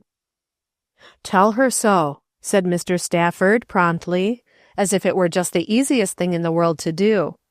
"Just beg her pardon as manfully as you can, and then look out that you are never so placed that you will do so again." The slender frame of the young man on the bed shook involuntarily as he said fiercely, "I should hope not." There came Miss Grant's light tap at the door, and a dainty tray was handed in. Harry thought to himself that he could not eat, that he never could eat again, but when the tray was placed in front of him, and Mr. Stafford said in his quiet, commanding tone, "Now eat every bit of that," he found that he could. Miss Grant knew by instinct just what to prepare for the invalid. Not dainties and jellies and confectionery, just a small, thin, white china bowl of very strong soup, containing much nutrition in small compass, and sending forth an odor most delicious. Some thin, beautifully toasted slices of bread, a ball of sweet butter, and more of that black, aromatic coffee. The minister mentally decided that Aunt Hannah must be an expert in the culinary art. So many kind women would have brought forth sour bread, muddy coffee, and a piece of dyspeptic pudding or pie or cake, or perhaps tried more solid, substantial foods where there was no appetite. He noted also the fineness of the napkin with which the tray was covered, the thin transparency of the china bowl, and that the spoon was apparently solid silver, old and thin as if it were an heirloom, but bright and unmistakably of aristocratic origin, and pleasant withal to use. He noticed these things because they had been a part of his former existence before he had given his life up to saving souls, and because since he came to live in boarding houses, he had sometimes missed their absence in a vague, undefined way. He had not known that he cared about these little accessories of a refined life, but he was conscious that he recognized a friendly look in that spoon and bowl and fine linen. He did not know that these things were among the very few bits of home that Miss Grant had brought with her, and that she had carefully hunted them out of a trunk that had not yet been unpacked, because she felt that perhaps these dishes might help in the work of saving that soul. Nor was she wrong. Harry knew silver when he saw it. This lunch seemed like one his mother would have prepared for him. "Now, sir," said Mr. Stafford, as he lighted the gas and prepared to be cheerful while the young man ate his supper, "you must forget everything about this for a while and just eat your supper and enjoy it." He laughed pleasantly, and Harry looked up with a wan smile and thanked him in his heart for lifting the heavy burden for a few minutes. Mr. Stafford could talk, even if Harry just then could not, and he showed that he had no trouble in summoning to his command just the right thing at the right time. He began to tell in detail the story of a young man in whom he was interested, who had a wife and a young family dependent upon his efforts, and who was out of work and unable to find a position. He had spent some time that day trying to find him work, unsuccessfully, and he told his various efforts, describing the different employers so well that once Harry forgot his own troubles and was beguiled into a laugh. Celia, passing the door just then, heard them laughing, and one more little wrinkle crept into her white brow of care. She thought Mr. Stafford must be a queer minister to laugh with a young man who had recently committed so grave an offense against the laws of God and of society. Poor Celia, she had had a hard day, what with doing her own work, and carrying on her heart the thought of Harry Knowles drunk. It was not that she cared more for that boy than she would have done for any other, but it was the shock to her faith in human nature to find one whom she had believed to be at least tolerably good and interesting suddenly appear in the condition in which he had been. Young people are often prone to look upon their faith in human nature as something akin to their faith in God, something holy and religious, which, if broken, outrages their belief almost in the kindness of their God. Perhaps this is the reason that sometimes sweet, honest souls have to pass through the fiery trial of believing in, even to loving, some human brother or sister, only to find them utterly false. Such need to learn the lesson of quaint George Herbert, that even the greatest griefs may be reliefs, could he but take them right and in their ways. Happy is he whose heart hath found the art to turn his double pains to double praise. Chapter 16. "It's my opinion," said Molly Poppleton, standing with her arms akimbo and facing Miss Grant as she entered the kitchen one morning shortly after breakfast, "that them 3-cent girls need tendin' to." She set her lips firmly and then returned to the polishing of her range. Miss Hannah went on with her work. She was rubbing pumpkin through a colander and reducing it to the velvety texture she always required in her pies. She waited calmly for Molly to go on with her reasons, as she knew she would soon. Molly finished the oven door and stood up again. "Yes, they need tendin' to bad. If you'd just go up to their room once, you'd find out. There's a stack of paper novels in their closet knee-deep, and there's pictures round that room of women from the theaters, without much clothes on, that are perfectly scandalous. Besides, they've got a picture of them two took in a tintype down to Atlantic City with bathing suits on, and 2 young fellers alongside of 'em without much on but a little underclothes. They are grinning fit to kill and look real silly. No decent girls would have a picture took like that, let alone keep it around in sight afterward." "Well, Molly, you know all girls have not been brought up alike," said Miss Hannah, as she measured out the cinnamon and ginger. "Molly, bring me the big yellow bowl and a molasses jug." "I should hope not," said Molly, as she put the jug down on the table with a thump and went back to her range. "Not like them, anyway. You don't know all. They have any amount of little pink and blue tickets lying round, dropping out of pockets and the like, and I give that one they call Mamie one I picked up in the hall, thinking it was something valuable, and she laughed and said it was no good, just an old theater ticket been used. 'My land,' says I, not being able to keep still. 'If all them round your room is the theater tickets, you must have been an awful lot.' Then she giggled and got red and says, 'Yes, most every night now.' And the other one, the one they call Carrie, she spoke up, and says she, 'Yes, she's got plenty of gentlemen friends, Molly, and so have I.' And then they both laughed and went out. Now, I suppose it ain't none of my business, but I must say them girls ought to be back with their mothers. They can't be over 15 a day, or 16 anyway. They ought to be in bed every night by 9 o'clock. They ain't fit to sit at the same table with Miss Celia with their bangs and their dirty teeth and black fingernails. The fact is, I'd like to give 'em both a good bath anyway." Molly slammed out of the kitchen, and Miss Hannah heard her sweeping the dining room with all her might and main. She went on measuring her milk and beating her eggs and fashioning the flaky crust in the pie pans and thinking. The fact was, she had been troubled about those two girls herself. She felt that they needed a great deal of help, and so far she had been utterly unable to approach them. They seemed shy and uncomfortable when she came near them, and had grown silent at the table, too, unless the tenor brakeman was present. Then the three carried on a bantering conversation in suppressed tones, with half glances toward the others. Miss Grant wondered what it was that there always seemed to be some people about her whose hearts she could not reach.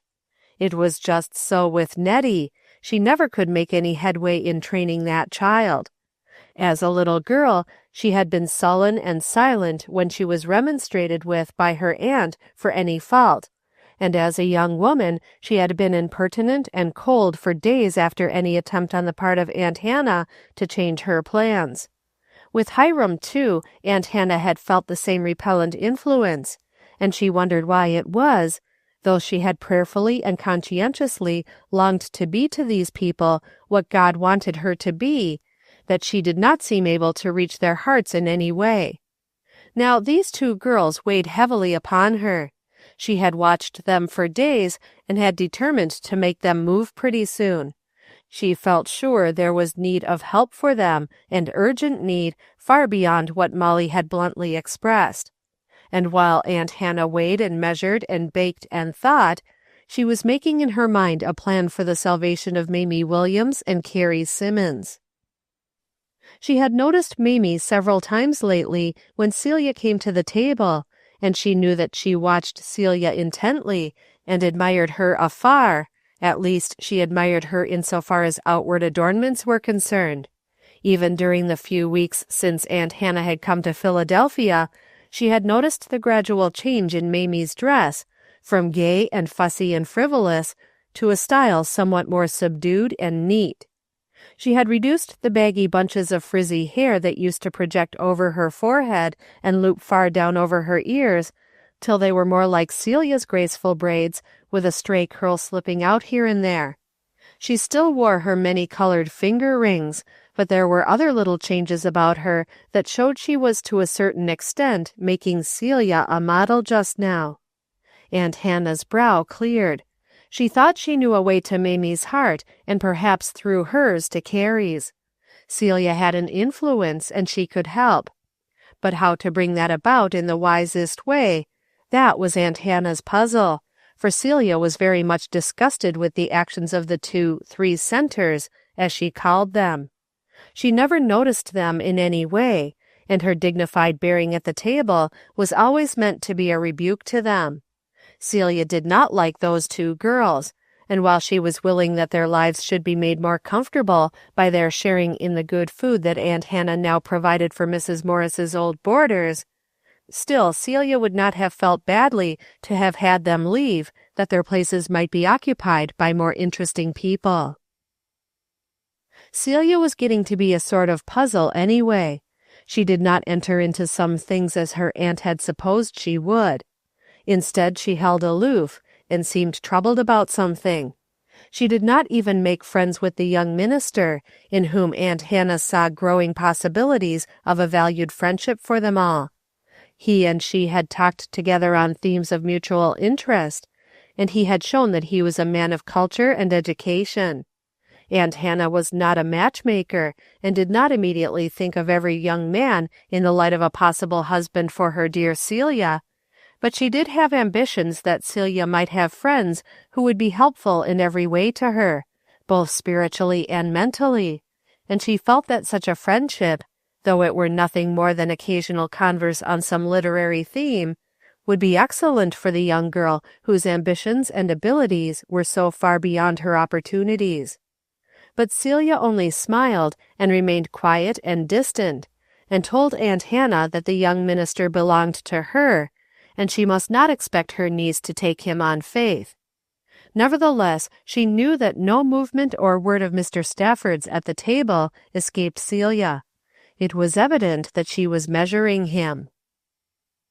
Celia had not entered very heartily into the plans made for Harry Knowles. She had done what she was told, it was true, but she did not make plans herself.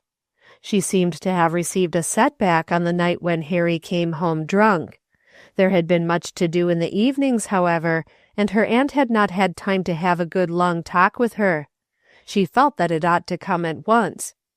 She put the pies in the oven, closed the oven door carefully, and glancing at the clock, went to her own room to kneel, as was her custom in perplexity, and lay her trouble all at her master's feet.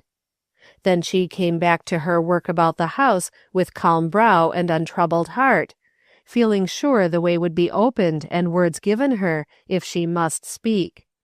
She would have made a good model for a study of a saint as she stood beside the molding board soon after and patted the smooth, light loaves into shape for their last rising, bending her sweet, thoughtful face to her work, her mind busy with the problems of souls, while she worked with her hands to feed their bodies. It was like a revelation of what God can do in a human soul through sorrow, to look at Hannah Grant and think of her past life with its buried and risen joys. Methinks we do as fretful children do, leaning their faces on the window-pane to sigh the glass dim with their own breath's stain, and shut the sky and landscape from their view.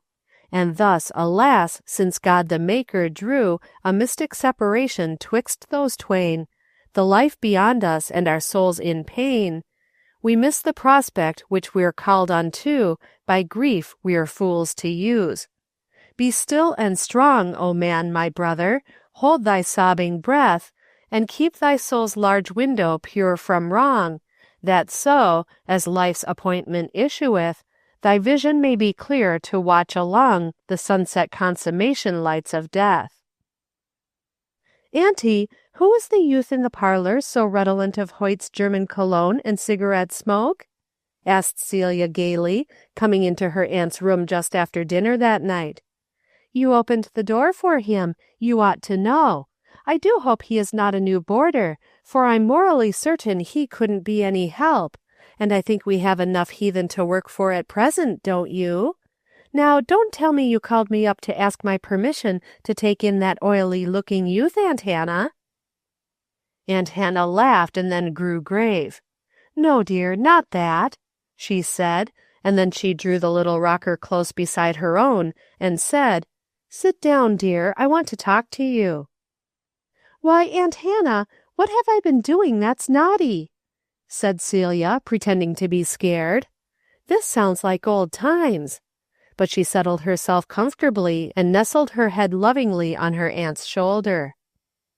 Well, then, first of all, Celia, why do you act so strangely sometimes, and what is the matter with Mr. Stafford? You and he ought to be friends, and he could help much in the work you planned we should do together.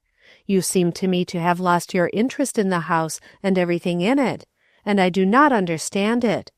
There is much that you could do and ought to do at once, and you do not seem to care to go about it. Why, Aunt Hannah, what has the minister to do with it all? I am afraid you are mistaken in him as a helper. In fact, I know you are. I had just come home that night, the night after Harry had been drinking, you know, and was passing the door, and I heard Mr. Stafford's laugh, and then I heard Harry laugh too, and I couldn't help hearing that Mr. Stafford was telling a funny story to Harry as I went on up the hall. Now just think of that after what had happened. A pretty minister he is, I think. He ought to have been preaching a sermon.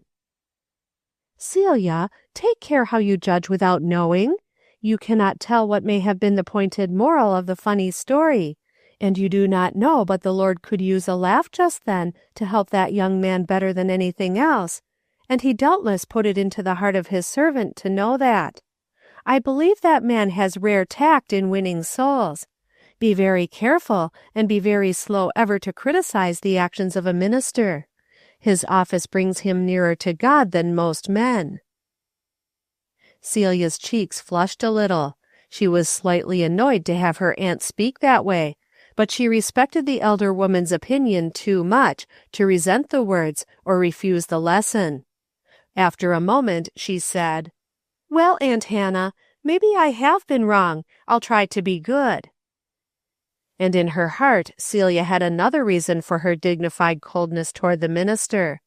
She had recognized, after a few days, that he was a man of unusual education and refinement. She immediately began to wonder whether or not he looked down upon her, a saleswoman in a store, a poor girl who had to earn her own living. She settled it in her mind that he probably did in a certain undefined way, though he probably did not confess such things to himself, as that might have conflicted with certain Christian theories he felt himself bound to abide by. She told herself that he should see that she never expected anything in the way of courtesy, even from him, and that she was one girl in the world who was not ready to fling herself forward for companionship with any desirable young man that should chance to be thrown in her neighborhood. She had been still further strengthened in her determination by a little occurrence one evening a few days before this talk with her aunt. The minister had gone to prayer meeting, having been busily engaged in his room all day, so that Aunt Hannah had not been able to finish certain dusting and setting to rights there as thoroughly as she desired. The evening had found her hands full of some kitchen work, and she had requested Celia to slip up there when the halls were quiet, while the occupant of the room was in meeting, and finish the dusting. Celia had been glad to help. She had turned the gas up and gone to work in earnest, glancing interestedly at the rows of books over the little table against the wall, and wishing she had opportunity to look them over, but she would not put so much as a hand upon them except to do her necessary work in the absence of their owner. When she came to the bureau, she had to move some things to wipe the dust off beneath them. A Bible was lying there, open before a painted miniature of a most lovely young woman. The pictured face was so beautiful that she could not but look at it again as she carefully wiped the dust from the velvet and gold of its case. The blue eyes and golden hair and the sweet, intellectual face stayed in her memory, and from the fact that the miniature stood open before his Bible, she judged it was of someone quite near and dear. Celia did not reason it out in words, but she thought it well that she should maintain a maidenly dignity. However, as her aunt talked, she saw that she had carried this feeling to an absurd extremity. What was it to her what the young man thought, or how many velvet-framed girls he carried in his pocket next his heart? She was in the same house with him, and must treat him with Christian courtesy, and she need not necessarily make herself prominent before his eyes either. She would try to do differently. He would henceforth be as one of the other boarders to her. "What else, Auntie?" she said, after a minute of thought, looking up. "Harry next," said her aunt. "You ought to interest him in something occasionally, as you once told me you did in a lamp. He is having a very hard struggle to keep away from those companions who are after him every day now, Mr. Stafford says. He does all he can for him, but you know his meetings occupy so many evenings that he can do very little, and he hasn't thought it wise to try to take him to church yet. You know he's nothing but a boy. He wants to be interested in something." "Yes," said Celia, "I know. I'll try. But, Auntie, I can't forget how he looked that night." And she shuddered. "But I'll try to get up something to help, and that right away. Now, what else? You always save the worst dose till the last, I know you of old.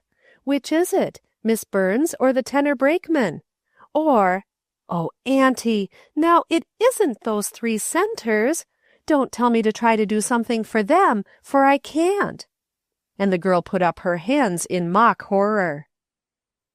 Miss Grant detailed to her what she knew of them, including an account of Molly's moralizing on the subject, and Celia laughed and then grew grave. There came a call to the kitchen for Miss Grant then, and she left Celia thinking. When she returned a few minutes later, she was greeted with, "Aunt Hannah, are those boards still in the cellar? Are they of any use there? Because if they are not, I'm going to make a cozy corner in the parlor if you don't object. I've thought of a beautiful way. Harry will help, I'm sure. He sat in the parlor looking glum when I came up. Do you suppose I must get the 3 centers to help?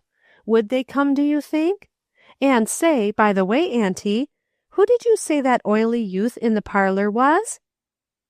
"His name, he said, was Mr. Clarence Jones, and he asked for Miss Simmons. I called her, and I think she went out with him, for I don't see either of them about. I don't know whether Mamie Williams is in her room or not. I think it would be a good plan to see. By all means make as many cozy corners as you please, dear, and the boards are of no use to me." Celia departed to find her helpers, and Miss Hannah locked the door and prayed for them before she went about darning some tablecloths. Chapter 17. "Now, Harry, where are you going?" said Celia, with dismay in her voice, as she ran down the stairs and saw that young man with his overcoat on and his hat in his hand, just opening the front door. He started and looked guilty as she spoke. In truth, he had been sitting in the parlor for an hour, trying to keep himself in the house and away from an especially alluring evening the boys had held out as bait, and one, too, which seemed, from their account of it, to be perfectly harmless. He hesitated and stammered out, "Nowhere, I guess," and then laughed and sat down in the hall chair. "Is there anything I can do for you, Miss Murray? The fact is, I don't quite know what to do with myself tonight for some reason." Celia's heart filled with pity for the poor, lonely fellow, and with remorse that she had not sooner attempted to do something to cheer him up. "Oh, I'm so sorry," she said earnestly, with a true ring to her voice which he recognized at once. "But if you are lonesome and really have nothing pressing to do, why, take off your coat and come and help me carry out a scheme. I'm going to make a cozy corner in the parlor.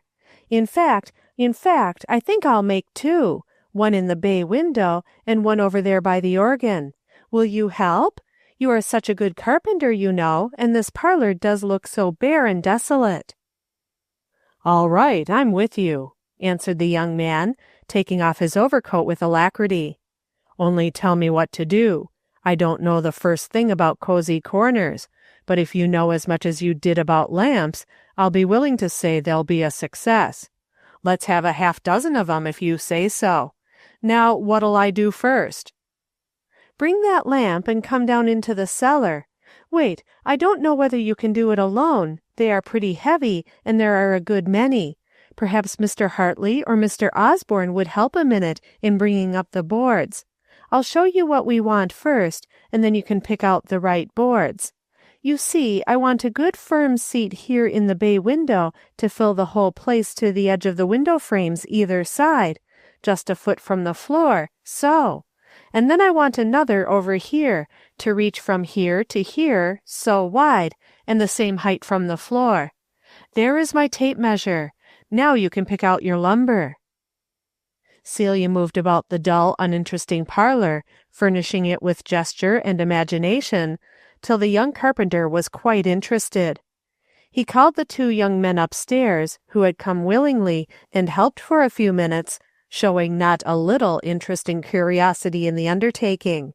They all lingered with advice and offers to help, and when Celia had seen the carpentry work well started, she ran upstairs and knocked at the door of the two young girls.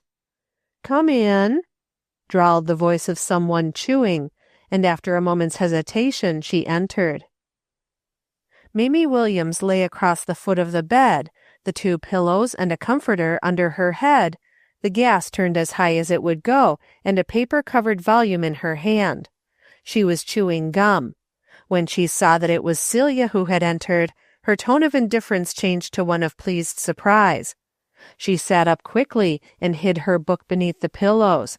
Then she put her hand up to straighten her hair. "Why, is it you?" she exclaimed, and Celia knew that her aunt's conjecture that she was admired by this girl was true, from the evident pleasure the visit gave. This unbent Celia still more, and she tried to be winning. When Celia tried, she was very winning indeed. "We are having some fun downstairs fixing up that old barn of a parlor," she explained, still standing by the door, though her hostess had slipped from the bed and cleared a chair from a pile of clothing thrown upon it. "I thought maybe you would like to help. Is your friend here?" "No, she ain't. She's gone out with a gentleman friend," said Mamie with a conscious giggle. "It's a wonder you found me in. I'm mostly out when she is. Sit down, can't you? I'm real glad you came up. I was lonesome. The book I had wasn't any account either. What did you say you was doing?" Celia essayed to explain, and succeeded in interesting Mamie to the extent that she hunted out her thimble from a mass of ribbons and collars tumbled into a bureau drawer, and went downstairs to see what was going on, though she confessed she was not much used to doing things like that. They went to work in good earnest. Celia had some printed burlap, which she had brought home from the store one night to make curtains for an improvised clothes press, in her room. It was cheap, and there was plenty of it. The clothes press could wait. Those cozy corners must be finished tonight, at least as far as possible. She gave the tick of the cushions to Mamie to run the seams, while she applied herself to sewing the burlap cover for it. Meanwhile, the hammering and sawing and directing went forward, and by 9:30, when Mr. Stafford opened the front door and came in, there were 2 very solid-looking rough wooden shelves a foot from the floor, in the parlor, one occupying the entire bay window space in the front of the room, the other one being at the further end of the room.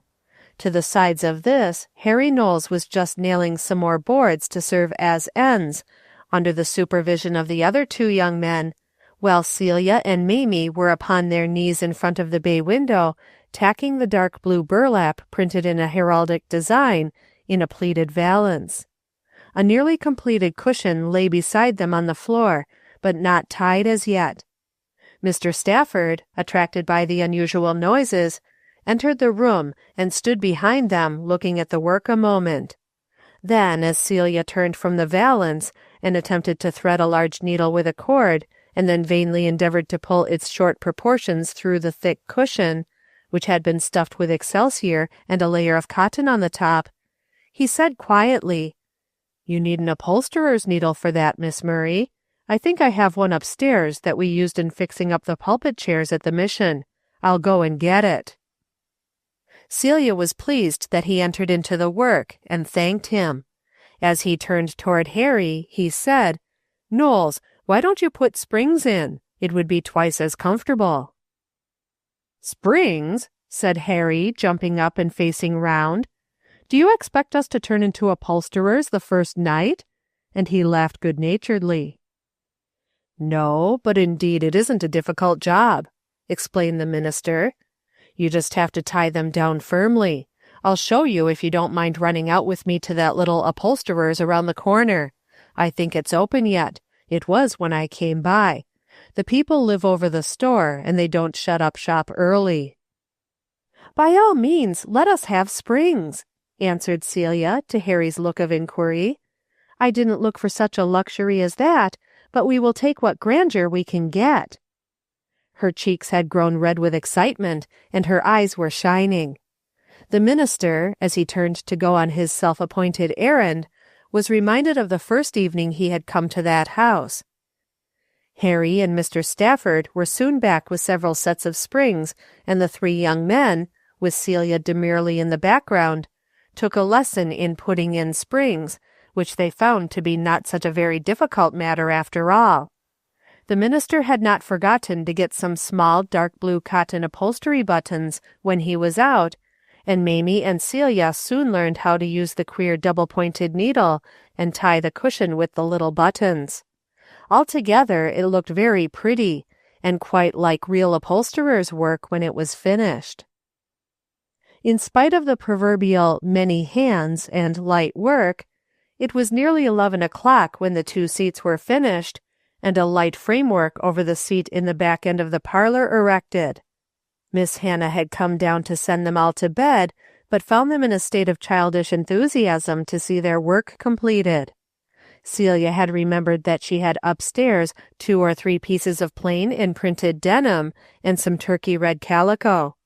Mounted on the step-ladder beside the canopy frame, she deftly wrapped the rough wood, being materially assisted by Mr. Stafford, who seemed to understand what she wanted to do, and to be able to drape a graceful fold of cloth, if he was only a man, and that a minister.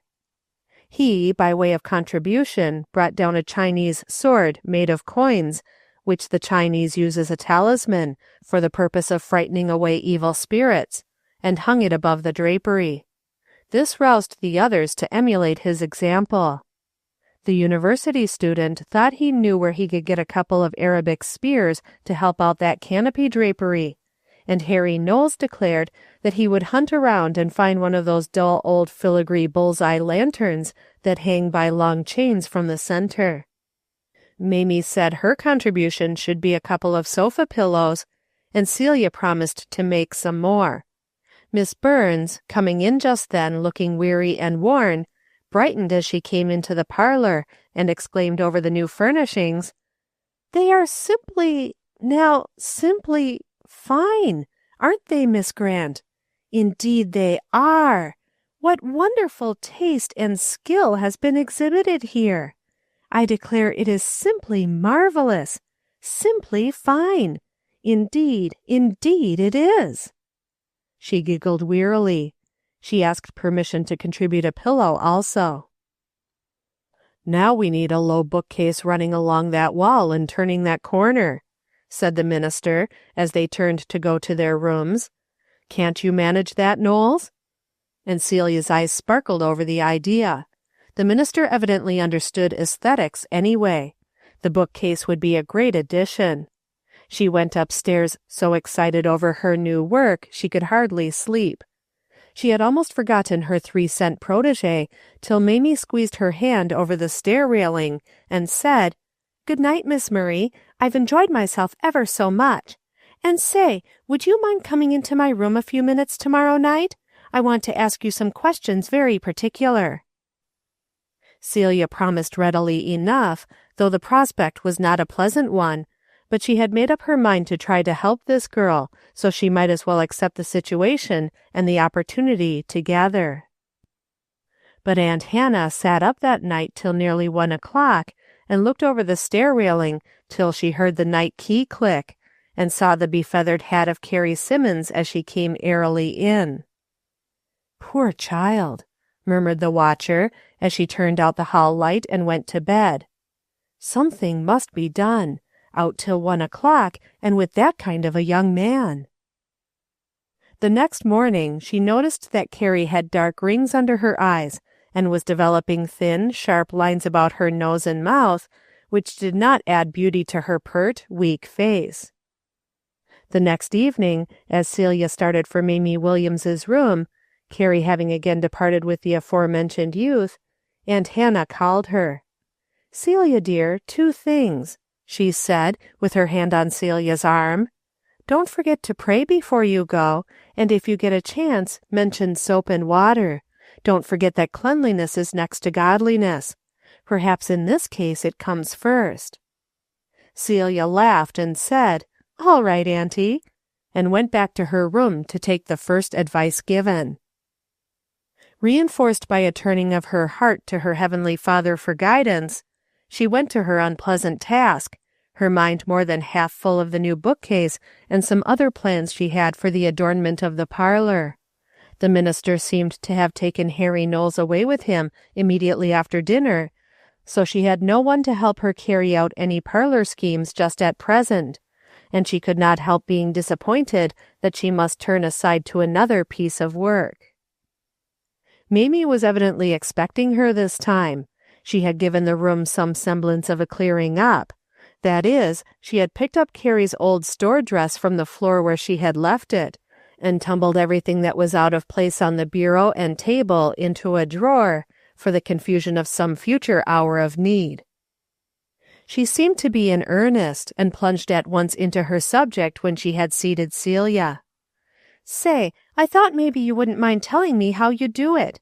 You see, I thought you wasn't any more pretty than I, and you haven't got expensive clothes, but you manage somehow to look awful stylish and pretty in spite of it. I know it takes a knack, but don't you think I could learn? I've been trying ever since you came here to do my hair the way you do, but I can't make it act right. I thought maybe you wouldn't mind doing it a few times for me to get me started, and perhaps you could tell me what the difference is between you and me. I know it ain't very polite to ask you things like this, but I thought you was so kind last night asking me to help that I'd just be bold and ask you. You ain't mad, are you?" Celia ignored the doubtful compliments and tried to smile, albeit her very soul shrank within her. What, handle the coarse, greasy hair of that girl who seemed actually dirty to her? How could she? Surely the Lord did not require that sacrifice. Why had she undertaken this task anyway? It was dreadful. She half rose from her chair as she began to foresee the magnitude of the possible proportions of this proposition. What might she not be asked to do?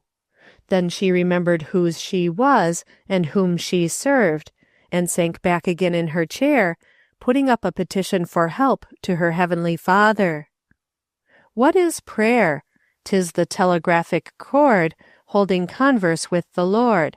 'Tis the key of promise given, turning in the lock of heaven. Chapter 18. "Do you think I'm too homely to fix up?" anxiously asked Mamie, as her visitor did not at once respond. "Oh, no, indeed," said Celia, laughing. "I was only trying to think how to answer you, and it's so funny for you to want to copy me.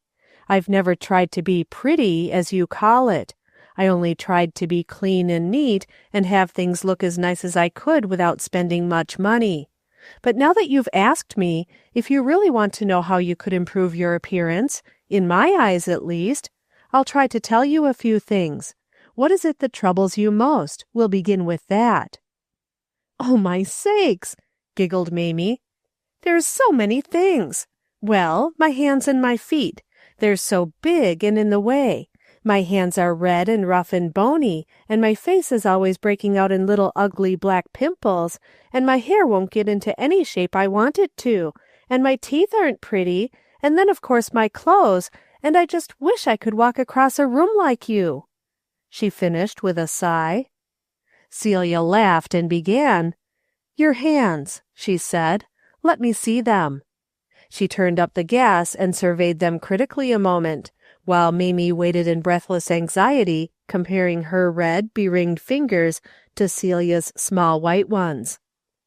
"Well, if I were you, I would take all those rings off first," said Celia decidedly. "They look gaudy and out of place, except perhaps on a woman in society, and even then I should prefer to see just one or two at a time, and not a whole jewelry store at once." Mamie looked disappointed. She drew them off slowly. "I thought they were pretty," she said, the least bit of dismay in her voice. "Don't you like any rings?" "Not for young girls, unless they mean something. Have you any that have tender associations?" "Some," simpered Mamie, looking conscious. Celia ignored or did not understand this answer. "Which one?" she asked. "Did your mother or father or brother or sister give it to you?" Mamie blushed. "Well, yes, I have got one Ma gave me, but it isn't any of them. It's a little plain gold thing, looks kind of out of style now. I don't wear it any more." "I'd wear that one," said the oracle, "and put the others all away. You're too young to have rings given you to wear by strangers. Now, about training those hands, I can give you some little exercises that they gave me when I was taking music lessons, which I think help the hands to be graceful. First, if I were you, I would go into the bathroom and give them a good washing in hot soap suds, finishing off with cold water. That will make them more pliable. Have you a nail brush? You ought to have one. There is nothing like it for making the nails look rosy. I suppose you find great trouble in keeping them clean, working all day, don't you? I do. I would cut the nails more in this shape if I were you. See?" And Celia held out one seashell-tipped hand to be inspected. When the hands were duly scrubbed, Celia gave her a short lesson in Delsarte, an exercise for each joint of the finger and hand. Mamie's eyes sparkled, and she proved herself an apt pupil. "Now," said Celia, Practice that, but be sure you never do it where anyone can see you. It will have its effect on your movements in time, but never practice in public. Don't think about your hands. That's the best way to do. If they are clean, they will take care of themselves, and the more you think about them and think how awkward they are, the more awkward they become. Did you never try making people stop staring at you by looking hard at their feet in the streetcars? Well, try it sometime. It is very funny. I have been annoyed once or twice by somebody staring at me till I was very uncomfortable. I remembered what I had read somewhere, and looked down at their feet as if I was very much interested in them. They very soon took their eyes from me and began to draw their feet back out of sight and to fidget around and wonder what was the matter with their shoes. Mamie laughed and looked at her new teacher with admiration. She began to think she had made a mistake in saying Celia was not pretty. "Now, the complexion," began Celia again in a businesslike tone. "Your general health will affect that. You ought not to eat much fat or sweets for one thing, and you ought to bathe all over every day and rub your skin till it's all in a glow. That will make a great difference in the complexion. How often do you bathe?" "Oh, my!" gasped Mamie. "I do hate to take a bath. Why, Mama used always to scrub us children all round once a week, and I suppose I'd ought to keep that up, but sometimes I do skip a week. It's so dreadful cold in the morning." "Well, if I were you, I would bathe every day, for a while anyway. You don't know what a lot of good it will do you, and after a while you will get to love it. Once a week you ought to have a thorough wash with warm water and plenty of soap, and finish off with a cold dash and a good hard rub, and then every morning take a sponge off in cool water and a good rubbing. That you will find will make your complexion very different. Then I would give the face some treatment of hot and cold water. Wash it in water just as hot as you can stand it every morning, and then in very cold. That will make your cheeks have some color too, I think. As for your teeth, let me see them.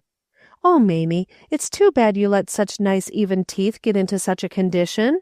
They are hopelessly black, and you can't get them white yourself. Do you brush them every day after every meal?"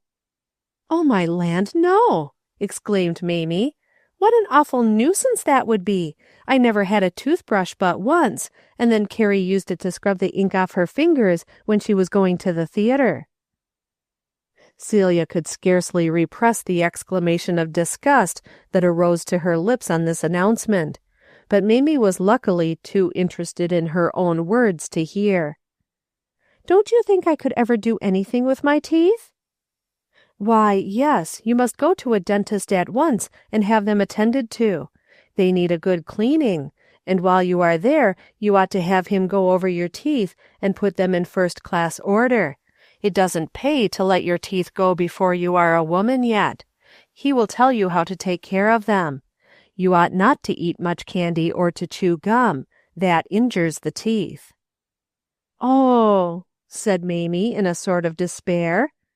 "You don't have much fun, do you, if you try to do all them things? But I don't mind, for I do want to look pretty, and I'm willin' for it all, if it'll do any good."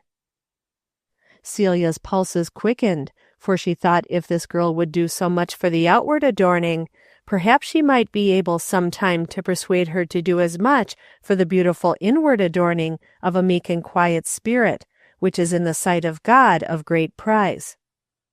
"Then your hair," went on Celia, "needs to be washed often. I would wash it first with powdered borax in the water. It isn't good to use borax often, for it makes the hair so brittle it breaks, but it will take out the extra oil now, and that is what you need. Then it will need to be thoroughly rinsed and dried and combed.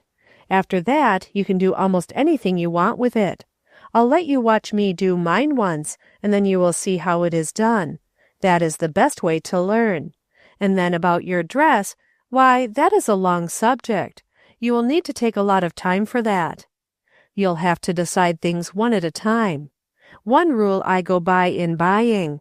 I never buy a thing that is in the very extreme of fashion, because for one reason it will look queer very soon, and for another it is sure to be poor material, or else it is very expensive. It is always best to get good material.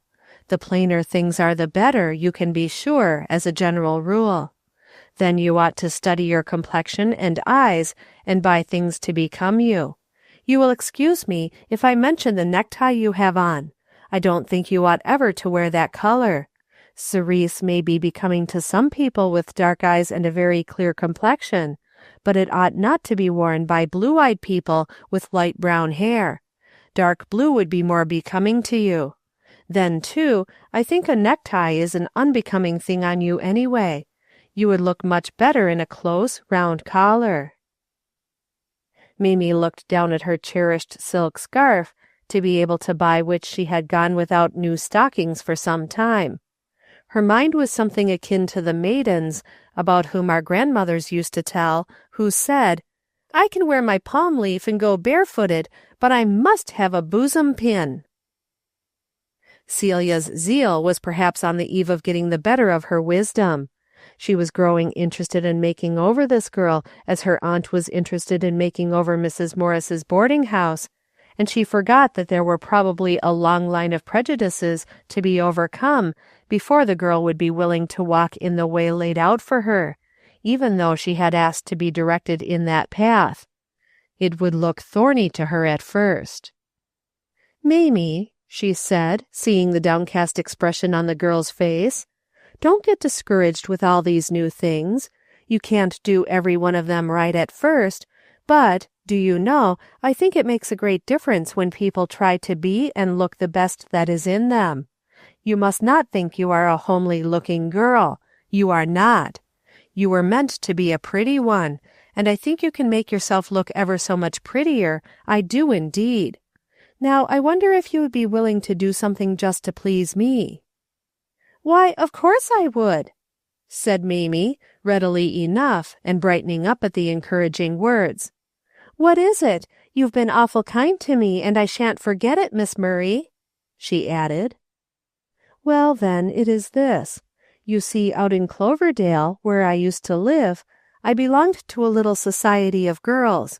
We were each pledged to read one verse of the Bible every day, and to pray every day, and when some of us left the home and the society, we each promised to try to get up another band where we were going, even if we could get but one other person to join it. Now, I was wondering if you wouldn't join it to start my new circle. We called ourselves the Bible Band. I believe there are a good many such bands all over the country. We have this little gold badge. Isn't it pretty?" And Celia held out a tiny scarf pin with a pendant gold heart, on which were the letters engraved B.B. "If you will join us, I will give you this pin of mine, and I can send and get another." Mamie grew interested as soon as she saw the pin. Jewelry of all sorts was attractive to her. It would be quite delightful to appear in the store with a new pin on, engraved with mysterious letters, and let the girls and the young men there try to guess what they meant. Of course, she didn't need to tell them if she didn't want to. She asked again what would be required of her, though Mamie belonged to the class from which are derived so many untrue members of the Christian Endeavor societies, and, sad to say, also of the church. That class who are eager and willing to join anything, and care very little what obligations they thus take upon themselves, as little as they care when they break these solemn vows. To such, indeed, might apply the many and various arguments against pledge-taking, not because pledge-taking is bad, but because the pledgers themselves are not made to understand the solemnity of the pledge they take. Mamie cared very little what pledge she took, so long as the performing of it might be done in private and at her own discretion. She did not stop to think long, but accepted the pledge card and donned the pin with pride, thanking Celia. "Though I ain't much of a hand at prayin', Miss Murray, I never could think of anything to say when I was a little girl, and Ma used to make us say our prayers every Saturday night. I guess I could learn a prayer and say the same one every time, if that would do. You write me out one, can't you? Course I'll do it to please you. You've been so good to me, and I'm awfully obliged for this pin. It's a beauty, And won't I have fun tomorrow at the store with it? Say, I don't mind telling you why I want all this fixin' up to be pretty, you know. You won't tell Carrie, will you?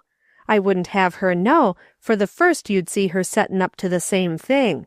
Why, you see it's this way. There's a new boss to our store. The head of the firm's goin' out to Chicago, and he's put this feller, Mr. Adams, Harold Adams his name is, in at the head.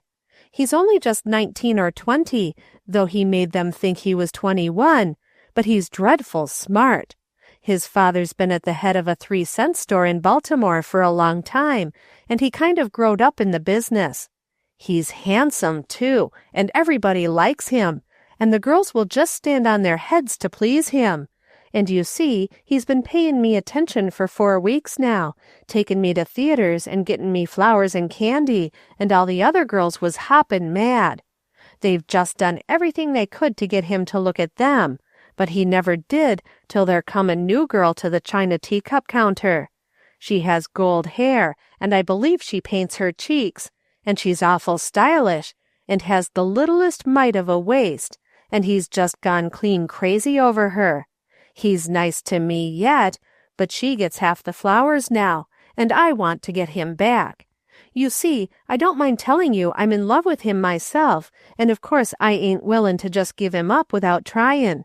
So I made up my mind that if I could get to be good-lookin' and stylish, maybe I could do something. Before Celia had time to collect her thoughts and say something in response to this startling disclosure, there came a hurried knock at the door, and Molly Poppleton's strong voice demanded, "Is Miss Celia there? Miss Hannah, she wants her right away bad. That old lady upstairs has got a faintin' spell. She says to come right away." Celia dropped everything and ran. She wondered afterward if the Heavenly Father arranged that call for her just at that moment on purpose to prevent her saying anything to Mamie, for she felt sure if she had spoken then, she would have expressed her mind in what might have proved, for the sake of her influence on the girl, the wrong words. Blind unbelief is sure to err, and scan his work in vain. God is his own interpreter, and he will make it plain. Chapter 19. Old Mrs. Belden was made comfortable at last. It appeared that she had worked too hard for the last 3 weeks, sitting up far into the night to finish an order. She was a knitter of fancy hoods, sacks, socks, and mittens. Miss Hannah, while she ministered to her, heard a feeble account of the poor soul's life. Her husband and her children were all dead, except one boy who was a sailor, and who perhaps might be dead too, for she had not heard from him for over 4 years. She resorted to the only thing she knew how to do to earn her living, and it had been pretty hard work sometimes, though perhaps no harder than many another woman had to do. She was very thankful for the good food which had come in with the advent of Miss Grant. She murmured her gratitude in an apologetic way for everything that was done for her, and said she did not see why they made so much trouble. They might just as well have let her slip quietly away, if it had been the Lord's will. Her life wasn't worth much anyway, and she was only making a lot of trouble that would all have to be done over again pretty soon maybe. Miss Hannah and Celia had looked about the room and resolved that there should be more comforts there before another night, and when she was at last ready for sleep, and they felt sure that all she needed to restore her to her usual health was a good rest, they left her with a promise from Molly Poppleton, whose room was next to Mrs. Belden's, that she would sleep with one ear open and step in occasionally to see that she was all right and give her anything she needed. Celia sat down on the bed and rested her forehead on the footboard after she and her aunt had gone into their room for the night. "Aunt Hannah," she said, "I'm just discouraged. There are so many things to worry about in the world, I don't see how I can keep from it." "Celia, Celia," said Aunt Hannah, laying her hand on the brown head bent on the footboard. "Is my little girl questioning the wisdom of God? You sound like a little child tonight, who thinks his parents cruel that they will not give him fire to play with. Remember that God knows all, and that he does all for good. It may be that old lady needs just the kind of thing she is going through now to fit her for heaven. I do not know whether she is getting ready for heaven or not. Maybe God had to call her to himself by taking all her dear ones first. Or maybe she is set to be a help to someone else, perhaps you. Does my little girl doubt him because she cannot see and understand? Oh, Celia, you will grieve him. Well, Auntie, I did not quite mean all that, of course, only I am so tired and disheartened.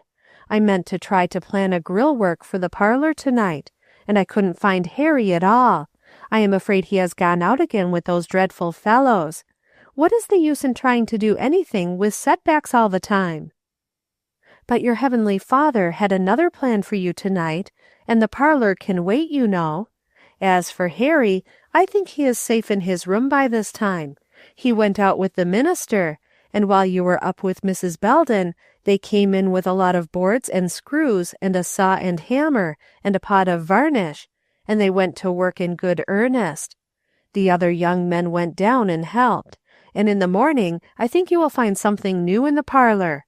Don't you smell new varnish? They asked for you before they began, but I told them how you were occupied, and said I was sure you would want them to go ahead and not wait for you. Celia sat up and smiled through her tears. Did they really, Auntie? How nice! What did they make? A bookcase? I am sure it must have been that, for Mr. Stafford spoke of it, and asked me if I did not like the low kind running around the room. I am so glad. And Harry stayed in. I was afraid he was with those awful young men again. She brushed away the tears and began to take down her hair, when she remembered another discouragement. Oh, Aunt Hannah, she said, but you don't know what an utter failure my 3-cent enterprise was. And she gave a detailed account of her interview with Mamie Williams. Miss Grant listened intently, sometimes laughing with Celia, and sometimes looking grave over possibilities of danger for the girl, which perhaps the younger woman hardly understood. When she had finished, Miss Grant's face was very serious. Celia, dear, you have made a good beginning. Your first trial was by no means a failure, and I do not believe you half understand in what great need of help that young girl stands. She has revealed volumes in her few frank sentences. Be careful that you keep her confidence, and ask to be guided in what you shall say, that you may be both wise as a serpent and harmless as a dove. That is one of the greatest gifts God gives to his workers, and it needs to be carefully watched and tended daily to keep it fit for work, that mixture of wisdom and gentleness. But, Auntie, said Celia doubtfully, do you believe I can ever accomplish anything? What is the good of getting such a girl to read a verse every day in the Bible? As likely as not, she will choose one among the minor prophets, which won't mean anything to her, and as for praying, she said she did not know how. What good will it do her to pray, now I lay me down to sleep, for instance, every night, not meaning a word of it, nor scarcely knowing what she is saying? Remember, Celia, it is his work. You have not to do with the end of it, nor are any results in your hand. Don't you know he says, Ye have not chosen me, but I have chosen you, and ordained you, that ye should go and bring forth fruit, and that your fruit should remain, that whatsoever ye shall ask of the Father in my name, he may give it you. After I read that verse, I always feel comforted to do the work without seeing the results, knowing that God has planned all that out from the beginning, and all I have to do is to execute the little part of the plan which he has entrusted to my hand. As for saying that such a girl will not get any good out of the Bible, you talk as if you did not believe in the Holy Spirit, Celia. Will he not guide her to the right words that will help her? And do you not remember that the Bible says about itself that it is written so plainly that he who runs may read, and that the way of life is made so plain that the wayfaring man, though a fool, need not err therein? Then even if her heart and her lips do not know how to pray, if she truly tries to kneel and present herself every day before her Maker, don't you believe he can find ways and means to speak to her heart and teach her lips the right phrases? It is a great thing to have a habit of prayer, even though your heart is not always in it, for you at least bring your body to the trysting place with God, and give him a little chance to call to the inattentive heart. Don't you know how Daniel had a habit 3 times a day of praying with his face toward Jerusalem? Oh, yes, Aunt Hannah, I see it all. You always have a Bible verse ready for every one of my doubts and murmurs. I wish I had the Bible all labeled and put away in the cabinets of my brain the way you have, ready to put my hand on the verse I need at the right time," interrupted Celia, laughing, and putting her arms around Aunt Hannah's neck to kiss her. "Come now, it's late and you look tired. I'll be good and go to bed without fretting any more, and tomorrow I'll try to think up more ways of helping that feather-headed girl." Meantime, up in the 3rd-story room of the 3-cent girls, quiet and darkness reigned. Miss Simmons had come in a few minutes before, tired and cross.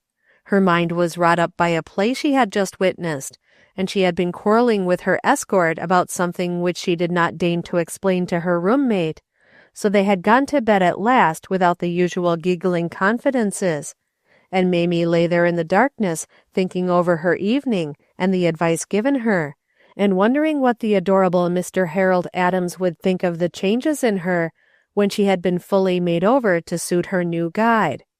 Suddenly she sat up in bed with a jerk, which threw the clothes off Miss Simmons' shoulders, and exclaimed, "My land alive, if I didn't forget the very first night!"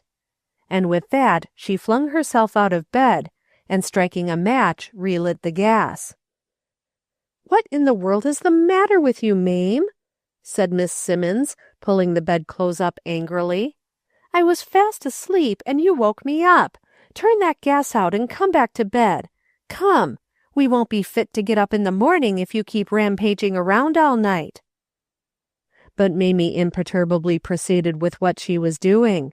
She tumbled 2 great piles of paper-covered books over in the closet, searched among a motley collection of boxes, old hats, and odds and ends on the closet shelf, and then began hunting in the bottom of her trunk.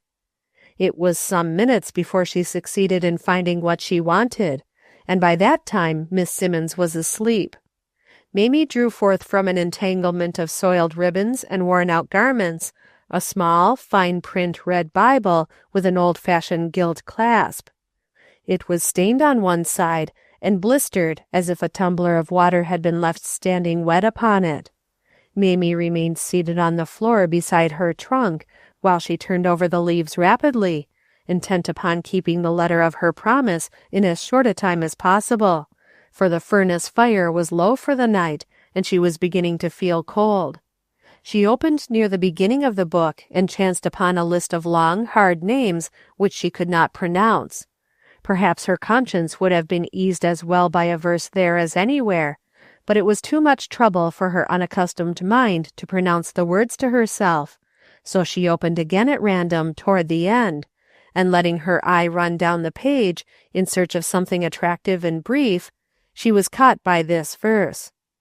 "And to her was granted that she should be arrayed in fine linen, clean and white, for the fine linen is the righteousness of saints." "Well, now, ain't that funny?" she said to herself, as she paused to read it over before she turned out the gas again. "It seems kind of like her talk, dressed in fine linen. It would be kind of nice and pretty and real stylish, too, if it was tailor-made.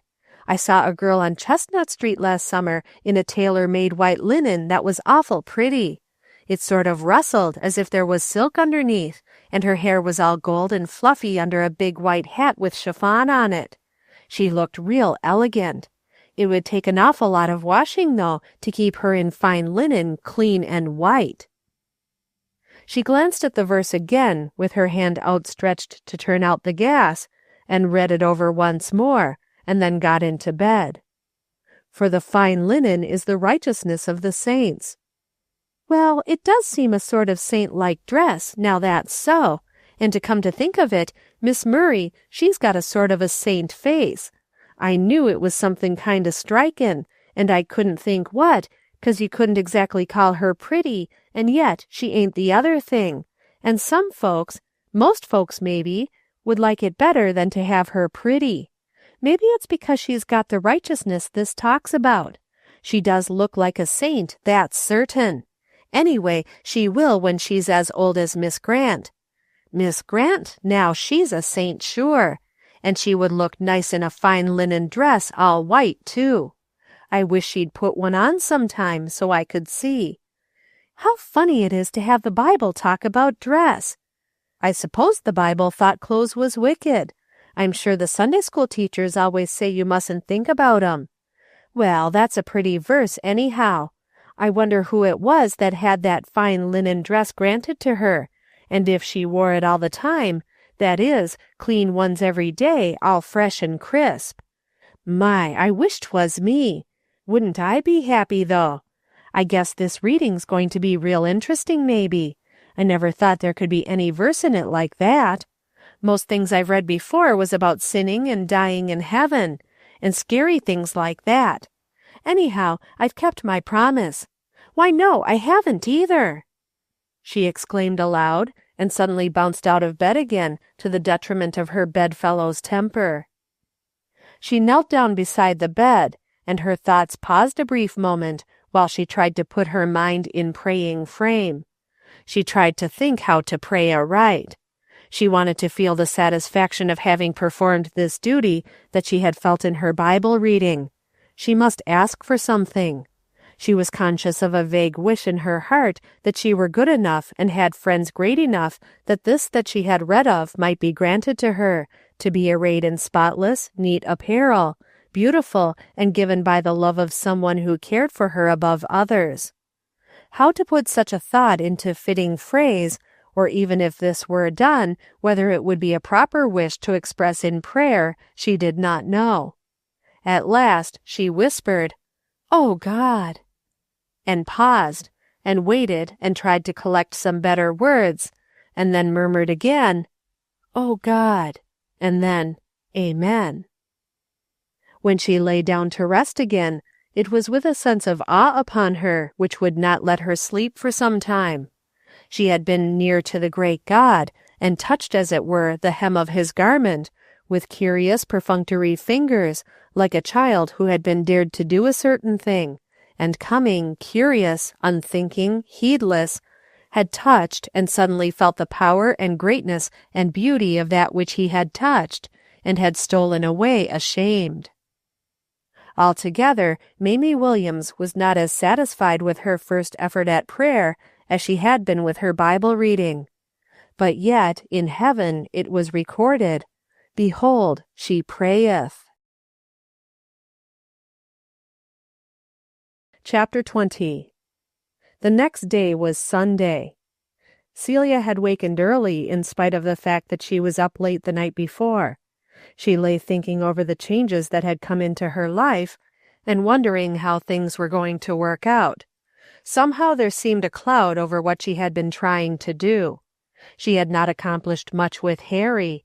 She had kept him in the house a few evenings, it is true, and interested him in a few good books, but nothing really to much purpose after all.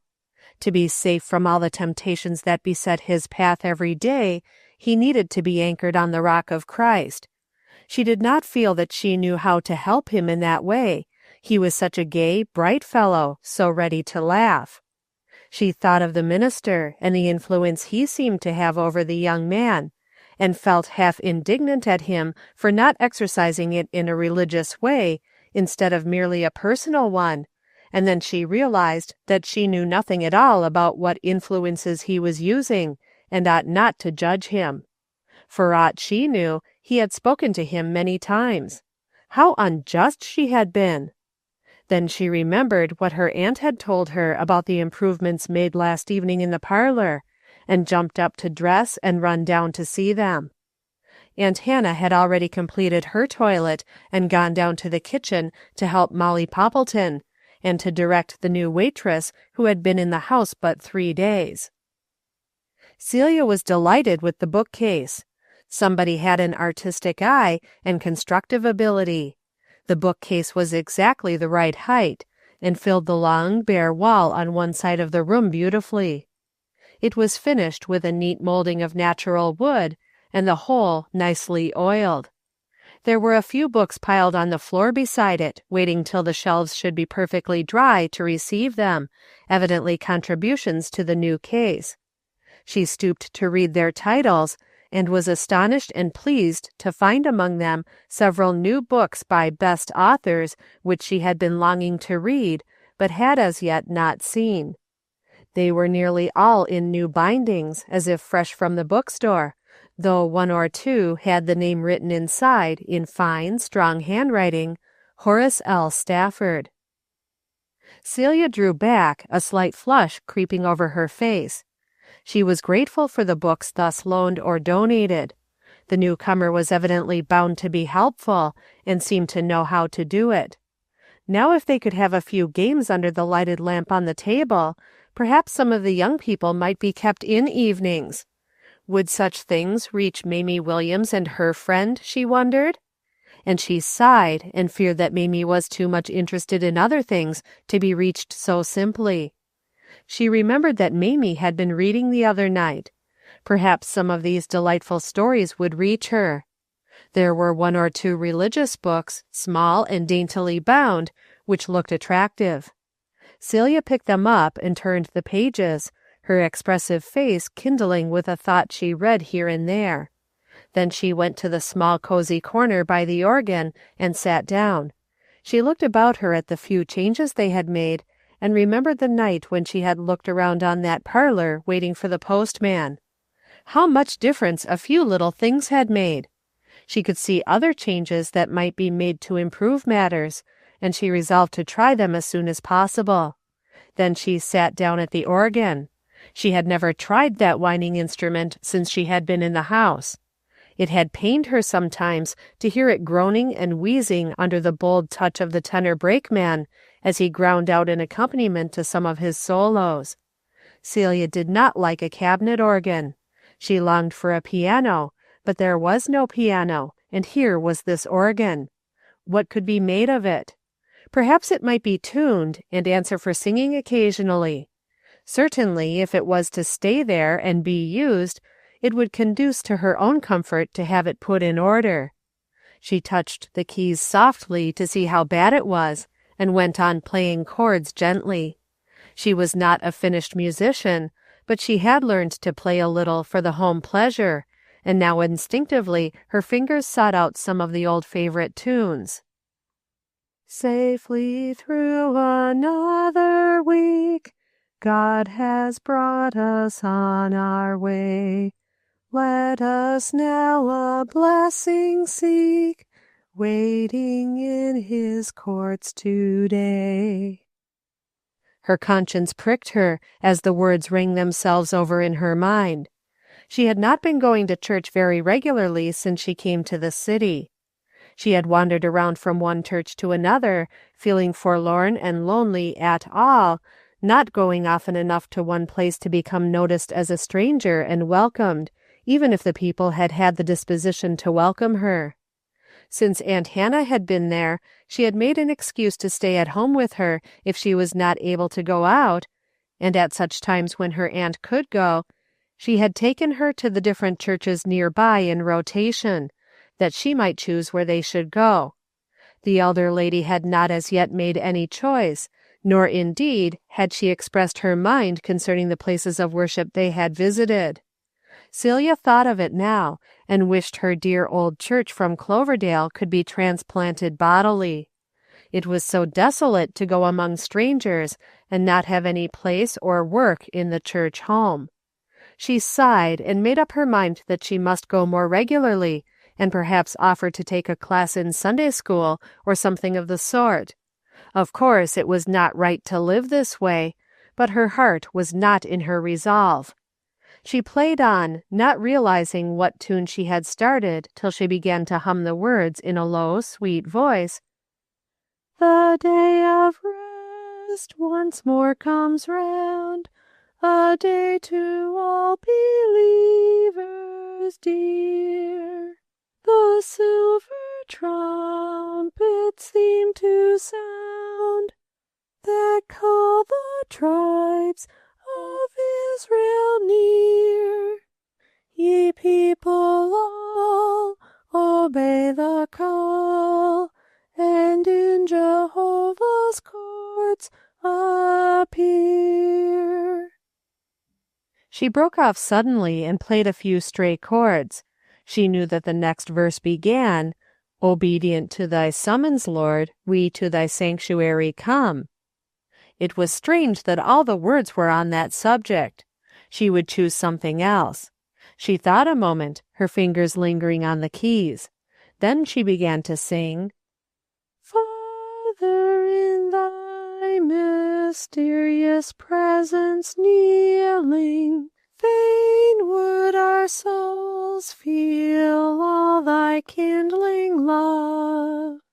For we are weak and need some deep revealing of trust and strength and calmness from above."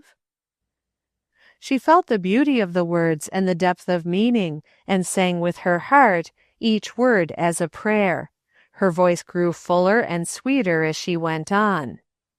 "Lord, we have wandered forth through doubt and sorrow, and thou hast made each step an onward one, and we will ever trust each unknown morrow.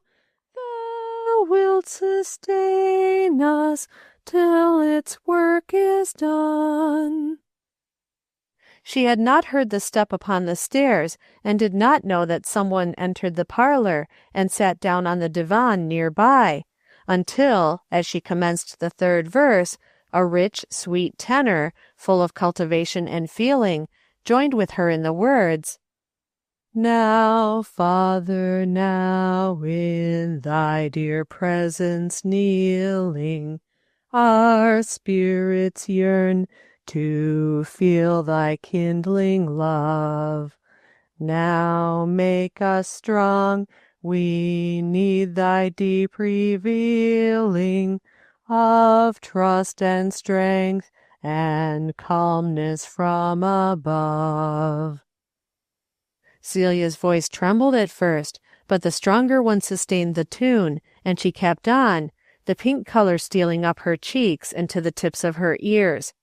If the other singer saw her embarrassment, he did not notice it. When the last note died slowly away, and Celia was wondering what she should do and how she should get away from the room, he said quite in a matter-of-fact voice, as if he and she were accustomed to singing together early on Sabbath mornings, "Will you play 'Lead Kindly Light,' please?" And she had played on, glad that she knew it well enough to do so, and they sang together. "Thank you," he said simply, when the last verse was finished. "That has helped me for the work I have to do today. In fact, that song always helps me.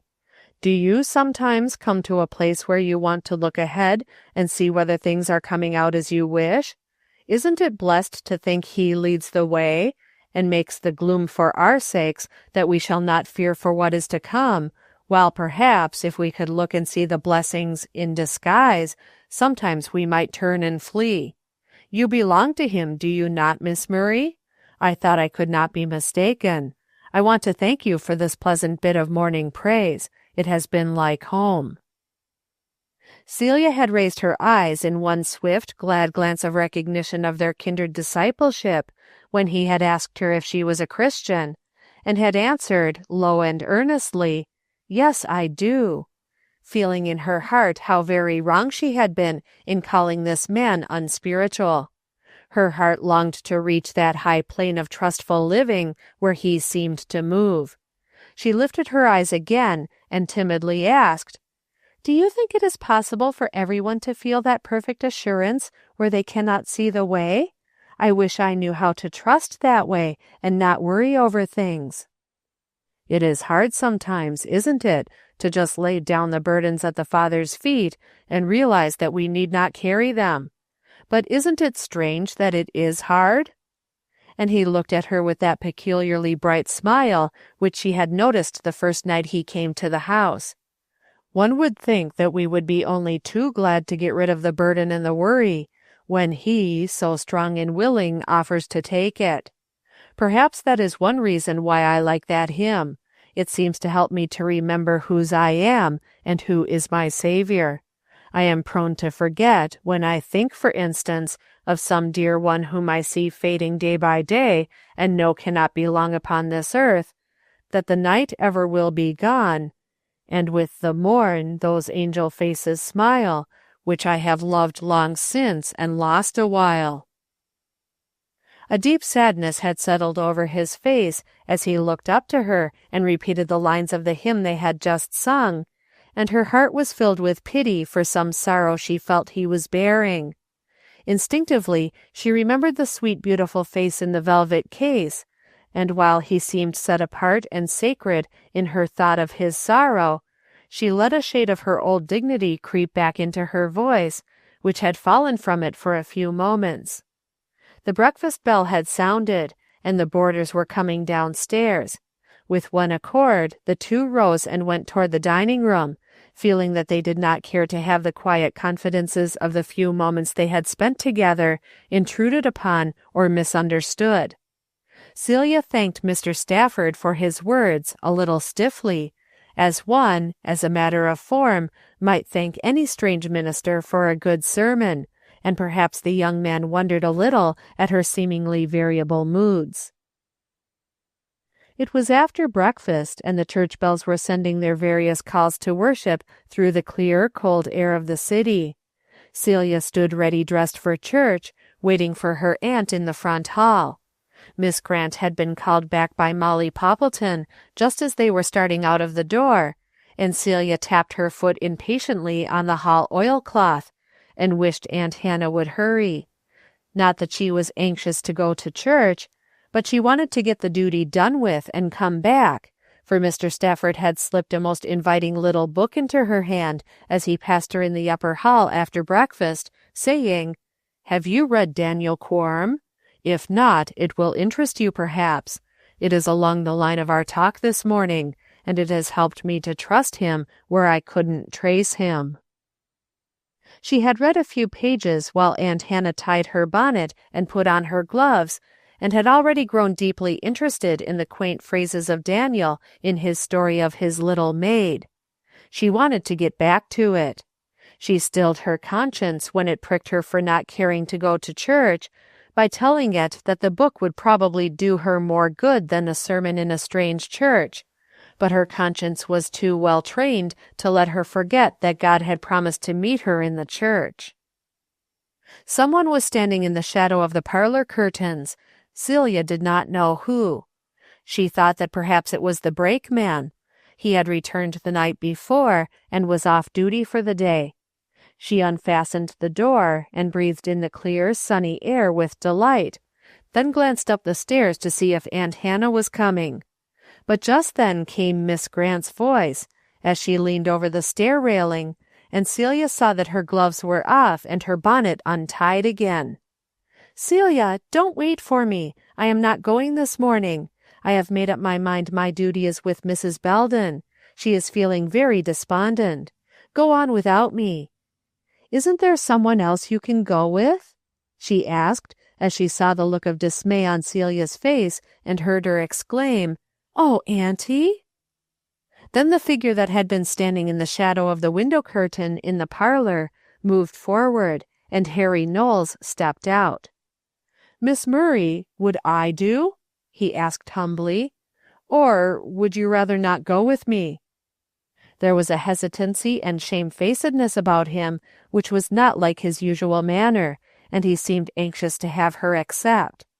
While Celia hesitated, Miss Grant said, "Why, yes, Celia, that is very nice. You and Mr. Knowles go together. I am so glad he is going," and then slipped away from the stairs, pleased in her heart, both for Celia's sake that she would not be alone, and for the young man that he was willing to go to the house of the Lord. As Celia turned to go with him, she reflected that she had been wishing he would go to church, or wishing she might say some word to help him, and now he had himself opened the way by inviting her to go. She felt reproached that she had never invited him before. But Harry seemed uncomfortable, and when he had closed the door, he stopped on the upper step and asked again, "You are sure you are willing to go with me? You aren't afraid or anything?" And Celia looked up in surprise and saw the earnest, eager, shamed face, and said, "Why, surely, Harry, I am willing. Why should I be afraid?" "Well, I was afraid after that night, you know," he said, growing red and grinding his heel into the stone on which he stood.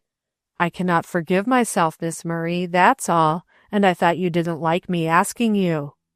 He looked up bravely through his embarrassment with his sorry, boyish eyes asking forgiveness. "Harry," said Celia, turning her clear, honest gaze full upon him, "I was truly glad, and was only being ashamed myself because I had not asked you before, for I have been wishing you to go to church, and I have been praying for you." She spoke the words low and embarrassedly, for she was not used to talking much about such things to strangers, but the young man's eyes filled with moisture, and he said, "Thank you," in such hearty tones that she knew he meant it. Then he added, "So is the minister, and maybe I'll amount to something after all." Celia was surprised to find that she suddenly felt a sense of satisfaction in what he had told her about the minister. She did not understand all her feelings today. She must sit down and analyze them when she reached home. "But where are we to go, Harry?" she asked, pausing on the sidewalk a moment. "Have you any choice? I have not put my letter into any church yet, though I ought to have done so before this." She tried to remember in her mind which of the churches she had attended would be the most likely to help the young man, but could not remember any of them definitely, and concluded that since she had been in the city, she had taken her body to the church and left her soul at home, or wandering in fields of other thoughts than those presented for her deliberation at the sanctuary. Harry's face grew eager again. "Well, then, that's nice. Maybe you wouldn't mind going to hear Mr. Stafford, because I've half promised him that I would come there this morning, you see."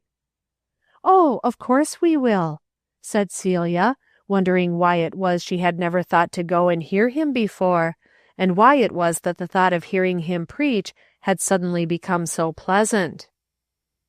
She wondered again as she listened to his opening prayer. Every word seemed to be prayed for her, and to fit her needs exactly, and she pulled herself up sharply when she found that she was actually imagining that he remembered their talk before breakfast and was praying thus for her. The hymn just before the sermon was wonderful, and again she reprimanded herself severely for thinking he looked at her while he read that last verse, so perfectly did it appeal to her need. He read it exquisitely and tenderly, and as he reached the last line, he looked at her again, and it gave her a strange pleasure to feel those words spoken so to her, even as if the Father himself had sent her an especial message that morning, and by a noble messenger. "Take, my soul, thy full salvation, rise from sin and fear and care, joy to find in every station something still to do or dare. Think what spirit dwells within thee, think what Father's smiles are thine, think what Saviour died to win thee, child of heaven, shouldst thou repine?" Chapter 21. That Sabbath afternoon was one of deep thought and soul-searching to Celia. The sermon she had heard, the hymns she had sung, the prayer she had listened to, the book she had partly read, all seemed to bring her the one thought, that of the possibility of a life beyond anything she had known heretofore, a life whose very breath was trust, and whose joy was unalloyed, because there was no care in it to break the deep, sweet peace. The longing for some change of this sort in her own heart did not take her interest from the work she had just begun around her. Instead, it seemed to deepen her interest in all the house, and to make her heart throb anew with love to her Savior. With the little book in her hand, which Mr. Stafford had loaned her, she passed through the hall that afternoon on some errand for her aunt, and returning, saw Harry Knowles hovering restlessly about the parlor. It came to her that perhaps she might say something to help him, but what could it be? She felt hardly ready yet without more thought and preparation. She might do more harm than good. Following an impulse, she offered him the book to read a while, then went back to her room, half sorry that she had deprived herself of the pleasure of finishing it. However, she had read enough to remember, and there lay her Bible. She took it up and read. Somehow the words seemed to fit all the other circumstances of the day, and to help her on to the one great desire that was growing deeper in her heart, that she might forget to fret and worry, and learn to trust Jesus entirely for all that was to come. She read a chapter and part of another. The words seemed especially fresh and new to her. She began to wonder if she had been giving her whole mind to her Bible reading of late. Then suddenly, from out the printed page, there came a command. It was not so very marked, not more than other verses she had read, and yet it seemed to her to have a special significance for her, and to remind her that there was a young girl of nearly her own age upstairs, over whom she had been shown her own influence, who was perhaps needing help from her at this very moment. She felt that she must go, though she could scarcely tell why, and she laid aside her Bible and knelt to ask God's help before she went. As she knocked at Mamie Williams's door, she wondered at herself for coming, and how she was to explain her visit.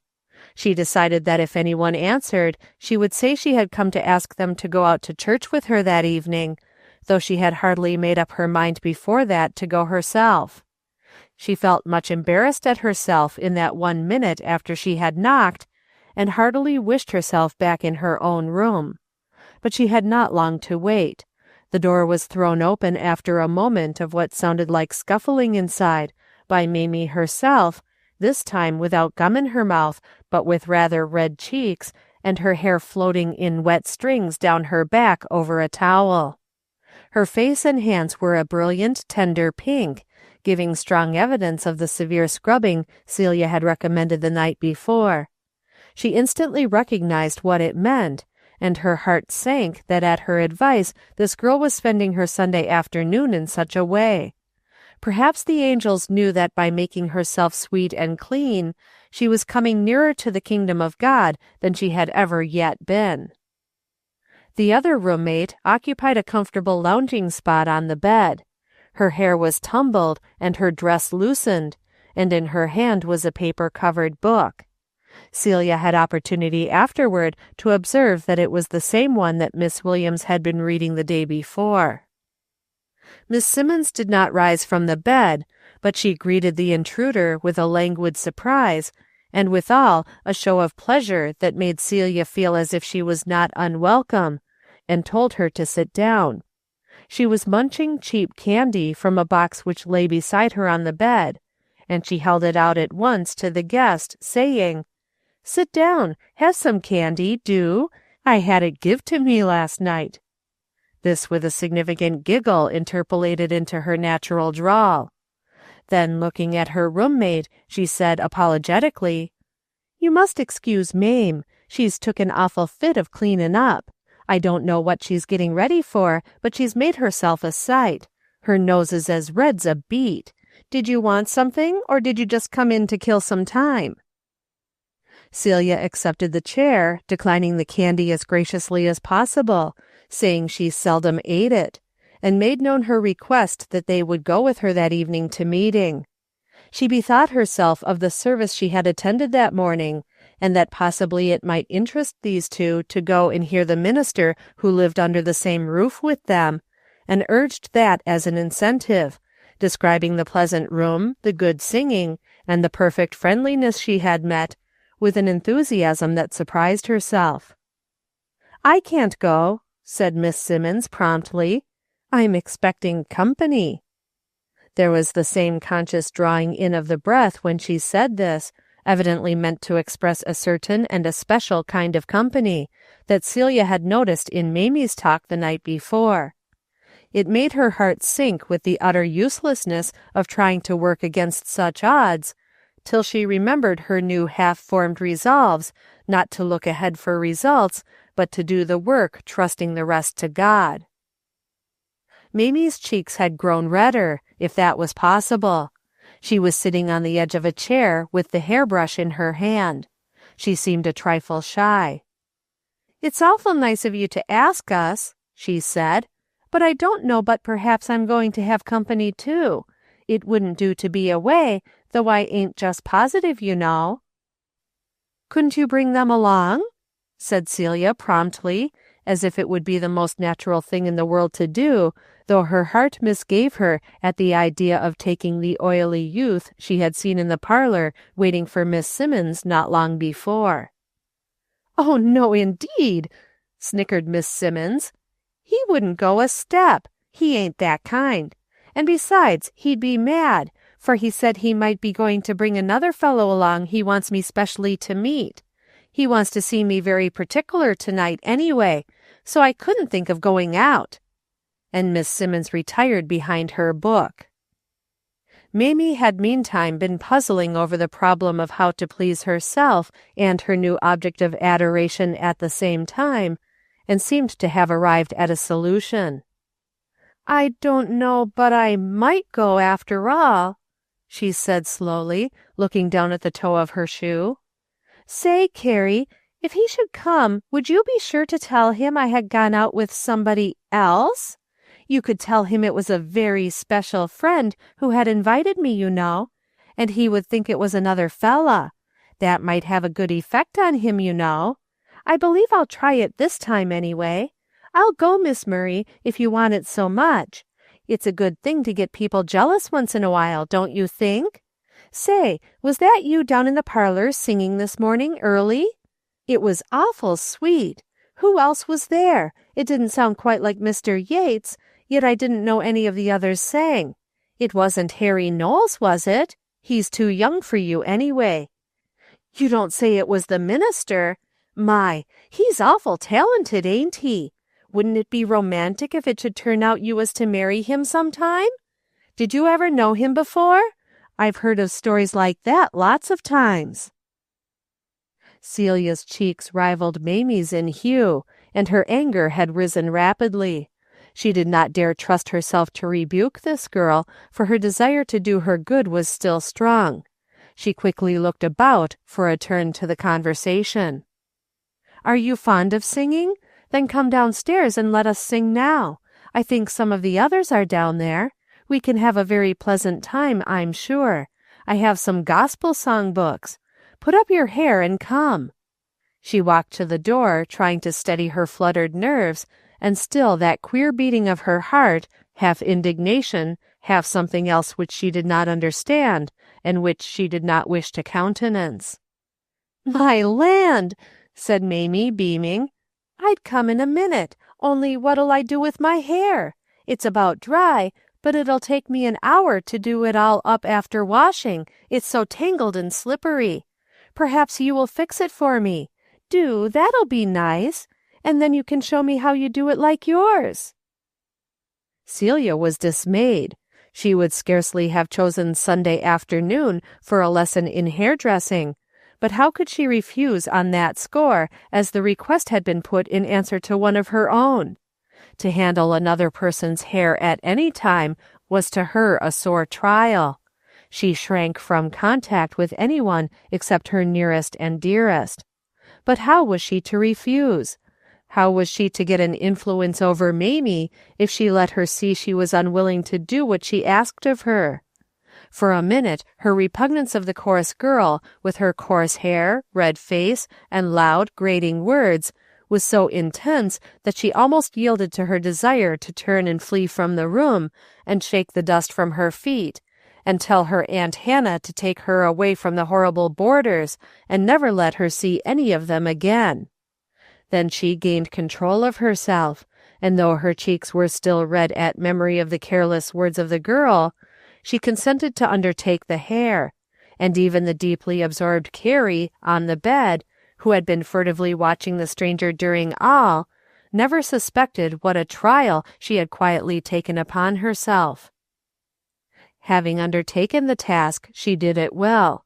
She had a naturally artistic eye and hand, and there was some pleasure, after the dislike had been overcome, in making Mamie's hair look as she had often thought it ought to look. Quickly and deftly she twisted it, smoothed it here and there, and fastened it firmly, and after it was accomplished, Mamie stood and surveyed herself. "It looks awful plain," she said hesitatingly, "and it makes me seem queer, 'cause I ain't used to it. But I guess I like it. Don't you, Carrie?" "It looks real stylish," answered that young woman, enviously, mentally resolving to try her own that way as soon as the others had left the room. Celia went to wash her hands with a heavy heart. She must certainly have mistaken that voice which she thought called her to go to that room. What had she accomplished but teaching the fashions this afternoon? How was she ever to know whether a thing was a duty or not? She went down to the parlor with her singing books, and found Mamie there before her, looking pretty and a trifle shy in consciousness of her new coiffure. She was talking to the tenor brakeman, who was evidently lost in admiration of her charms. She went at once to the organ and started the singing, but she found that the brakeman's tenor was not quite so pleasant as that which had blended with her own voice earlier in the day. The other boarders heard the music, and one by one dropped in, all joining in the words when they were familiar, until even Miss Burns was there. Mr. Stafford had come in also. The minister joined in the singing, though he sat in a shaded corner of the room for the most part and sang softly, as if he were weary. Celia found that her thoughts kept wandering to him and wondering what was the matter, and she grew exceedingly annoyed over this fact, as she remembered Mamie Williams's careless words a little while before. She was glad when the tea-bell rang and called them from the organ. The church party was larger than she had expected. Mamie had wheedled Mr. Yates into being one of the number. She was the kind of girl who always wants a young man along when she goes anywhere. The other 3 young men joined the group also, perhaps at Harry's solicitation, or it might be out of interest in the minister who had been singing with them. They were starting out of the door. Aunt Hannah was behind with Harry Knowles.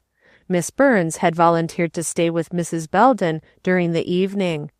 Celia stepped down to the pavement beside Mamie and walked on. "Say, he's awful nice. I like him. I wish he would marry you, 'cause I like you both," said romantic Mamie in a confidential whisper. "What do you mean? Who?" said Celia, startled, and having a vague idea of the tenor brakeman. "Why, Mr. Stafford, the minister," said the other girl. "You must never say anything like that again," she said, in a suddenly chilling tone which almost froze Mamie's eager enthusiasm for a minute. "It is utterly absurd and ridiculous." She wished afterward that she could have turned it off with a laugh, and let the girl see that she had no notion of any such thing, without making such a tragic thing of it. But indeed she had felt so annoyed at the second bold intimacy of the girl, which seemed to her like the handling and mixing up of sacred things by clumsy hands untaught and unknowing what they did, that she had almost stopped in her walk and gone back to the house. However, she managed to steady her voice and her steps and keep on. "Why?" asked Mamie, half timidly. "Don't you like him?" "Certainly I don't dislike him, but neither of us have any idea of any such thing.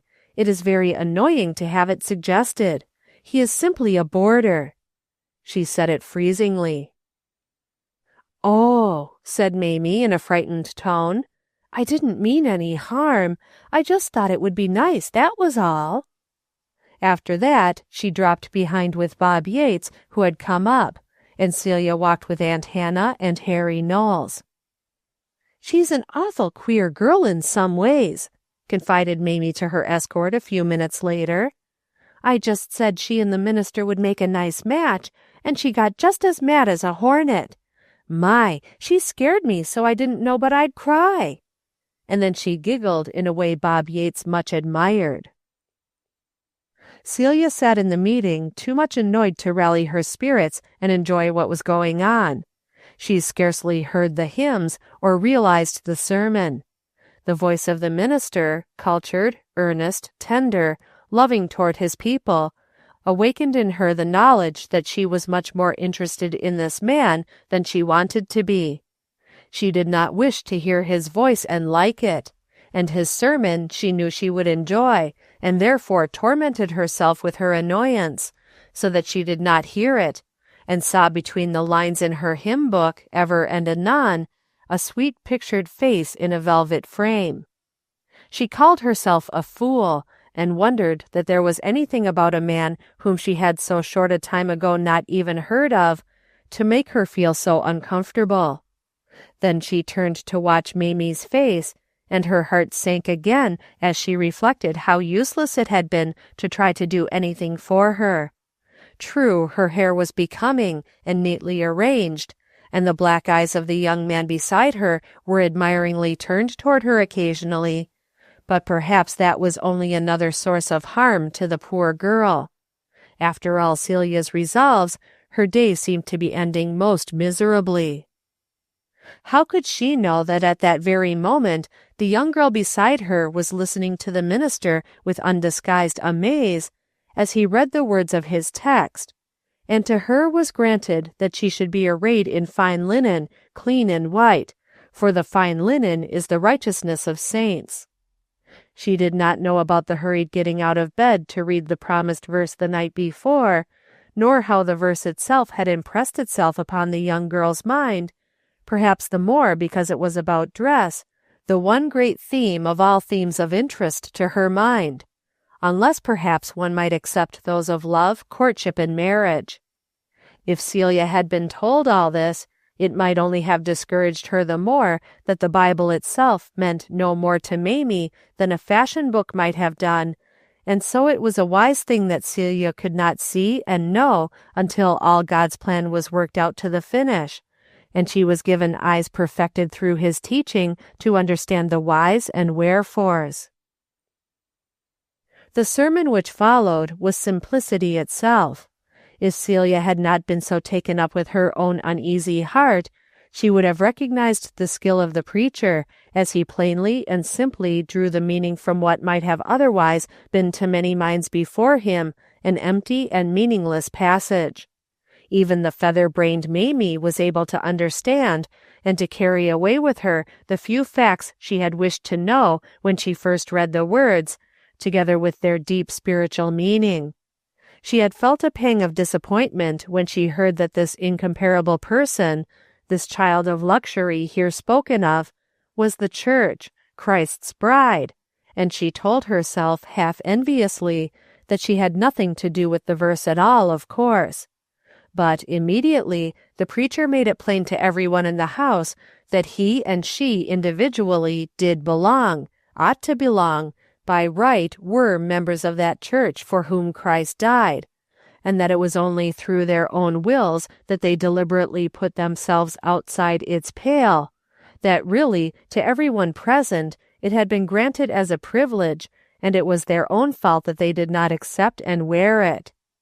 He spoke at length of the difficulty of keeping such garments white and pure in the midst of a world of work and constant contact with that which would soil, how only the children of the rich could afford to dress in a color which would so easily soil, and how only those who could go and have such garments washed in the blood of the Lamb could keep them pure and white.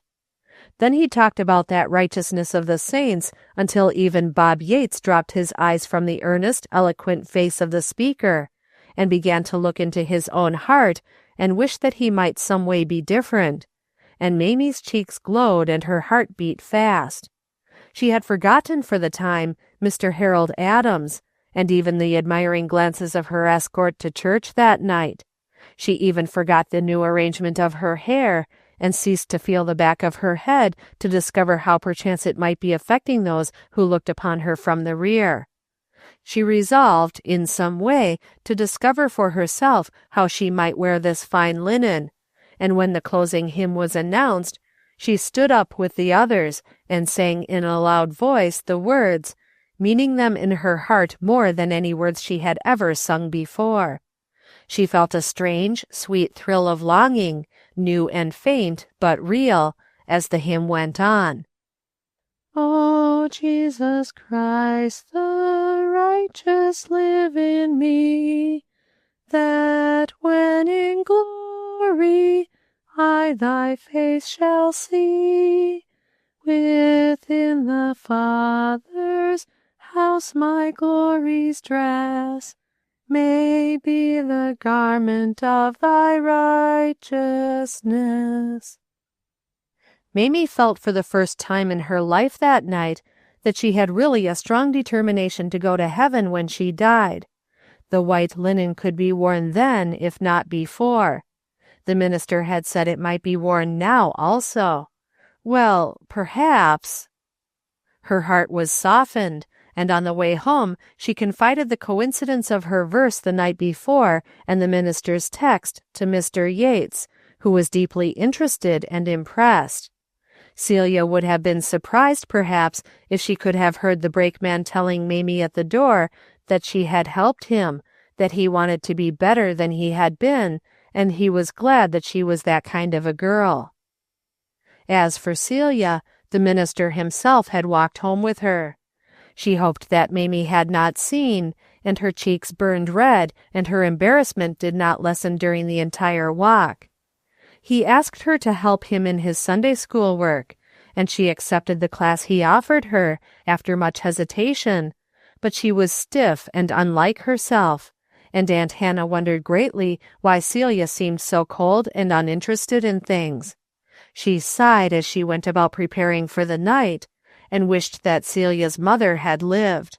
Nobody could understand a girl like her own mother, she thought. Then she knelt as she always did, and laid her care at her master's feet, and rested with an unburdened heart for the next day's work. Chapter 22. One morning, about 11 o'clock, Molly Poppleton was up in the third-story hall attending to the rooms on that floor. The chambermaid was not well, and Molly had been put back in her work a good deal, so that it was late and she was in a hurry. She thumped the water pitchers down hard, slammed the doors, and punched the pillows into shape with extra vigor on this account. But suddenly, in the midst of making up the university student's bed, she came to a sharp halt and straightened up to listen. She was not mistaken. She certainly had heard sounds of distress. They grew clearer now as she went to the hall door, and she quickly located them. They were low, half-suppressed sobs, following quickly upon one another, as though the weeper were in deep distress. After listening, she marched down the hall, and without more ceremony threw open the door of a room. There lay Mamie Williams across the foot of her unmade bed, crying bitterly and shaking with sobs. Molly Poppleton was at all times a straightforward maiden, and she believed in coming to the point at once.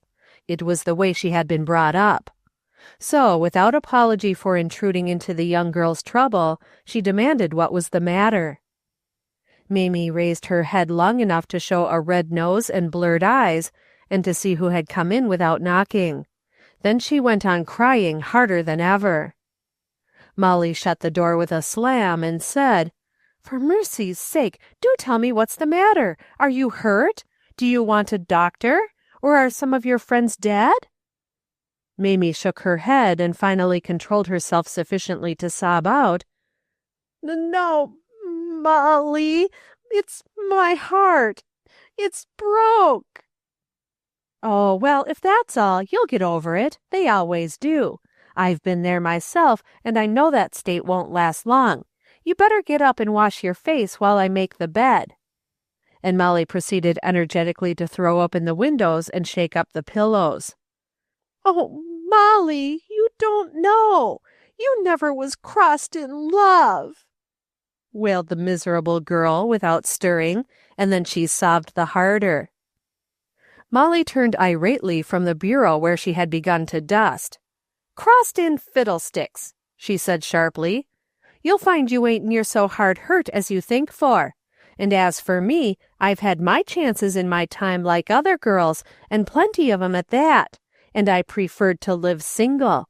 It's much more independent. It's my opinion you ain't old enough to be away from home anyway. You better go and ask your ma if you've got one." But as this only set Miss Mamie to crying the harder, the perplexed Molly marched down to find Miss Grant and report the case. "Miss Grant, you're needed up there in that 3-center room. That silly thing is acting like a fool over some poor sickly fellow that couldn't support her if she got him, I s'pose. She says she's been crossed in love, and her heart's broke, and she's crying for dear life. It's my opinion she better be crossed with a good spankin', and I wouldn't feel sorry to be the one to give it to her neither." But the latter part of this sentiment was lost upon her hearer, who had already started with swift steps for the 3rd story. A moment later, Mamie felt a cool hand on her hot forehead, and Miss Grant stooped down and took her in her arms and kissed her. She was so surprised to be kissed that she stopped crying for a minute. Then the sympathy of the eyes that met hers started her tears afresh, and she buried her head in the motherly arms held out to her, and cried like a hurt child who had found a comforter. After she had cried a few minutes, and been soothed by the woman who seemed to have the gift of soothing from above, as others have a gift for music or painting, she was able to tell her poor little sad, commonplace story. "It was Mr. Harold Adams at the store, and he was awful handsome. The girls all thought so. I fell in love with him the first time I saw him. Yes, ma'am, he was the head clerk there. All this winter he had charge. The owner went to New York and left him here to run the business. He was awful smart, they said. He used to pay me lots of attention at first, and he's told me many a time he loved me better than anyone else." Here she broke into fresh sobs. "And it was only when that ugly girl with bleached hair and a pretty face came, he got to going with her, and now I'd planned a way to look nicer than her and get him back, and he's been real nice to me for a whole week. She was away. They all said she was sick, but now it turns out she was getting ready to be married, and he's to be sent to have full charge of a 3-cent store up in Ohio, and they say she's going along. The girls had it all ready to tell me this morning when I went into the store, and they just couldn't laugh enough at me till I nearly sank through the floor. They was always jealous of me. First one twitted me and then another, till I got so mad and felt so bad I just come home.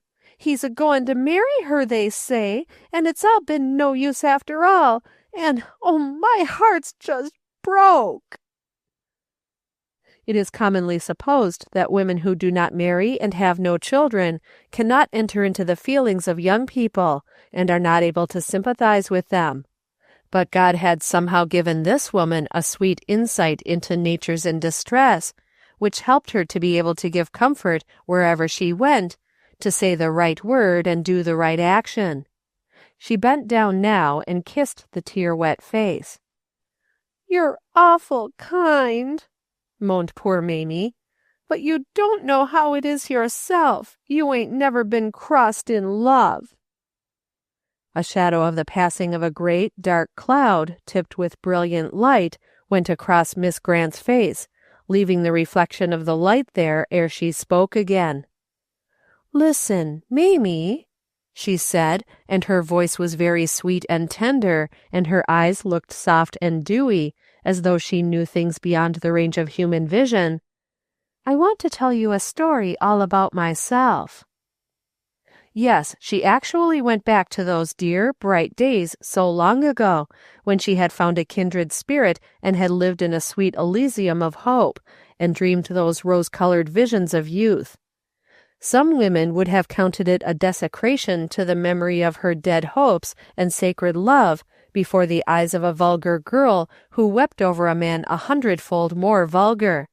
would have thought it an evidence of lack of good taste and delicacy to do so. Not this woman. Had she not sent swift petitions to the throne as she came up the stairs, asking for guidance? She felt in her heart that this story of hers, which had never before passed her lips to mortal ear, told here, might help this poor, friendless, untaught girl, might perhaps lead her to see life in a different way, and to begin to try to live it for the God above, instead of for her own selfish pleasure. And she knew the man she had loved, who had been in heaven these years, well enough to be certain he would be glad also to have her tell the story, if it could in any wise help a soul to find comfort. And so she told it, simply and eloquently. She even let herself dwell on the tender passages, the little things that made such a story beautiful in the eyes of a girl. She spoke about the flowers he had sent her, the pretty, simple gowns she had worn that he admired, and the ribbon he stooped and kissed as it floated from her throat that last time he parted from her, saying she would soon be with him now to stay, and how she treasured it yet. Before she was halfway through her story, Mamie had dried her eyes and sat up on the bed, her face expressing intense interest. She had forgotten her own troubles in the trouble of another. Her tears, which were dried on her own sorrows, soon flowed silently for Miss Grant. She wondered at that peaceful face, which shone bright even through the mist that would gather in her eyes as she told of the dark days when her hopes were taken from her, and of the time when she wandered about forlorn, until the Lord spoke to her and comforted her. When the story was finished, Mamie found she could look up and talk. She seemed to have risen above her recent grief. There was a longing for something in her heart, she scarcely knew what. "I always thought it would be an awful thing to be an old maid," she said bluntly. "But if I could look like you and be like you, I wouldn't mind it, not much." There was a look of admiration on her face. It was not much encouragement, but Miss Grant was not one who let her work depend upon results. She went steadily on talking, cheering, advising, drawing out the girl, until she had a pretty thorough understanding of what her life had been hitherto. She did not wonder that the heart seemed broken, nor that what seemed to the poor girl to be the life-love had been freely given to an unworthy object. What better had been set before the girl? She had been untaught and unguided. Before she left her, Mamie had confided to her the story of her Bible reading and all her thoughts about the garments of fine linen, and this missionary of the Most High had sifted out from the chaff of foolish talk and worldly longings the grain of earnest desire after better things, and found joy, the joy of encouragement in it.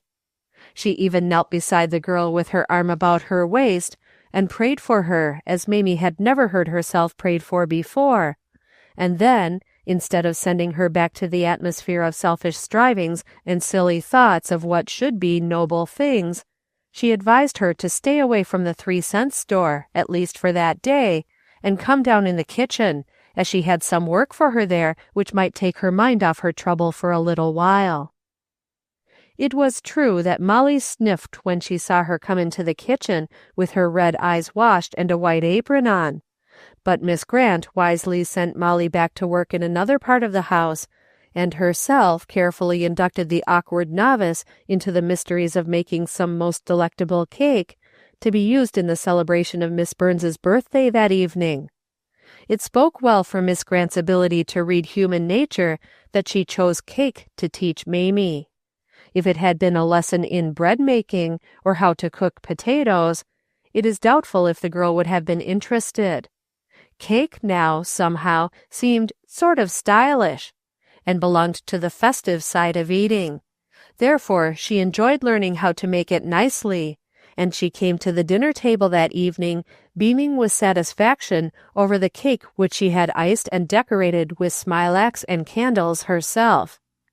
She told them all that she made the cake, and it received much praise, especially from Bob Yates, who asked for a second piece and said some low words of commendation that brought a smile and a bright flush into the girl's face, just as Molly passed the ice cream, which was also a part of the evening's celebration. Said that worthy woman, coming out into the kitchen the better to converse with herself. I thought so. She's got over it sooner than most of 'em.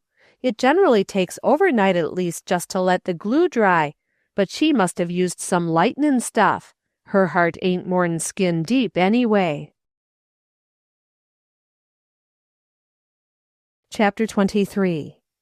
The days that followed were filled with new things for Mamie Williams. However shallow her hurt had been, it was deep enough to make her shrink decidedly from returning to the store. The young man whose charms had fascinated her was not yet gone, and Miss Simmons brought word from day to day that there had been delay in sending him away. The yellow-haired girl seemed to have returned to her place behind the candy counter. After this report had gone on for about a week, Mamie suddenly manifested a desire to return to her position, with the expressed hope that she might still win her lover back. But Miss Hannah, feeling that this might be the turning point in her life, had a long talk with her, the result of which was that she appeared in the kitchen an hour after, with red eyes, a meek air, and a clean gingham apron, and made herself generally useful. Molly, who had kept herself informed of the state of the case, nodded approval, and announced to Miss Grant at the first opportunity that she didn't know but that girl had some chance of growing a little sense after all. It is doubtful whether Mamie's resolution would have outlasted the next day, however, had not several things occurred to strengthen what Miss Grant had said to her during that long, earnest talk. The first was the announcement that the charming Mr. Harold Adams had departed from the city to parts unknown, taking with him a goodly portion of the profits of the 3-cent business, which he had, by a careful system of bookkeeping, been laying up for himself against this day. Neither had the yellow-haired girl shared in his booty. She seemed to be as happy as ever, and as the days went by was reported to be making up to the new head of the business, who had come to straighten out affairs.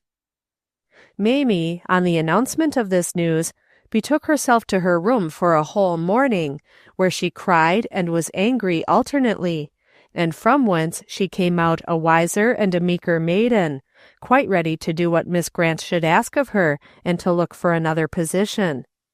But that lady was in no haste to urge the girl to apply for another position. Life in such a store, as Mamie would be likely in her present stage of development to get into, was too dangerous and risky a thing for the unformed girl, who seemed to be hesitating on the brink of better things. After careful thought and much discussion with Celia, Miss Grant told Mamie that she would like it very much if she would be willing to help her for 2 or 3 weeks with upstairs work, sweeping, and table setting, until she could find another second girl who suited her. She told her she would give her what she had been paying to the second girl who had just left, and that she would of course have her board, so that she might be able to look about her leisurely for the right place, and still lose nothing by being out of work. Mamie, after a struggle with her pride, and reiterating many times to her roommate that she only did this for a few days as a favor to Miss Grant, finally accepted, and was somewhat surprised that she was not scoffed at by Miss Simmons for doing housework, which to the minds of both girls had always been menial service quite beneath them. But it turned out that Miss Simmons had other things to think of than Mamie Williams's affairs. It was scarcely 3 weeks after Mamie had left the 3-cent store when it was discovered that the said Miss Simmons had eloped with the friend of the oily youth who had been visiting her. Just what she eloped from, as she had no friends or kindred in the city who seemed in the least interested in her welfare, it was perhaps hard to make out, but she left a note in Mamie's Sunday dress pocket stating that she had eloped, and bidding an affectionate farewell. It was no more than was to have been expected, Miss Grant thought afterward, as she turned over pile after pile of romantic, third-class, sensational novels in the closet, after the departure of the young girl, but she sighed and brushed away a tear that she had not been permitted to help this girl also. She had by this time some hopes of Mamie. The affair of Miss Simmons, she feared, might perhaps upset her and excite her desire for some romance herself, but happily it worked the other way, rather frightening her and making her cling close to Miss Grant, asking her advice daily and almost hourly. This effect became still more salutary when it was learned some days after that the young man with whom Miss Simmons had eloped had already a wife in another state. During the passage of these events, Mamie cried a good deal, but there was growing in her face the shadow of a sweet womanliness, which gave promise of what might be in the future if all things went well. She had not even the brakeman to brighten this hard time for her, for he had been sent out west on some special work by one of the heads of the road, and would not return for a month. Mamie learned to efface herself somewhat, and gradually seemed to be cultivating some of Celia's quietness and repose of manner. Celia, on her part, was much interested in the girl. She kept her in mind daily, and was always trying to help her and praying for her. "I'm not sure, Auntie, after all, but she may develop enough to become a ribbon girl sometime," she said one night when Mamie had left them. Aunt Hannah smiled dreamily. She was beginning to have much hope of her young protégée herself. "Yes," she said with a faraway look in her eyes, "she may be fit for the white linen dress some day. Who knows?" "You mean the tailor-made one?" asked Celia mischievously. "The heavenly-made one anyway, dear. She told me tonight that she was beginning to feel as if she really prayed like other people now." There were other influences at work also. Mr. Stafford was holding meetings every night in the new chapel, and the boarders had as a family adopted that church as their own. It was becoming a regular thing now for everyone who was able to attend service morning and evening on Sunday, and several of them had dropped into the special meetings. Miss Hannah, Celia, and Mamie Williams had been there every night. Harry Knowles had joined the choir, and his friends rejoiced that at last all his evenings were securely filled for him. His face was bright and interested. He was enthusiastic in sounding the praises of Mr. Stafford, and ready to do anything to help in the church work, though as yet he did not seem to have made any move to number himself among the Christians. Celia was deeply interested in a class of big boys who were most of them beginning to attend the services.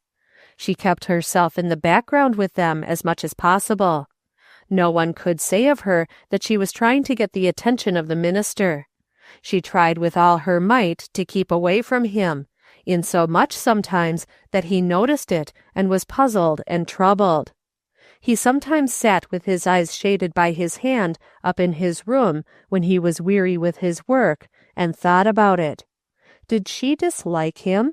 Or was there someone else who so filled her life that she had no desire to have other friends? More and more her sweet, womanly face and her pleasant ways were making their impression upon his mind. He began to confess it to himself by and by, and he thought of what his friend Roger Houston had said about finding a wife that night when he met him in search of a boarding place. His heart told him that there was more possibility of such a thing happening than he would care to confess to his friend just yet. In fact, Mr. Houston had visited Mr. Stafford several times, and once had remained to dinner with him, since which time he had unreservedly gone over in favor of the new boarding house, declaring that the cooking was as good as they had at his own home, though perhaps not quite so stylishly served. He had laughed, it is true, at Bob Yates, who that evening favored the house with one of his high-keyed solos, while Roger and Mr. Stafford tried to talk in the latter's room directly over the organ. And he had mimicked Miss Burns's laugh, for he was a born mimic, and had denominated Mamie Williams and Carrie Simmons as giggling kids, but he admired Miss Grant, and declared Celia to be artistic in the extreme. He kept talking about her after they came upstairs. He was an artist by profession, and he begged his friend to ask her to sit as a model for him, and was surprised at the prompt way the suggestion was squelched. He asked if Celia's character was as fine as her face, and pondered much afterward over the slow, thoughtful answer of his host, "Yes, I think it is." He was so possessed of the idea of catching Celia's expression on canvas for a picture he had it in mind to paint, that he asked again as he was leaving, "And you don't think you can ask that girl to sit for me, Horace? I like that style of face awfully, and I don't know just where else to turn for it." "I don't think there is another face anywhere just like hers," answered the minister slowly again. "Now, look here, Horace, you talk as if you were personally interested in her. Don't go so far as that, I beg of you. You ought to marry a rich girl, for you never will allow yourself to get money any other way, unless you fall dead in love with it. Well, I suppose I may ask her myself. It won't hurt my feelings if she does refuse, you know. Where can I find her?" A firm line came around the minister's mouth as he said decidedly, "I would rather you would not do that, Roger. She is not that kind of a girl." Afterward, the young artist remembered his friend's face and whistled on his way home as he thought it over. But though Mr. Stafford had watched Celia for several months now, had seen her under varying and trying circumstances sometimes, had shown her little attentions, which were the outcome of a frank talk he had within himself, wherein he confessed a deep interest in her, she still held aloof from him. Miss Grant had given up trying to make it out. Celia was too deep for her. Meantime, Bob Yates came home from the West. He had been working hard and was glad to get back again. He had been promoted to an engineer's position and was off duty every evening now. He seemed much struck with the change in Mamie Williams. Miss Grant noticed it the first evening at dinner. There was a deference about his manner when he addressed her that was new. She noticed also its reflex influence on Mamie. Had she taken a lesson from Celia's reserve, or were the influences of prayer and daily life about her, and her new hopes and resolve, making the change? Miss Grant wondered. Mamie flushed a little, but she dropped her eyes modestly and was quite unobtrusive during the entire meal, a thing so unlike the old Mamie Williams that the contrast was marked. Bob Yates admired it evidently, for he cast many glances across the table at her, and his own loud, jolly voice seemed somewhat toned down in harmony. Celia passed through the hall behind them after dinner, and heard Mamie shyly declining an invitation to the theatre. "I'd like awful well to go, but we all go to meetin' every night now," she was saying. "I promised in the meeting last night I'd bring somebody along tonight, and I don't just like to break my promise. Maybe you'd just as soon go to meetin' as the theatre tonight, then I'd have somebody to take to keep my promise with. The minister's awful good, and the singin' is fine. They'd like your voice in the choir, I know." And so Bob Yates willingly gave up the theatre to go to meeting. He was not greatly concerned where he took his amusement. The theatre had no especial attraction for him, but he had thought of it because Mamie had once told him she would rather go to the theatre than anywhere else in the world. In fact, the prospect of a good sing was rather more enticing in itself than sitting still and listening to the singing of other people. That night the minister was very much in earnest. He preached a soul-searching sermon. Some of Celia's boys arose when at the close of the sermon the invitation was given for all who would like to belong to Christ to stand with those who were Christians during the singing of a hymn. Mamie sat quite still, her cheeks pink and her eyes downcast during the singing of the first verse and part of the second. She held one side of the hymn book with Bob Yates, and her hand trembled a little. He was singing with his usual fervor the deep, heart-stirring words, but Mamie did not sing. Just as the second verse was nearly finished, she suddenly rose with a jerk and an embarrassed countenance, leaving the singing book in the hands of the man by her side. He looked up astonished and went on singing, but not quite so loud as before, and his words seemed to be getting mixed up. He fidgeted on his chair, and when they began to sing the next verse, he arose also and stood beside Mamie, offering her again the book. She took it, looking down, her heart fluttering gladly that he had risen too, and kept her company, and so they stood until the benediction was pronounced. "Say," said Mamie softly, when they had walked half of the way home in an embarrassed silence, "what did you mean by that? Did you mean what the minister said? What made you do it?" "Mean it? 'Course I did," answered Bob heartily. "My mother used to be a good woman, and I've always meant to turn that way sometime myself. The first time I ever heard Mr. Stafford, I came out he was more'n halfway right, and tonight I thought so again. I don't know as I should 'a' said so out and out for folks to see, if you hadn't, but I calculated I wanted to be on that side if you was, so I stood up. Why?" "Well, I didn't know," said Mamie embarrassedly. "I was afraid maybe you just did it out of politeness, but I'm real glad you meant it." "Are you? Sure?" He looked at her searchingly by the light of the next street lamp, and then added, "Well, I don't mind tellin' you 'twas you that did it. That what you said about wearin' a white dress got me to thinkin'. You seem most's if you was wearin' it yourself since I came home. I didn't know but 'twas my imagination, but when I see you get up in meetin', I knew it was that there white dress in the Bible you was wearin'. I mostly made up my mind while I was out to Ohio I wanted to be fit to walk 'longside of you." Mamie's heart fairly stood still with a joy she had not known before, and only half understood. It was the joy of having helped another immortal soul to find the light. "I'm only just startin' myself," she murmured low. "I ain't half fit for that white dress yet, but I'm going to try, and I'm awful glad you think I helped you." "Well, then, let's start out together, and maybe we can help each other," he said, and she murmured with downcast eyes, "All right," as he grasped her hand in a hearty clasp, and then helped her up the steps into the house. Other young men had, on occasion, clasped Mamie's hand in more or less hearty grasp on the way home from places of amusement, but no hand ever touched in her the chord of such true, healthful, honest friendship, and purpose to do right. She felt as though she had been uplifted in some way, and yet she knew not how nor why.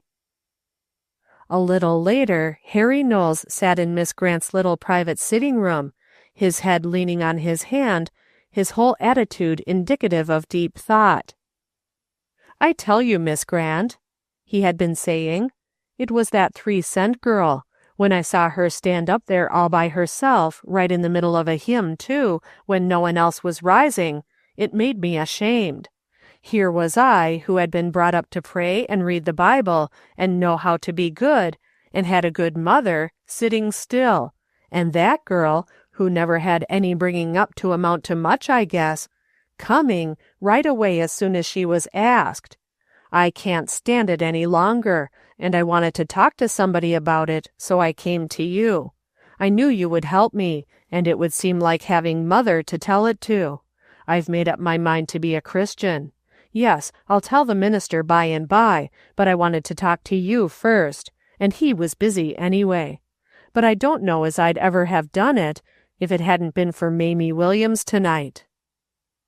Verily, the mysteries of influence in this world are great, and past understanding, and we cannot tell if our actions may not affect the eternal welfare of someone whom we have never seen. Certainly, Mamie Williams, as she sat reading her Bible that night, did not dream that she had helped to bring Harry Knowles to Christ. "Hast thou not garnered many fruits of others' sowing, whom thou knowest not? Canst tell how many struggles, sufferings, tears, all unrecorded, unremembered all, have gone to build up what thou hast of good?" Chapter 24. Celia Murray had gone to her room and locked the door. It was just after church, and Aunt Hannah was busy in the kitchen. It was the only time during the day when she might hope to have entire possession undisturbed of the room which she shared with her aunt. She could not remember a time in her life before when she would have cared whether her aunt came in upon her, or come to the door and found it locked or not, but this time she did. She wanted to be entirely alone and face her own heart. The winter had passed by on rapid feet, and they were well on into the spring. The meetings which had been held in the little chapel had continued for several weeks, and during that time Harry Knowles and Mamie Williams and Bob Yates had professed publicly their faith in Jesus Christ. The university student had taken his church letter out of its hiding place in his trunk and put it into Mr. Stafford's church, and the school teacher had sent to his faraway home for his, and both were working hard for the salvation of others.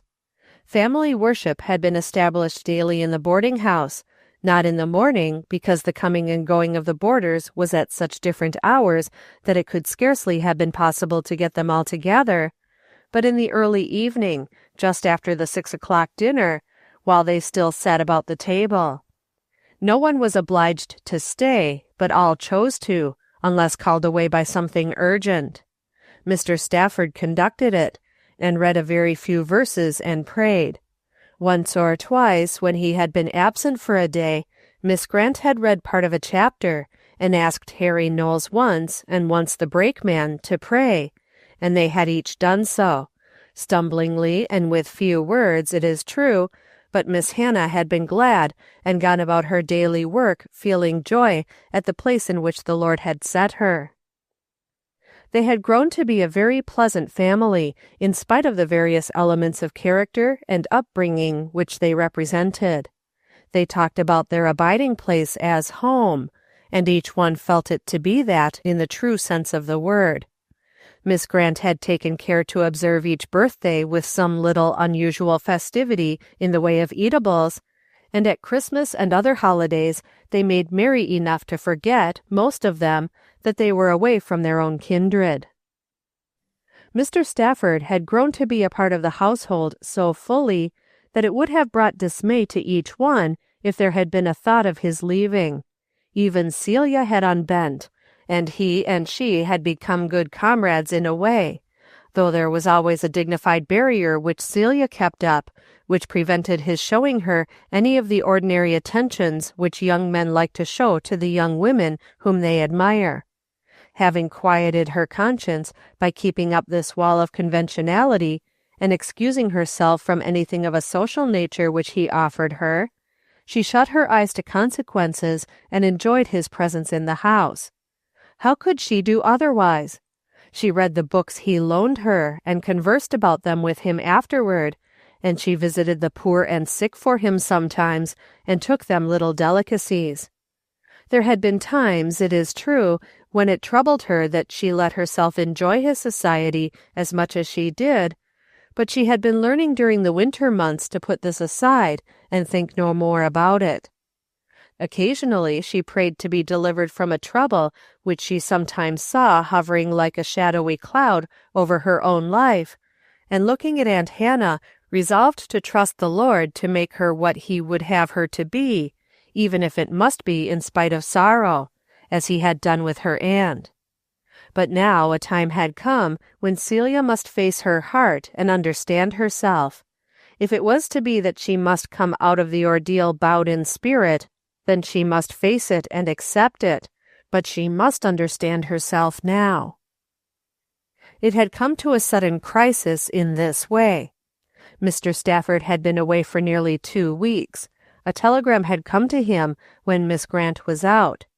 Molly had taken it up to him, and a little while afterward had been surprised to see him standing in the kitchen door, his grip and umbrella in hand, and a drawn, anxious look upon his face.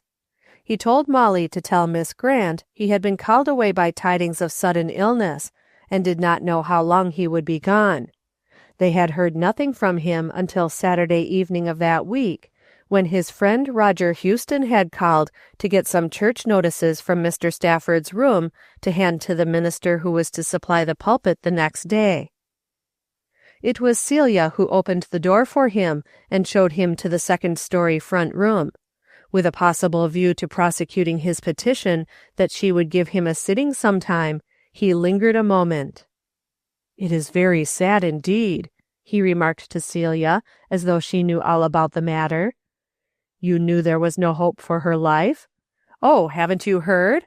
Well, I suppose Stafford has had his hands too full of other things to think of writing.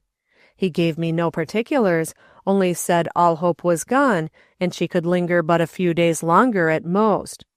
He asked me to get this man to preach, and arrange everything for him. It will be very hard for him, he depended upon her so much. There was a peculiarly close relationship between them. He never missed writing to her regularly, and some of her letters were wonderful. He read bits of them to me once or twice. She was a wonderful character. He will miss her immeasurably." Then Mr. Houston looked up from the papers he had selected from the minister's table to the face of the girl who stood silent in the doorway. He was wondering whether he dared venture to ask her to let him sketch her face sometime, but when he looked at her, he remembered his friend's words, "She is not that kind of a girl," and concluded that his friend had been right, and it would be better not to ask her this time. He wondered what it was about her that made it seem impossible for him to speak to her about it, as he would to many another pretty girl just as nice and refined as she was. He fancied as he looked again that she was white about the mouth, but of course that must have been all his fancy. It was not until late the next Saturday night, after all the house had retired, that Horace Stafford returned to Philadelphia, and letting himself quietly in with his latchkey, went to his room. They did not know he had returned the next morning at breakfast time, for one and another were wondering who would preach, and saying they wished their own minister was back, that they did not know whether they cared to go to church or not, and all those other things people will say when they love a minister, just as if he was their God, that they went to church to worship him, and when he was absent they had no object for worship. He had called to Molly, as she passed through the hall early in the morning, and asked her for a cup of coffee, and told her not to mind if he did not come to breakfast, as he needed all his time for preparation, having been away so long. He had gone to church early, while those who were going out were dressing, so that it was not until she was seated in church and saw the little study door open and the minister walk out and into the pulpit, that Celia knew that Horace Stafford was back with them again. She had gone through many changes of feeling since the night when Roger Houston had spoken those few commonplace words to her. She had not asked him then what he meant, nor who it was who was lying so low, who was so dear to Mr. Stafford. Instinctively she knew. It was the young woman of the pictured face, so sweet and lovely, within that velvet frame. Something had arisen in her throat while she listened that froze the words she would have spoken, an expression of sympathy for him, and her heart was filled with conflicting emotions. She had dreaded Mr. Stafford's return. It was as if she had had her convictions verified now, and knowing his heart was engaged, she wished to put him entirely from her thoughts. It seemed impossible, though, for constantly the surmises would come up among the boarders, why Mr. Stafford was away, when he would return, etc.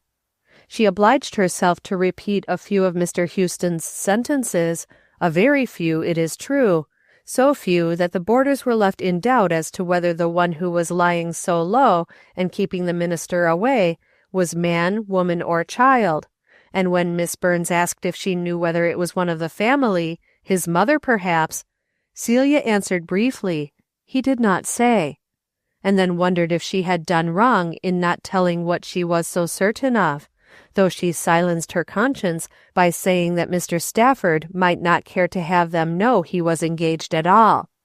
Then Celia had tried to fill the week with earnest, hard work. She had succeeded in persuading Dobson & Co. to let her induct Mamie Williams into the ribbon business, with a view to possibly succeeding her sometime in the future, and she found that she was able to keep busy. Mamie was a tractable enough pupil, and growing quick to appreciate the fine distinctions in manner and actions which Celia strove to inculcate. But there was still room for improvement, and Celia worked early and late at her chosen task, molding the young woman's character as carefully and eagerly as though she had been an artist making a model for some marvelous statue.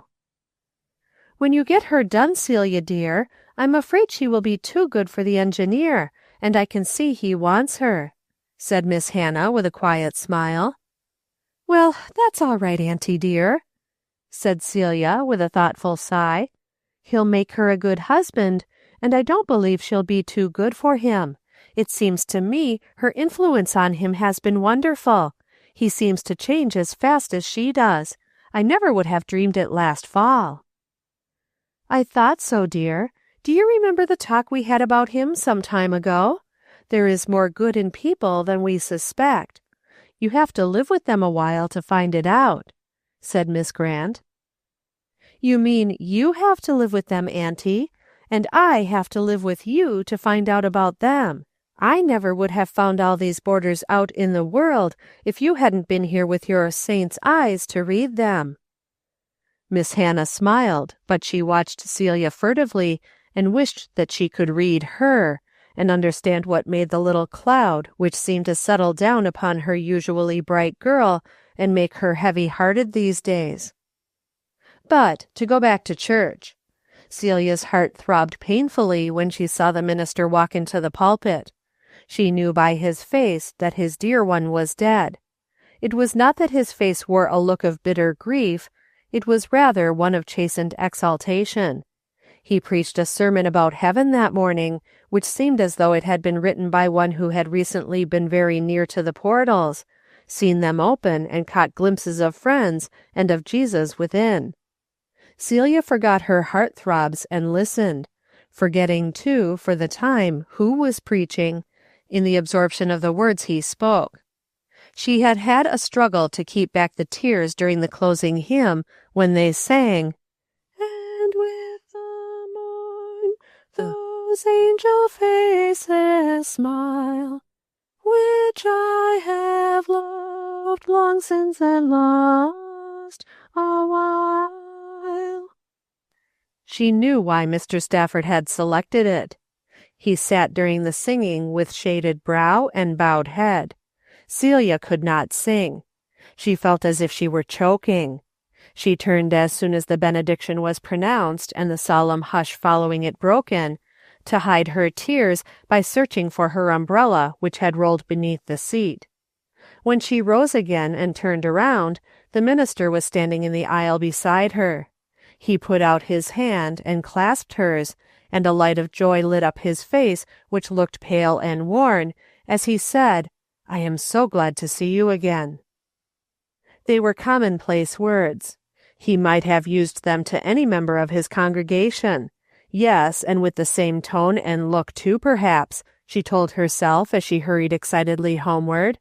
But they sent a thrill of mingled joy and sorrow through the young girl which she did not understand and could not control. One minute she was fiercely glad, and the next minute she was plunged in a whirl of shame and despair that it had affected her so. And now she was locked into her room. She took off her hat and coat and sat down, but she could not think.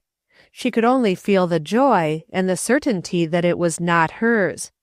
She tried to face herself and shame herself with saying plainly to her heart, "Celia Murray, you have fallen in love with Mr. Stafford. Yes, and you did it when you knew he belonged to another woman. Yes, you knew it well enough, though you wanted to pretend that maybe it was not so, because no one had told you so. But now you love him, and he does not love you. He has just buried his heart, and you know you would not consider him the noble gentleman you think he is if he should forget that love that was so peculiarly close in its relationship. And you love him in the face of that. Aren't you ashamed? He does not love you, and he never will, and you must not let him, and oh, what shall I do?" The poor girl threw herself upon her knees and begged for forgiveness and help. She felt she had done wrong to let her heart grow interested so easily. She tried to remember some of God's gracious promises for help, and to remember that He would bear her trouble for her, but her head seemed in a whirl of excitement, and she could not think connectedly. She heard the dinner bell ring, and she rose and bathed her face, but decided she would not go down. She wanted to be by herself. Molly came up pretty soon and asked what was the matter.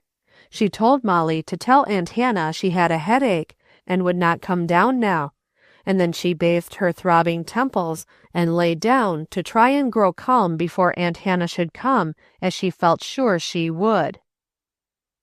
Wise Aunt Hannah! She knew something was amiss. She had not watched her girl in vain. She had seen the start and the change of color when the minister came into the pulpit, and again when he took her hand. She had seen other things during the months which had passed. Just what the trouble was she did not understand, and she could not ask Celia yet. If Celia needed counsel, she felt certain she would confide in her sooner or later. In the meantime she would pray. Miss Hannah did not go up to her room for some time. Instead, she arranged a dainty tray with a tempting little lunch and a fragrant cup of tea. Under the corner of the napkin, she had slipped a little note, which was merely a scrap of poetry with the penciled words above it, "Dear Child," written hastily. It read, "Dear child, God's plans for thee are graciously unfolding, and leaf by leaf they blossom perfectly, as you fair rose from its soft enfolding, in marvelous beauty opens fragrantly. Oh, wait in patience for thy dear Lord's coming, for sure deliverance he'll bring to thee. Then, how thou shalt rejoice at the fair dawning of that sweet morn which ends thy long captivity." Then she laid beside it a lovely rosebud which Harry Knowles had brought her the night before, and sent the tray up by Molly. She herself went to the third story and read to Mrs. Belden nearly all the afternoon. Chapter 25. Celia aroused herself from her unhappiness in time to hurry to her Sunday school class. She purposely went late that she might not be obliged to walk with anyone, and she intended to hurry home before any of the others from her house had left the chapel. But it so happened that one of her scholars had a sad tale to tell her of trouble and need, and she was obliged to linger and get the particulars. There was an address to be taken down, and several items of information she would need in helping him to find work. When this was done, and she glanced hurriedly around to see if the others were gone, she saw that one of her boys was lingering with an embarrassed expression, half smiling, half doubtful, as though he might wish to speak a word with her. Something told her that this heart was ready for a quiet, personal word, and here was the time. The other boarders were gone. The minister with hat in hand was standing by the front door talking with a man. He was evidently about to go also. There were one or two groups in earnest conversation, a teacher with two of her class, 3 women in a corner, and a young man and a young girl talking. "Ben," she said, "can you sit down and talk with me a few minutes?" The hunger for souls was awakened within the young teacher. Her own heart's unrest and sadness made her long to plunge into some other interest. She put her whole soul into the words she spoke, and the young man listened intently. There was no doubt but that she had reached his heart, and that he was on the point of yielding to the Holy Spirit.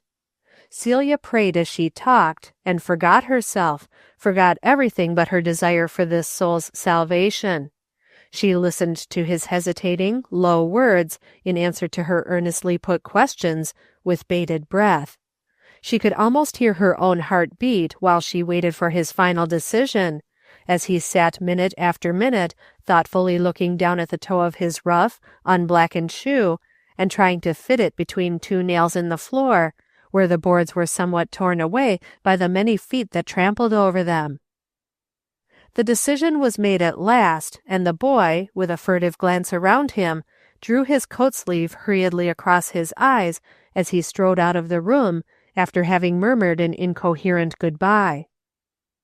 Celia stooped to pick up her rubbers, which lay under the seat, and then looked about the deserted room. The sexton was doing something to a refractory window, which refused to go up and down right.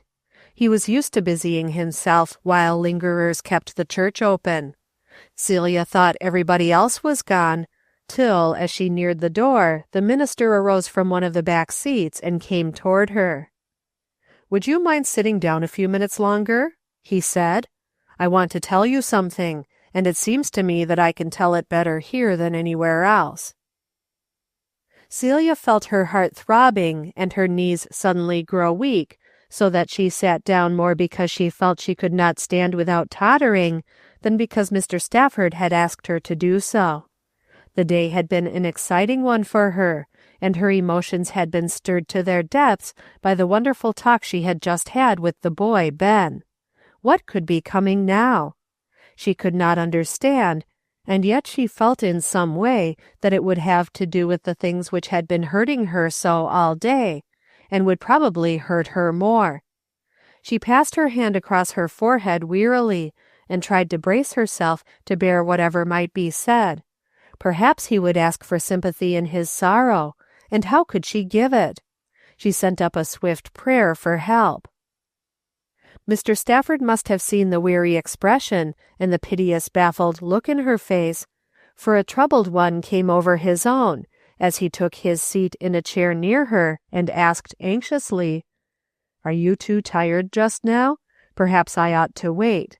I know you have been working hard, and your work is telling, too. I could see by that boy's face as he went out that he will be a different fellow from this time forth. Now, if you would rather go right home, please say so." But there was a note in his voice of longing to be heard now that made Celia push aside her desire to slip out of it on the plea of weariness, and assert, a little coolly perhaps, that she could hear him now just as well as to wait.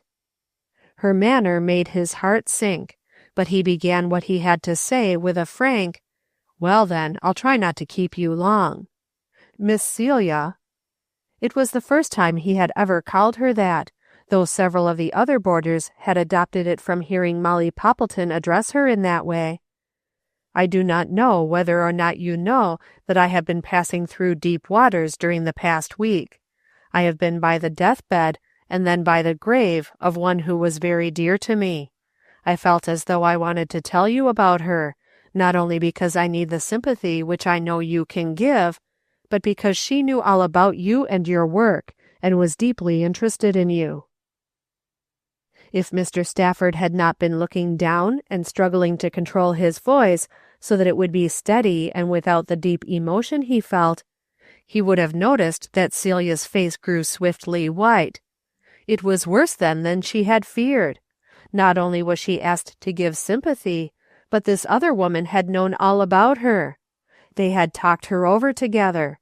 Why this should seem so dreadful to the girl she could not quite understand, but at the time it seemed more than she could bear.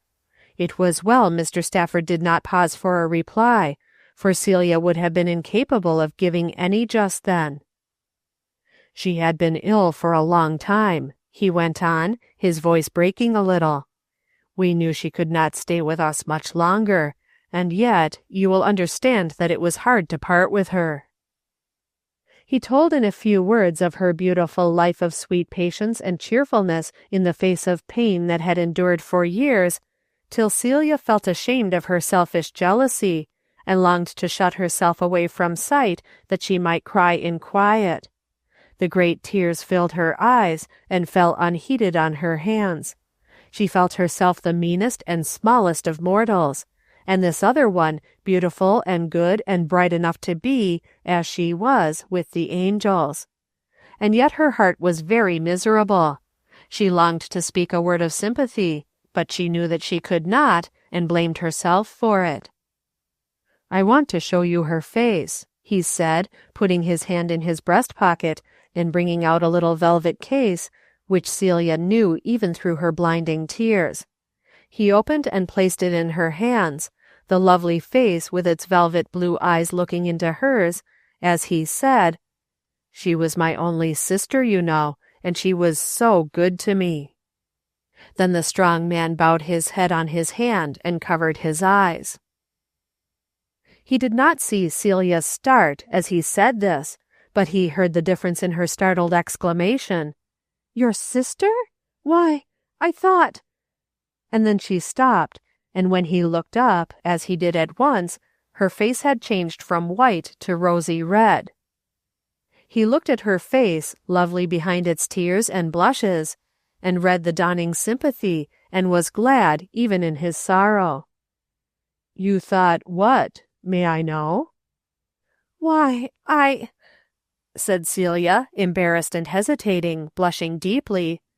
I did not know you had only one sister," she finished desperately. "But what was it you thought? May I not know?" he asked again, with a searching look at her face.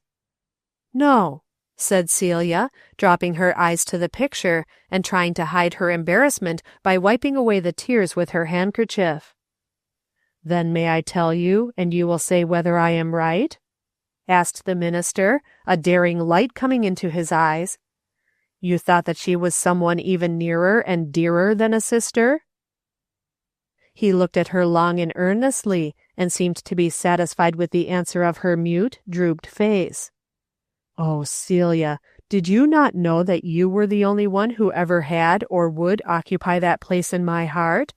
Have you not seen that I love you? Don't you know it? And don't you care just a little, Celia?"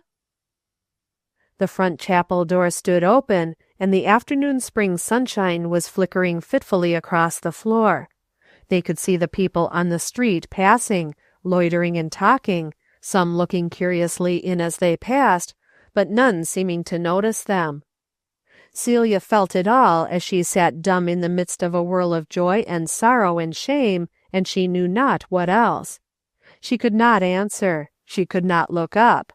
The minister's eyes were upon her, and she felt what the look in them would be, and knew she could not bear the joy of seeing it.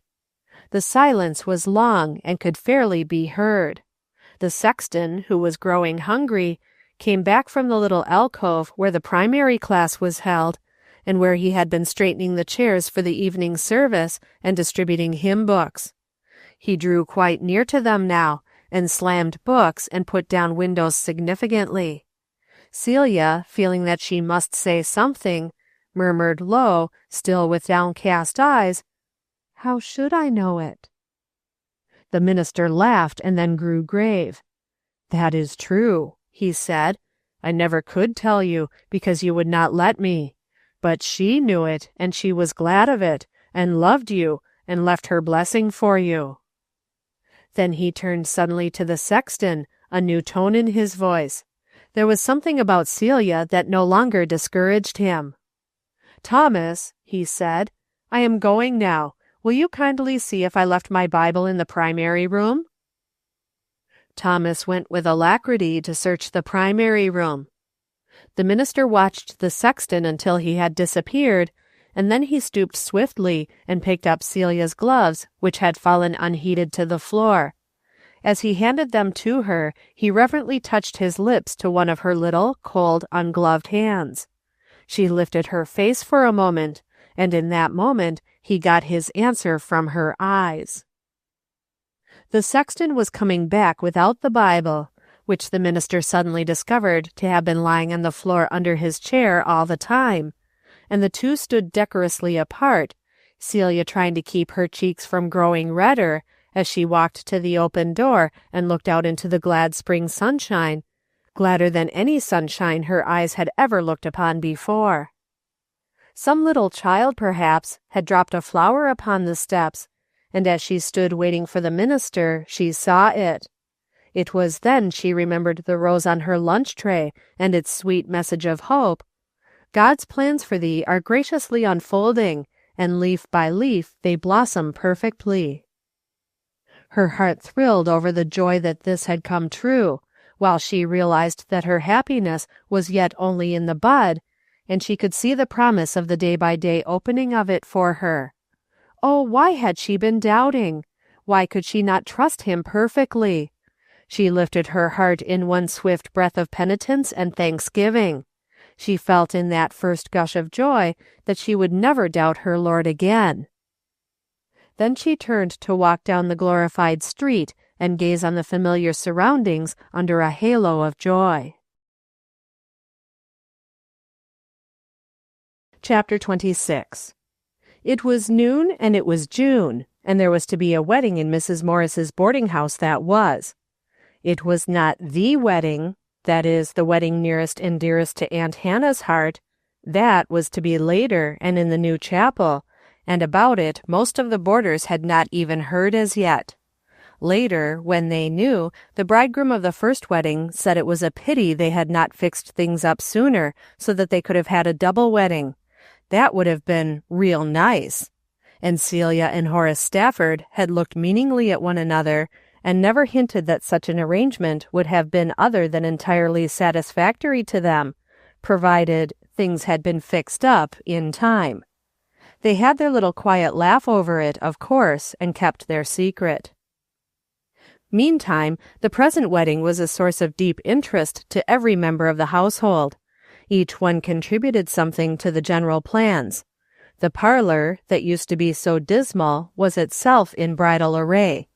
The organ at the further end was literally smothered in palms. The palms and flowers were Mr. Roger Houston's contribution. He was not a boarder, but he had become a frequent visitor at the house, and seemed to be as much interested as any in the event. But the arrangement of the palms was Celia's, and Celia was to sit behind them and play the wedding march in the softest, sweetest tones she could coax from the old organ. They made a lovely background for the bride and groom, and they completely hid the organ and the player. Under the mantelpiece, and above it, where used to hang the crayoned visage of the deceased Mr. Morris, were more palms, and the imitation marble mantelpiece, which Celia always said looked as mottled as though it were made of slices of bologna sausage, was covered with a bank of lovely roses, white and pink and yellow and crimson. If the wedding had been Celia's, she would have preferred to have the roses all white, but the bride in this case was extravagantly fond of color, and had declared herself in favor of lots of roses, all colors, so longingly that Roger Houston said, "Let's please her for once if she wants green roses, even if the white would be better taste, Miss Murray. It's her first wedding, you know, and after all, a rose is a rose." But the colors were arranged with Celia's own skill, and no two colors dared but harmonize. Out in the dining room, the long white table was dressed in trailing vines of smilax and roses, and the largest and most orthodox wedding cake that could be procured occupied the place of honor. All about it were evidences of Molly Poppleton's art, and everything spoke of readiness for the ceremony to begin. Up in her room, the bride was being arrayed. The dress was a simple white muslin, plainly made, but she was to wear a veil. It would perhaps have been more sensible to have worn a traveling dress, as she was to go away at once, but Mamie, for of course you know the bride was Mamie Williams and the groom Bob Yates, had always cried and said she couldn't feel that she was really married if she didn't wear white, when Miss Grant counseled economy and good sense. Seeing her heart so set, they did not try to persuade her, but managed to change her purpose of purchasing a flimsy white silk, which would never be of any use to her afterward, and persuaded her to take instead this simple white lawn. She had demurred, but finally consented. She was never wholly reconciled to the change, however, but was somewhat consoled by the fact that it was white, and she was to have a veil. Celia herself dressed her hair and arranged the soft folds of the veil, and kissed her, and told Aunt Hannah afterward that Mamie Williams was really lovely in her pretty array. Miss Hannah thought so too as she came up to give the girl a few last words, as her mother might have done perhaps had she been there. She found Mamie standing by her bureau with her open Bible before her. Miss Grant did not know that the white vision of herself in the glass had prompted her to turn to that first Bible verse of hers and read it over again. And to her was granted that she should be arrayed in fine linen, clean and white, for the fine linen is the righteousness of the saints. Nor could she know that the softened, glorified look on her face came from the thought in her heart that now, perhaps, even she might one day wear that pure heavenly dress of clean white linen, the garment of Christ's own righteousness. Bob Yates had saved up a nice little sum, and now there was waiting for them, not many blocks away, a new, neat house of 4 or 5 rooms, as daintily furnished as a bird's nest. There Mamie was to put in practice the culinary arts she had learned from Miss Grant and Molly Poppleton, and to entertain her friends and some of the young girls with whom she had grown intimate during her time of selling ribbons with Dobson & Co., for she had attained to that and taken Celia's place, and now in turn was to give it up to a young girl from the minister's Sunday school class. And they were to have a real wedding trip, too, like all the girls in the stories Mamie had read in the days when she used to fancy Mr. Harold Adams held the key for her of all such delights. They were going to Atlantic City, to a hotel, for a whole delightful week. And then they were going to see Mamie's mother and all her little brothers and sisters, and her gruff, hard-working father. After that, Bob Yates would take his bride to visit his married brother and sister out in Indiana, the far west, Mamie called it, and then they would come back to their little house and their new furniture and their dear church and their respective Sunday school classes. It was all very beautiful, and Mamie felt very happy, and all the boarders felt happy for her.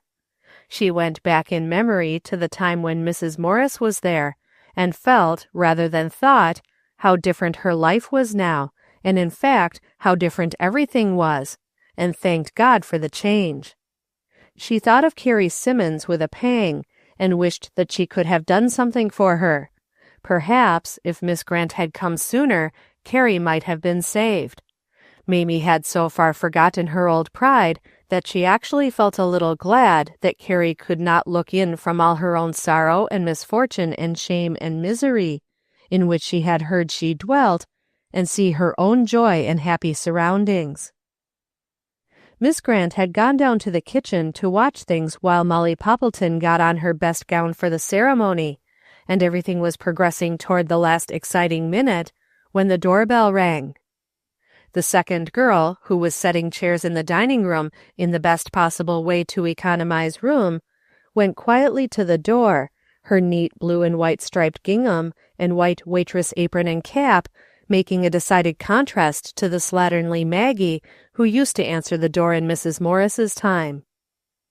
The large, oldish-looking woman and the tall, grizzled man, unmistakably a farmer, who stood together on the step, stared at the girl when the door was opened in undisguised amazement.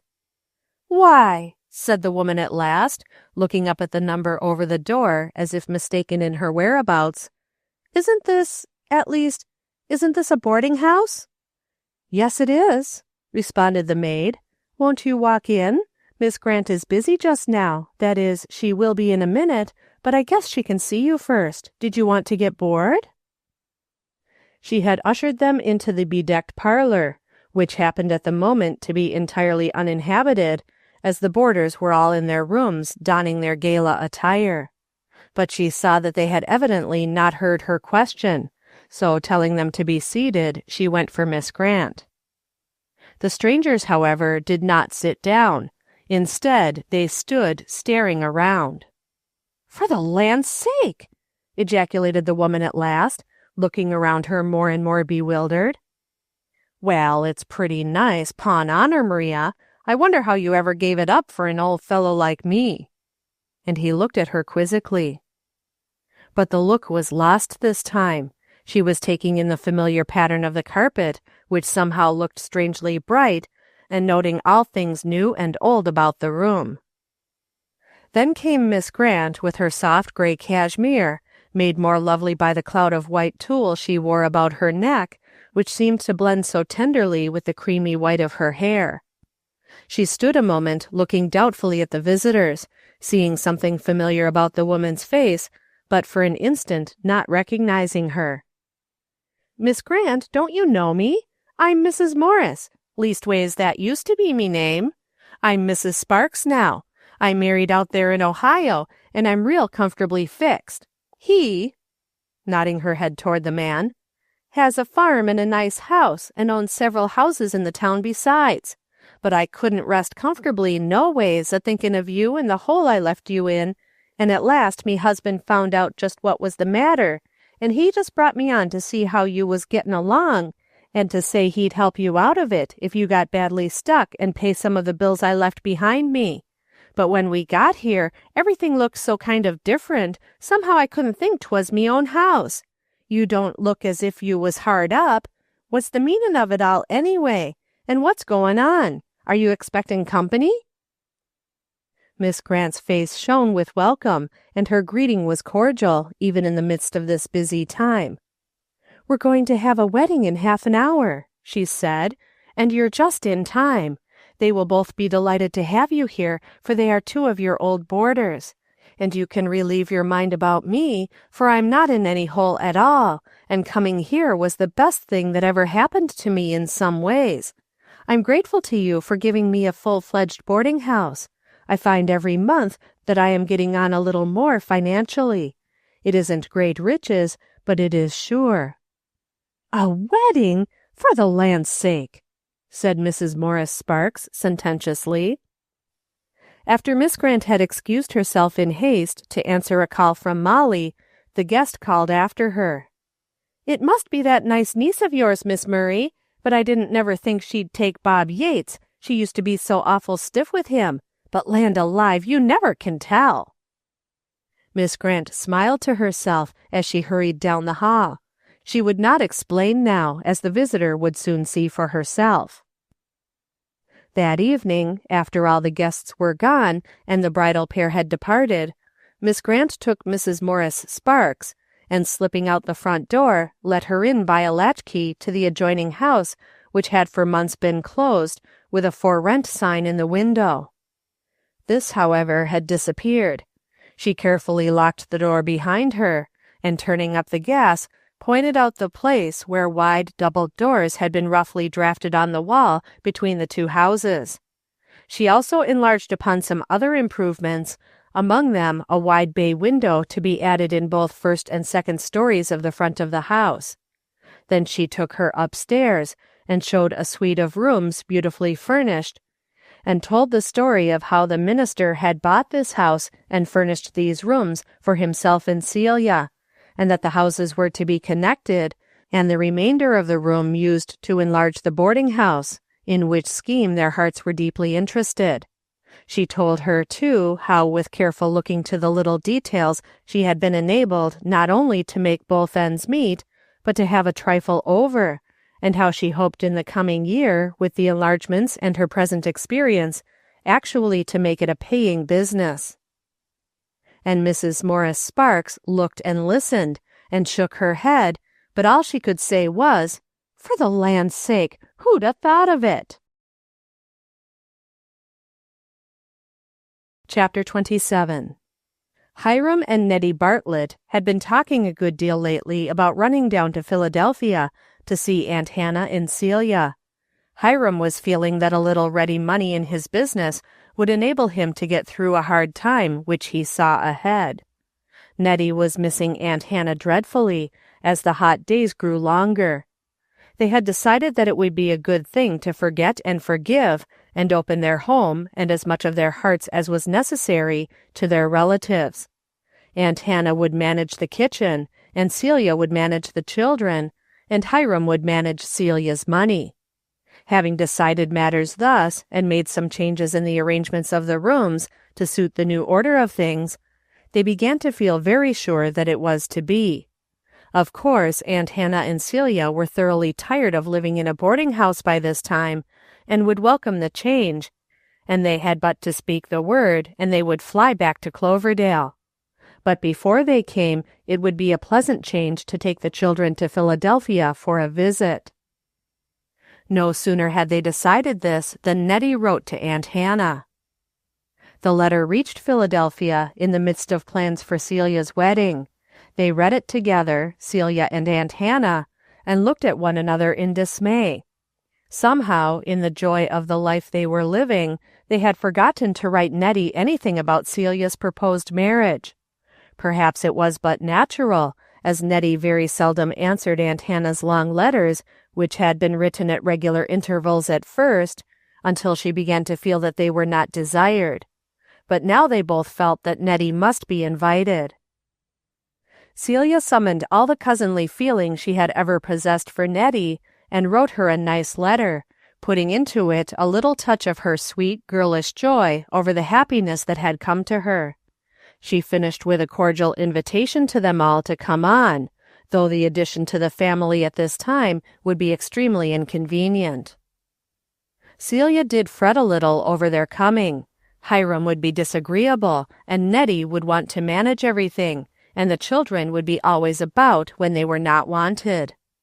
She was sitting one evening thinking about it, with brow knit in troubled thought, when Mr. Stafford came in. He watched her a moment, and then taking both his hands, he placed them over her ruffled brow and smoothed the wrinkles out. Then he bent and kissed her forehead fondly.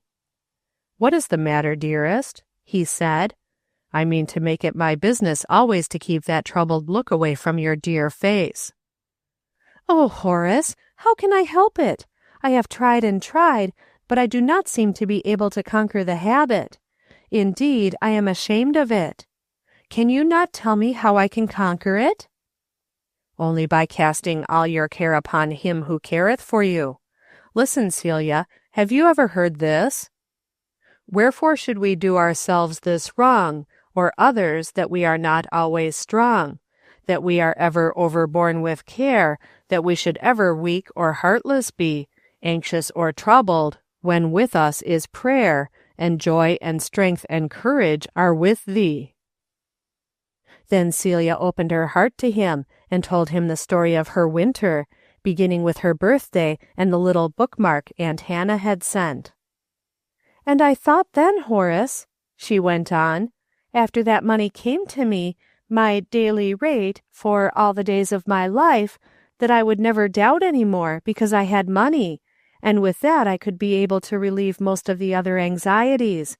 But I found it wasn't so. I began to fret about other things, and then after I got money, I wanted love, and now I have that, I find I'm still fretting."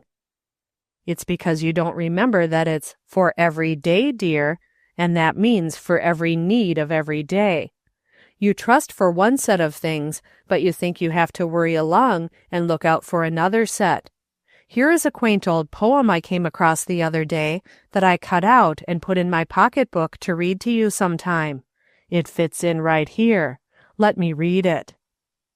I have a never-failing bank, my more than golden store. No earthly bank is half so rich. How then can I be poor? 'Tis when my stock is spent and gone, and I not worth a groat. I'm glad to hasten to my bank and beg a little note. Sometimes my banker smiling says, why don't you oftener come? And when you draw a little note, why not a larger sum? Why live so niggardly and poor? My bank contains a plenty. Why come and take a 1 pound note when you can have a 20? Nay, 20,000, 10 times told, is but a trifling sum to what my Father has laid up for me in God the Son. Since then my banker is so rich, I have no need to borrow, but live upon my notes today and draw again tomorrow.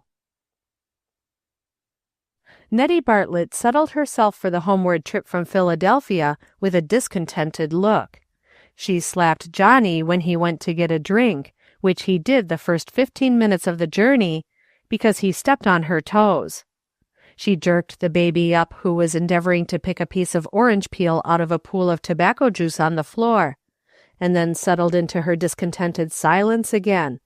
She was thinking about the fall sewing and the house cleaning and the endless darning and baking and cleaning, with no Aunt Hannah to fall back upon.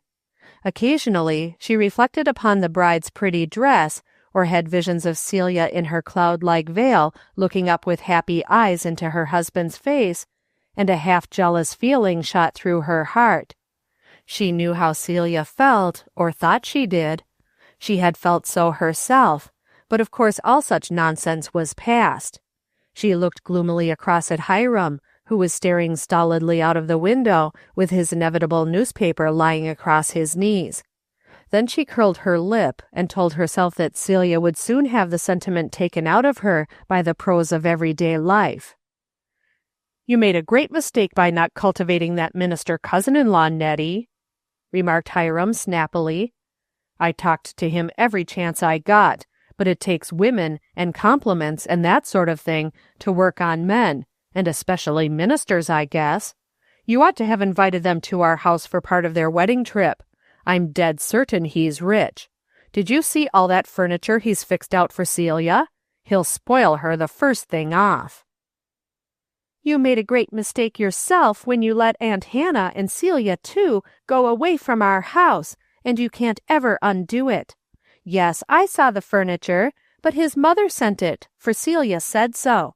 We might have had a few blessings, and our children would have been brought up right, if Aunt Hannah had been with us. She always brings a blessing wherever she goes, and we've had nothing but ill luck since she left us." And Nettie put her handkerchief to her eyes and wept while the train sped rapidly through the darkness. Some weeks later, Celia, seated in the pleasant study of the suite of rooms which were her new home, and yet her old home, engaged in the delightful task of classifying and placing in a cabinet the various clippings which her minister husband had gathered about him during his bachelor years, came upon this poem. She paused to read it, and smiled with a little echo of the peace it spoke in her heart, and bent her head to thank the Father it was true. The child leans on the parent's breast, leaves there its cares and is at rest. The bird sits singing by his nest, and tells aloud his trust in God, and so is blessed 'neath every cloud. He has no store, he sows no seed, yet sings aloud and doth not heed. By flowing stream or grassy mead, he sings to shame men who forget, in fear of need, a Father's name. The heart that trusts forever sings, and feels as light as it had wings. A well of peace within it springs. Come good or ill, whate'er today, tomorrow brings, it is his will. End of A Daily Rate by Grace Livingston Hill.